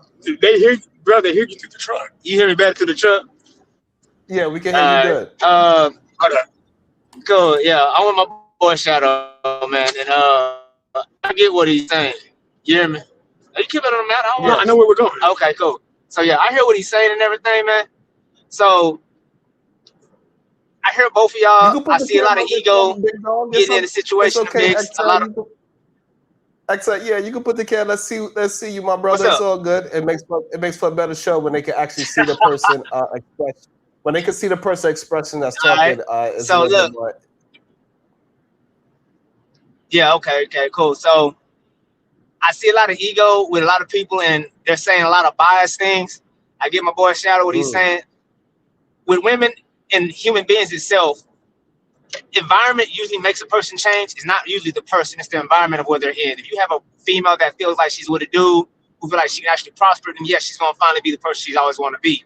But most females, mm, again, ego plays and biased ideas of what they think they want. A lot of human beings think they know what they want, but we really don't. I've seen, bro. I've lived a life to the point that I thought I wanted all of this, got it, and I hate every last part of it because it's not really what I wanted. I hate every last inch of it. mm, And I'm like, I don't want this. And turn around, find out the things I always went against that was for me, that it was always for me, God given or whatever religion I believe mm-hmm, in. That was what I had to go do. And I'm like, man, I went against everything I didn't want to do and found out that's what I needed to do. mm. You So, went kicking and like, y'all, screaming. You went yeah. kicking and screaming and drink the water, and all this time you was just thirsty. And that basically, and that's what most females do, and even man's, like I said, vice versa. Females believe they want this ideal image that media and publicity sends them, like the man got to have a six pack, so this and this and that, this and that. You find out that she really don't want none of that. She just want to do to make sure he come home and he ain't beating on her and stuff. They don't. Everybody believes they know what they want because it's like, yo, I want some financial. I want this. I want that. Okay, cool. You find a dude that takes care of you financially. He makes sure that you have all the little Louis Vuittons or whatever the hell you want. But at the end of the day, every time he come home, he kicking your ass. You trying to figure, is that what you really wanted? Or you want this dude with the 9 to 5 that he's busting his ass? He can barely afford you a McDonald's, but he makes sure you get treated like a queen. They don't know what they want until they put in that environment, and that's when they have to adapt to their environment. They become who they need to be to survive in the environment they're in. That's it. It's not the man. It's always in them. Like you stated, being violent, you're gonna be there because sadly to say, back in caveman time, everything was violent. Everybody had to live on the edge. Now these days we're in a modern society So they that say. nobody's going. Yeah, we're not going around beating people up because we're mad right now. You don't go to work and your boss says something, you slap the hell out of them. You go to work and like, all right, you got that. I mean, I almost slapped So, somebody. I'm so, almost that's yeah. so you don't believe in fight or flight. You believe everybody can fight. I believe it's a situation that has to engage them to want to do it. That's what I believe. It's an environment or a situation to engage them. Not everybody had like some people might like there's such thing as fight or flight. You have people that just would never fight. And that was just them built like that. They was always going to be built like that. I've had feminists like So I'm watching them getting their I ass got a whooped. question. I got a question for you, Excel. Yeah, When you brought up the buying the Louis Vuitton and then getting the ass whoop, why did you bring that to associate with finances? Because because a broke man could also whoop your ass by giving you church's of chicken, a course I silver don't fork. deny none of that. No, I don't listen. The reason I said finances is this. People believe money is the root of all evil. Well, it is and it isn't. It's when you have enough money that you can do a lot. And people don't say much because they strive to get that so they can live the life they feel like they need to live. They're willing to accept anything. So a lot of people that have that So, lucrative amount of money can do what they want. Real quick. so the reason why I asked that is because I found that a lot of people that have this negative idea with money, it also hinders them from getting the amount of money that they need to get for themselves as well. They tend to, we tend to, as human beings, when we associate money with negativity, we run away from earning our best potential. So I was just interested on why you chose that, the wealthy man is the most violent man, whereas typically the poor man or the broke man, he is actually the most violent man, at least here in America. Now, do we have some goddamn people that figured out a way to earn some money and be violent? Yes, but he probably got it through a nefarious act or nefarious ways a good amount of the time, probably like maybe 70% of the time. That's how they got it. And so they just continue to be violent. So, I just wanted to make sure that my people don't have a negative thought pattern when it comes to money, to give the wealthy person that's buying his wife all these extravagant things that, he's whooping her ass. So, I just wanted to have that. Yeah. That is not even the situation of how I see things. It's just when a person gets within power, like I believe power can truly corrupt people. Like you get to a point that you just never had it before. If I get a rich man that's never been broke and I make him broke, how will he react? Does he know how to act? Does he know how to get food stamps? Does he know what I'm saying? And in his mindset, he never thought this would be a situation. It's not something, you know what I'm saying? It's just not. I've been in a situation where I didn't believe that, man, I'll look at somebody get in trouble or do something. I'm like, man, I'll never be in that situation. I don't know what I'll do. And then it happens, and I'm like, dang, okay, what do I do? Exhale, do you acknowledge that when you say a rich man who never been broke, you talking about less than 1% of the people? Like most people. Yes, I'm talking about. Listen, don't get me wrong. Yes, that is less than a 1% people. Hold on, let me answer something in the chat. So Chicago Gorilla, Dean, right? This is a good example of what Excel is kind of having a conversation about, right? Because Dean is somebody that he seems like he's probably very wealthy, but he's treating women wrong. He was in a position, he was on a yacht with a young lady. He gave her a test, a loyalty test, and he told her not to talk to any man on the goddamn yacht. She started talking to AB, so he grabbed her by the arm, kicked her out the yacht, then snatched her phone and threw her phone into the ocean. And then she called the police, and they said that is strong arm robbery. But I believe he got bailed out today. Earlier today, so that's what Dean got arrested for. It's kind of crazy. It's kind of go towards what Excel was talking about in a sense of a wealthy man, putting his hands on you, grabbing you, and grabbing your phone. And understand what I said. I said wealth. I didn't say rich. Wealth and rich are two different. They're two different words. Okay. That's why we think you misused it. Okay, I see what you mean. It's rare that a wealthy man gonna put his hands. Now, a rich man might. A rich man, yeah. So that was on my part. But yeah, the rich man might for sure. But yeah, it's just people that's in power more or less. They don't know how to deal with it. They don't know how to actually monetize it properly without losing like letting their emotion predict what they're going to do next action. Question. Have you ever met somebody in a position of power who shouldn't have been in that position? Not I don't really. think so. Yeah, Okay, most of the but people. I like. It's a theory that most people who in power don't supposed to be in power. Like, not Matt. Most of the people I know who's in power, they work their butt off to get it. Especially if you talking about black people. Like hold they was in the position not because of it was some favoritism. It's because like even like in the army, the guys who made major like the people who made like those top ranks, they put work in to get that. Nobody gave that to them. no, Hey, I get either man, that, that's but why I was kind of surprised when they were saying that a 4-star general might not have earned that ranking. I thought that was crazy. yeah, that was crazy work. But no, so either what I'm saying is the Peter principle. There's a way to be promoted to incompetence because they're just trying to keep you promoting into a position where you can't do what you're doing. And there are No, people who hold up, I think it's not no, real because that position is going to expose you. You might be there for Yeah. a certain period of time, but when that position exposes you, they gonna have to get rid of you because at that position, the whole world or the whole company, whatever's that top is the eyes are on you. right. Yeah. And what I'm That's a saying lie. that doesn't excuse. And even when I can, right, hold on, I actually agree with them to an extent, but that means he's never met incompetent bosses, and they exist everywhere. So, No. but what I'm So all I'm can I saying, jump in right there, Shadow? yeah, I think a yeah, lot of times what happened is that when you're at the bottom, you always looking up that like that person is not where they're supposed to be until you start getting in that position yourself, and then you realize that all the people that you are running, they saying the very same thing about you, not knowing how hard you actually work to get to that supervisor position, that those promotions that you got. They tend to say the same exact things. The people up top, they don't work as hard as us. So I think sometimes it's just a lack of understanding what the so-called superior is doing on at the the job. managerial height. No, so Sharon, I get that, but that's not what I'm saying. Mm.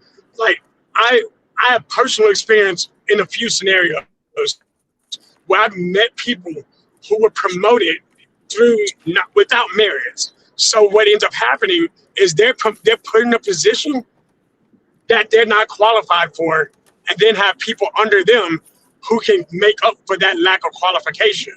Those people under them who should be in that position who are not. And this is me from both employee and a managerial standpoint. Seeing both sides of it, I understand that there are people who get put in places where they shouldn't be. Hold on, so Like I know the I principle want to have a exists. conversation, Shadow. So what Yeah, makes Okay. you? that's interesting.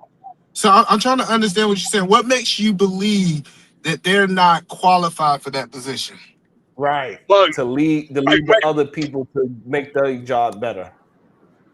so are you asking for like the specific No, no, scenario, or is no, that no. For so? example, let me give you an example. Let me explain what I heard, and we're gonna see if either man heard the same thing. I'm in a Okay. position that I'm not qualified, but everybody under me is giving me the ability to look and appear qualified, is what you said. Yes, ish. Okay. So All right. All right. So okay. So either man, is that what you heard as well? Yeah, yeah, but that doesn't And work so because now I think me and either man question is, what makes you believe that I'm not qualified to lead those people? There are a If lot I of that's what think rich I'm this. actually people doing. that just hire people and they're not even qualified. They just take up the job because they bought the industry. They bought the building and they bought the people. There's a lot of people out there like that. hold on, All let me right. give you an example so y'all can understand what I'm saying, right? Okay. The point that I am making is some people would look at a general say they're running electricity on a site. And people will look at the general contract and say he's not qualified to be an electrician. But what they don't realize, they don't understand construction. He's qualified to run the site, not to do the electrician. That's why they hired electricians. So sometimes we Right. like, just because, hold on, I'm just helping y'all understand this. Just because they can't do the lower level jobs doesn't mean they're not qualified for the position that they're For the in. Right. leadership. But I Okay. understood where you were coming from, but that's not what I'm saying. I'm talking about supervisory positions where people, Right. no names needed, but excels with me. We have people that were hired and put in positioning where we were that should not be there because they don't understand the basic needs of that job. Did Okay, they get fired? Did they get fired? okay, You said yes, they got fired? no. Okay, what he's basically saying is this. So you, Don't doctor. Be careful with the information you put out. I know. No, what I'm saying is this. He's potentially saying, he's not saying they can't do their job. They don't respect or care for those that's under them. So when I look Yeah, at but I that's looked it up. different. That's a whole No, different conversation. no, what I'm Not but being we saying that can qualified. they Hold do on, their job? hold on. Not being qualified and not respecting your workers are two different conversations. Okay, Do you yeah, agree but with this is what that I'm saying. first? I agree with you. I do agree Okay, with you on okay. that one. What I'm more or less saying is this. Okay, being qualified, you should also understand how your workers work. Don't overtax a worker who you know is giving you their all, and then let another worker not just slide by and they think that's okay. That's not managing your worker or managing your Yes, workload. it You're is. not. You But you overtax. speaking from the worker. I Hold on, how is promise that you, you is? speak. Hold on, I supervise people, and some people say, "Why is this person doing more than this one?" It's because Right. people don't understand the capacity of people.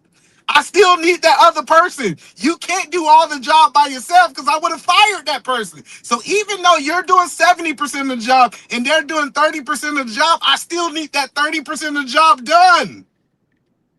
And also, and this is why I So, prefaced it that most of the time when people have this position is usually when they come from the subordinate position, they believe that the people above them don't know what they're doing. But it's just that they have a different skill set. The skill set that you as the subordinate understands is not the same skill set that the superior needs at the moment to get the job done. at a managerial level. I think that's where the confusion happens, and that's why us that is doing the work physically think that the person that is delegating the work don't know what they're doing because they've never physically done it. But it's plenty of people that, for example, they would start a construction company and never did construction a day in their life. But they know what the logistics is, they know what the shipments, they know this, that, they know what needs to be done. Them knowing how to do it is irrelevant as long as they know what the timeline is what Right. I'm trying to convey. So I'm speaking from somebody who both understands the managerial role and the worker's role, right? Like I'm not just speaking from one perspective of it. I'm saying that particularly the person that I'm speaking on at this moment does not qualify for the position that they're in because they don't understand. Hold on. I was about to. All I want to know is how they don't qualify. I've been asked this question for 30 minutes. Tell me, is that you don't got a doc For 30 somebody? minutes. What exactly do they not qualify for? Like, hey, it's required for this position to have a bachelor's degree. They got a high school degree. This is why I believe that they don't qualify. I'm trying to understand how are you getting these qualifications? Okay, so let's talk about again. In order to give you the specifics of what I'm saying, I'd have to give you specifics of a thing that I can't give you specifics on.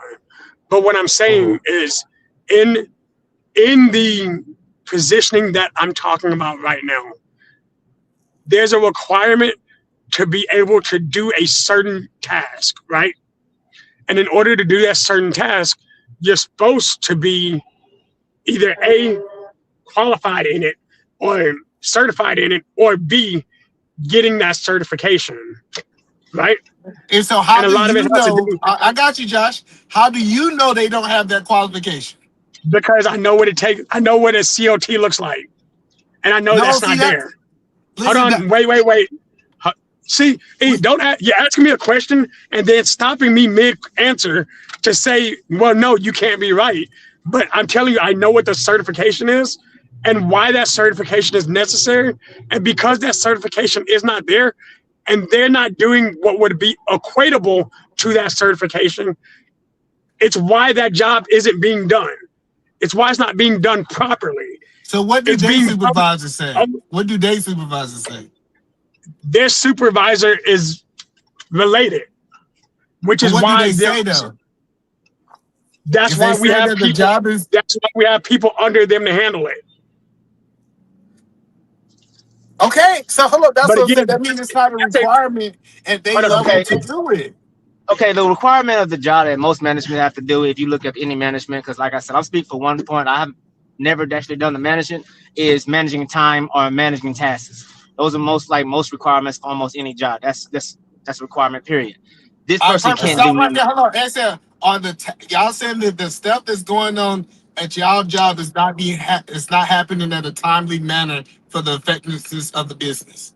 No, not screw timely manner. It's not happening at all. It takes us to come back like, hey, what's going on? Why this haven't happened? They're like, what you mean? Ain't that Other going on? supervisors and other workers are having to compensate for So that job. basically, you know what But I'm saying? that's I'm I your doing. job. Hold on. So your no, job it's not. as a worker, hold on. I want to No, be clear. it's not. Your job, hold on, I'm about to explain this to y'all.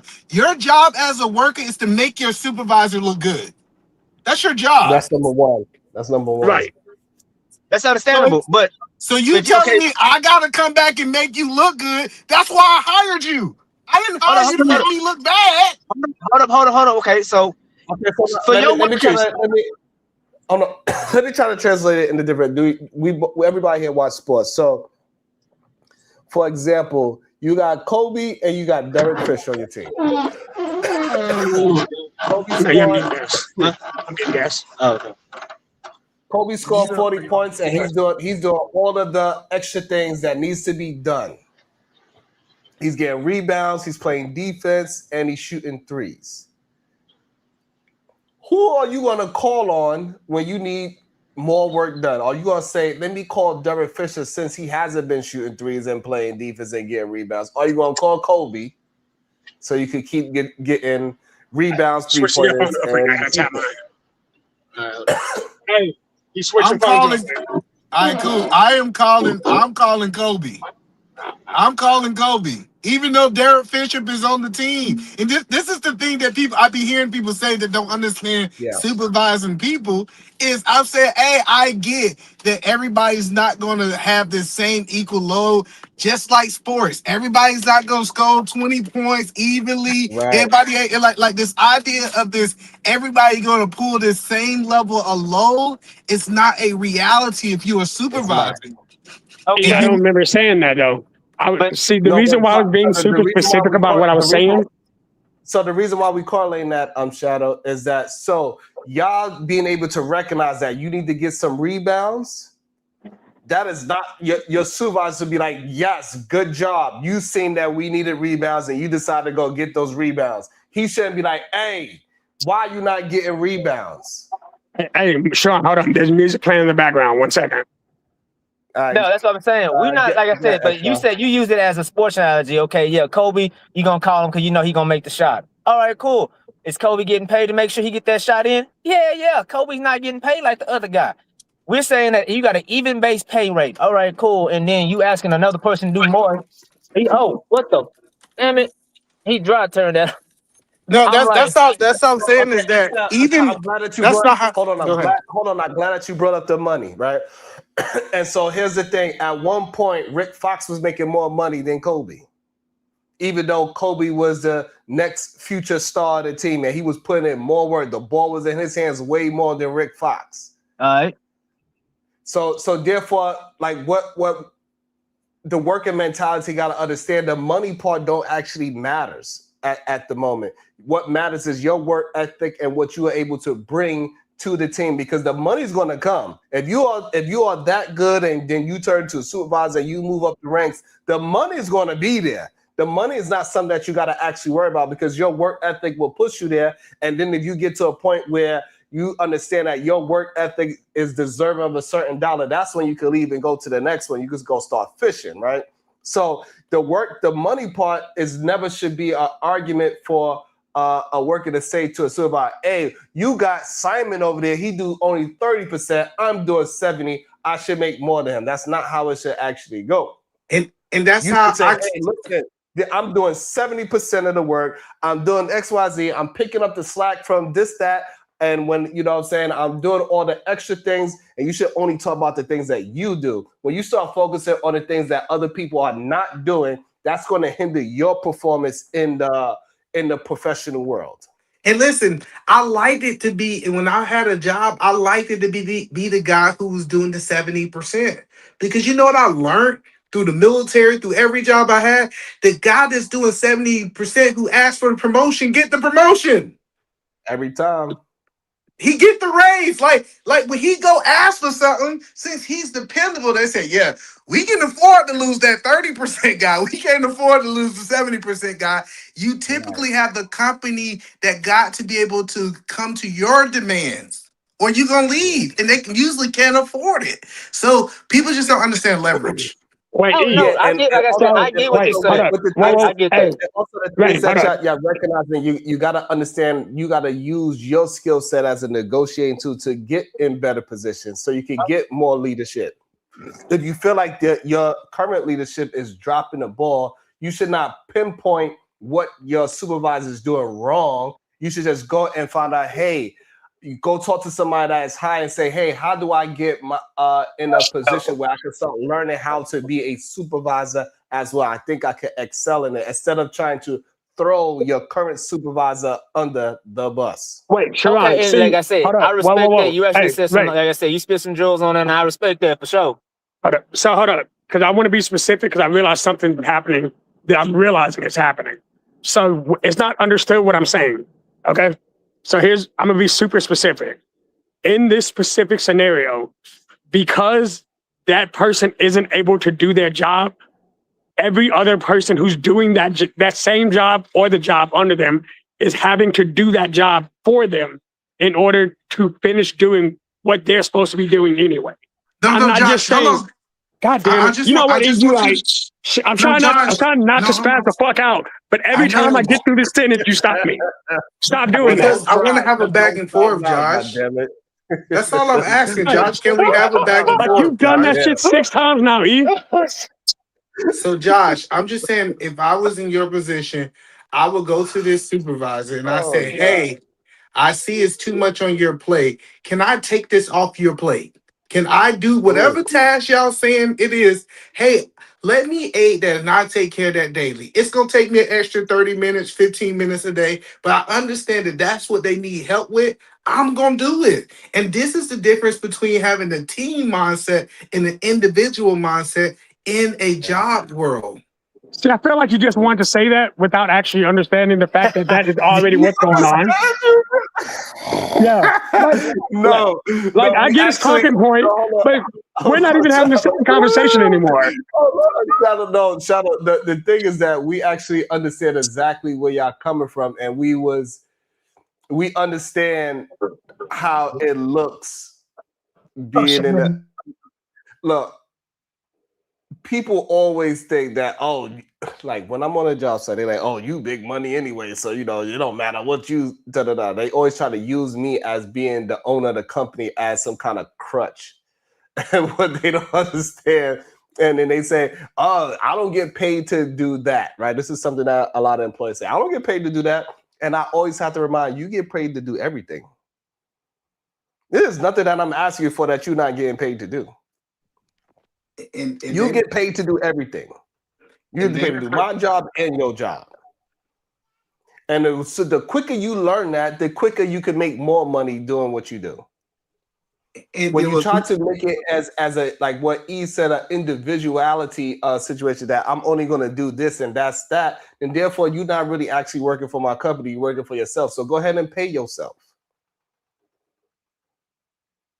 See, and you know the worst part about it? I actually understand where both y'all are coming from, but because we're not having the same conversation, like I understand exactly what being part of a team is the reason why we do the job anyway, because we're doing the teamwork.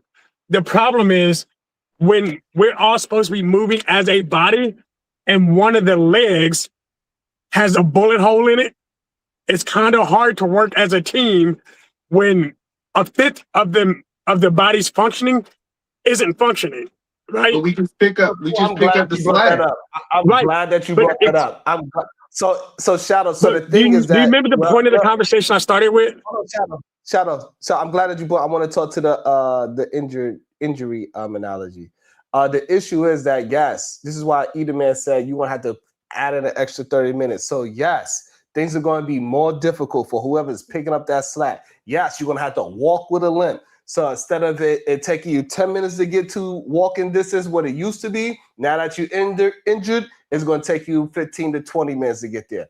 It's still working together. It's just that now you're injured. Something happens when the body get injured. The other part of the body, we got to have to limp. We're going to have to compensate. We're going to have to get some crutches. We're going to have to figure it out. But we still have to figure that out as a team. And we cannot get upset because life got a little bit more difficult or even a lot more difficult. That was not the conversation about how difficult it got. And we know this in the military because somebody gets shot. We're like, well, you can't walk. That's on you. We're going to just leave you out there. No, we about to carry you. Like, it's our responsibility to pick up your slack now because you cannot carry yourself. And and this is what I tell people from the civilian side. Most people just can't say, hey, and the 30 minutes that extra is going to take you, I almost guarantee you that's on time that they get paid from the company to do it. They're not doing this on their personal time. They're doing this on time that the company's already paying y'all. And also, and before you go, Shadow, I got one more thing before you go, Shadow. I apologize. I got one more thing to say. So a thing that used to happen when I was working for somebody, I'm also always, because I'm always been a hard worker. I work harder than most people. So they used to always come to me, hey, Sharon, can you do me a favor? And I will always tell the owner, I don't do you no favors, bro. I only do things that I'm getting paid for you. We're going to cut that talk quick. Ain't no favors. If you ask me to come and wash your goddamn car, best believe I'm expecting my pay. Even if I'm washing your goddamn car. What you pay me, whether I'm washing the car, sweeping the floor, doing the construction work, tying a shoelace, I expect to get my pay. Ain't no damn favors. Whatever you asking me to do. You know what I was really good at, Sharon? If me and you was cross workers, like we the same level, I was good at delegating you something. Hey, check this out. Like, I don't know why we don't talk about this stuff.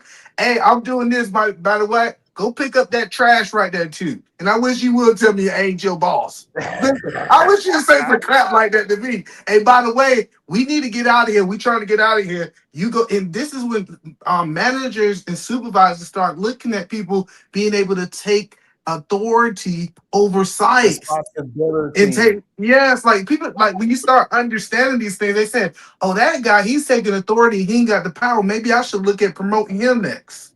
Like it'd be already there. We all know more responsibility, you get more money. That's how it goes. It ain't more work. It's the more responsibility, the more money. That's how it goes. Once you realize that the more responsibility you got, the more money you got, and then you'll always be smiling. You see that smile that Shadow got? You'll always be doing that once you realize that. Yeah. Go ahead, Shadow, uninterrupted. What are y'all talking about? We talking about Shadow ass complaining about his supervisor. He like, man, my supervisor don't do as much work as me. I don't know why he the supervisor. I'm not. See, first and foremost, I didn't say that. See. Wow. See, we were having this whole heartfelt conversation, and Sharon kicked me in a hole. In Spartans. But no, please let him go. I interrupted. Please, if you ever did me a favor, PhD, but just give him 2 minutes. Shadow, I would never do anything in your hole, okay? I would never do anything in your hole, all right? So, no, pause. Look, here's all I'm saying. Man, I'm gonna keep it as simple as possible. It's one thing that if you're just trying to catch it, if you're making up slack because somebody is falling behind, right? It's another thing when the Peter principle is in effect and somebody's in a position that they shouldn't have been in. Because they shouldn't have been in there, it's not just creating work for everybody else, it's creating a hindrance for everybody else. That becomes an inherent problem in a managerial standpoint. Because somebody who's supposed to be able to, hey, I can't do this, or I need to make sure y'all do this, that's one thing. But if you're not able to do that and other people are having to do that for you, other people are then doing your job. You're not even doing the job you're supposed to be doing. I don't care about the workload. I care about the fact that when you get promoted to incompetence and you can't do your job, it's an actual problem, not just for you, but people at a lower level, but people at your same level, because they're now having to make up for you. That's it. Yeah, Wait, but so how were that's you determining that the person is unqualified? Like if they got the promotion, I'm assuming there was some type of process and they were the person that came out on top. And so how were you determining that they're Not, unqualified for the job? Hold on, let not me in let me get something. The way not the in that way how particular that situation. the way how that happened, Diva, is the other person is white and he's the cousin of the boss of the boss. Okay. Yeah, close enough. I told you. And I guess and that's just context clues. I got that, Diva. And that's why. They always Diva. feel that way. You So know what I'm in saying? that positioning, it requires a COT, like a mid-level logistics, because you're handling logistics of the entire city stuff, right? But without that certification, you can be in the process of getting that CLT. That process only takes about 6 months. It's been 4 years without that certification ever being produced. But because of that positioning and the relation to the person there, they're able to do what do they call it? ERP, exception to policies. Yeah, there's exceptions that allows it to continue to stretch it. That's but I'm because okay with that. I'm okay with it. I'm okay with it because it sounds like it sounds like if you look at the job, it's still getting done. And as the owner, I know you looking at it from the worker. As the owner of the company, I don't care who damn do it. I'm paying all y'all. Figure it out. Since Diva's shout on out, I can't work for vacation, you. Shout out to being since Diva's on vacation, MC Heavy Tits, good to see you, beautiful.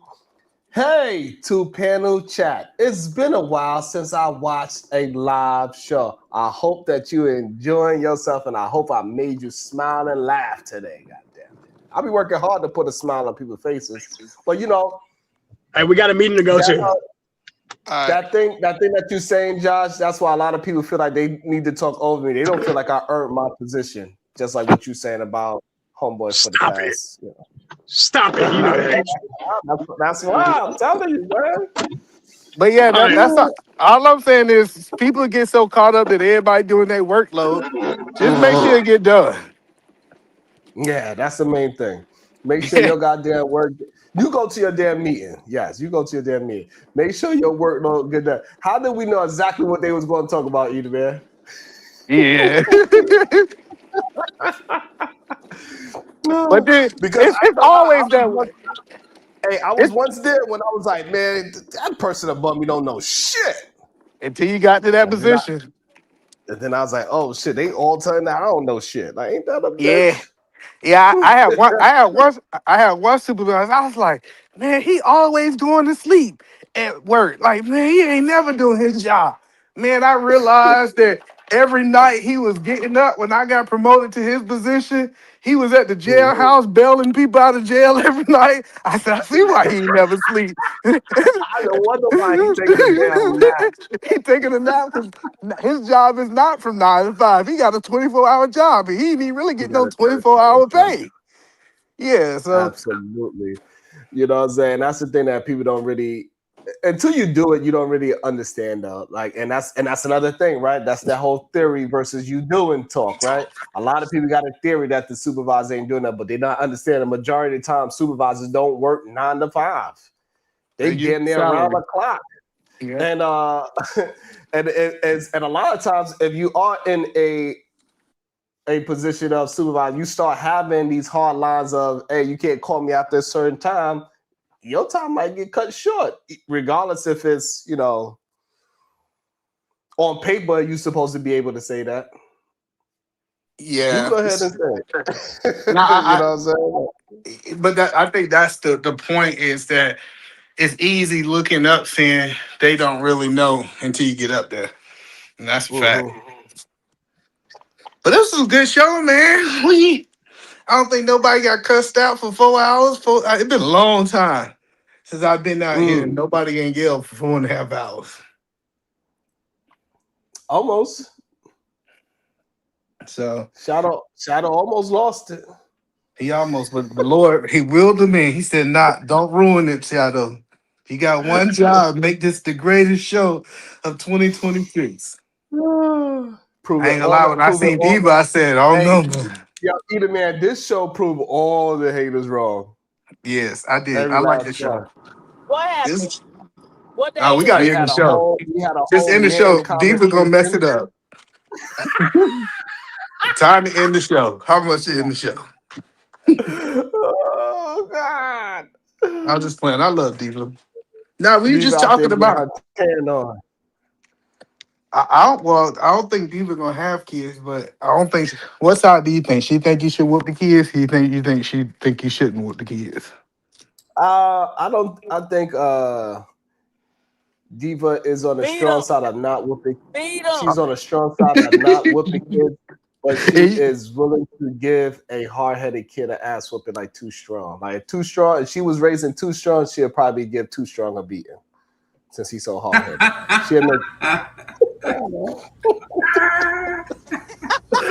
It's always a reason.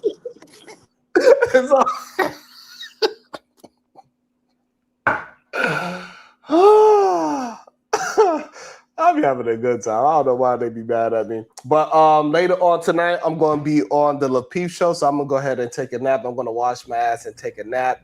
For y'all, like he going to the club. Somebody he gonna take a bath and take a nap. Like he about to go to the club. He gonna put some cologne on too. Because for y'all, it's the same day, but for me, it's 2 different days. So you know what I mean? Oh, I got you. Yeah, that makes sense.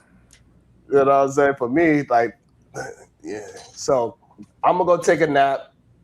I'll be back up in we live streaming later. I'll be on Lapeef Network. I'm not sure what the topic is yet, but I'll be over there and I'm gonna cook somebody. I don't know who, because I don't know who's gonna be on the stream. But I'll be over there and hopefully y'all could join me over there. Hey, PhD, can I get along? Listen, I'm not too big. Like, you know, some of these dudes in this space won't yield to the P. Can I get along? I can pay back about 15%. I just need about 120 days to pay it back. And we can do a balloon payment. I can pay it all back to you at one time. So damn silly. Any final thoughts? Bye, y'all. Nothing wrong with being. Let me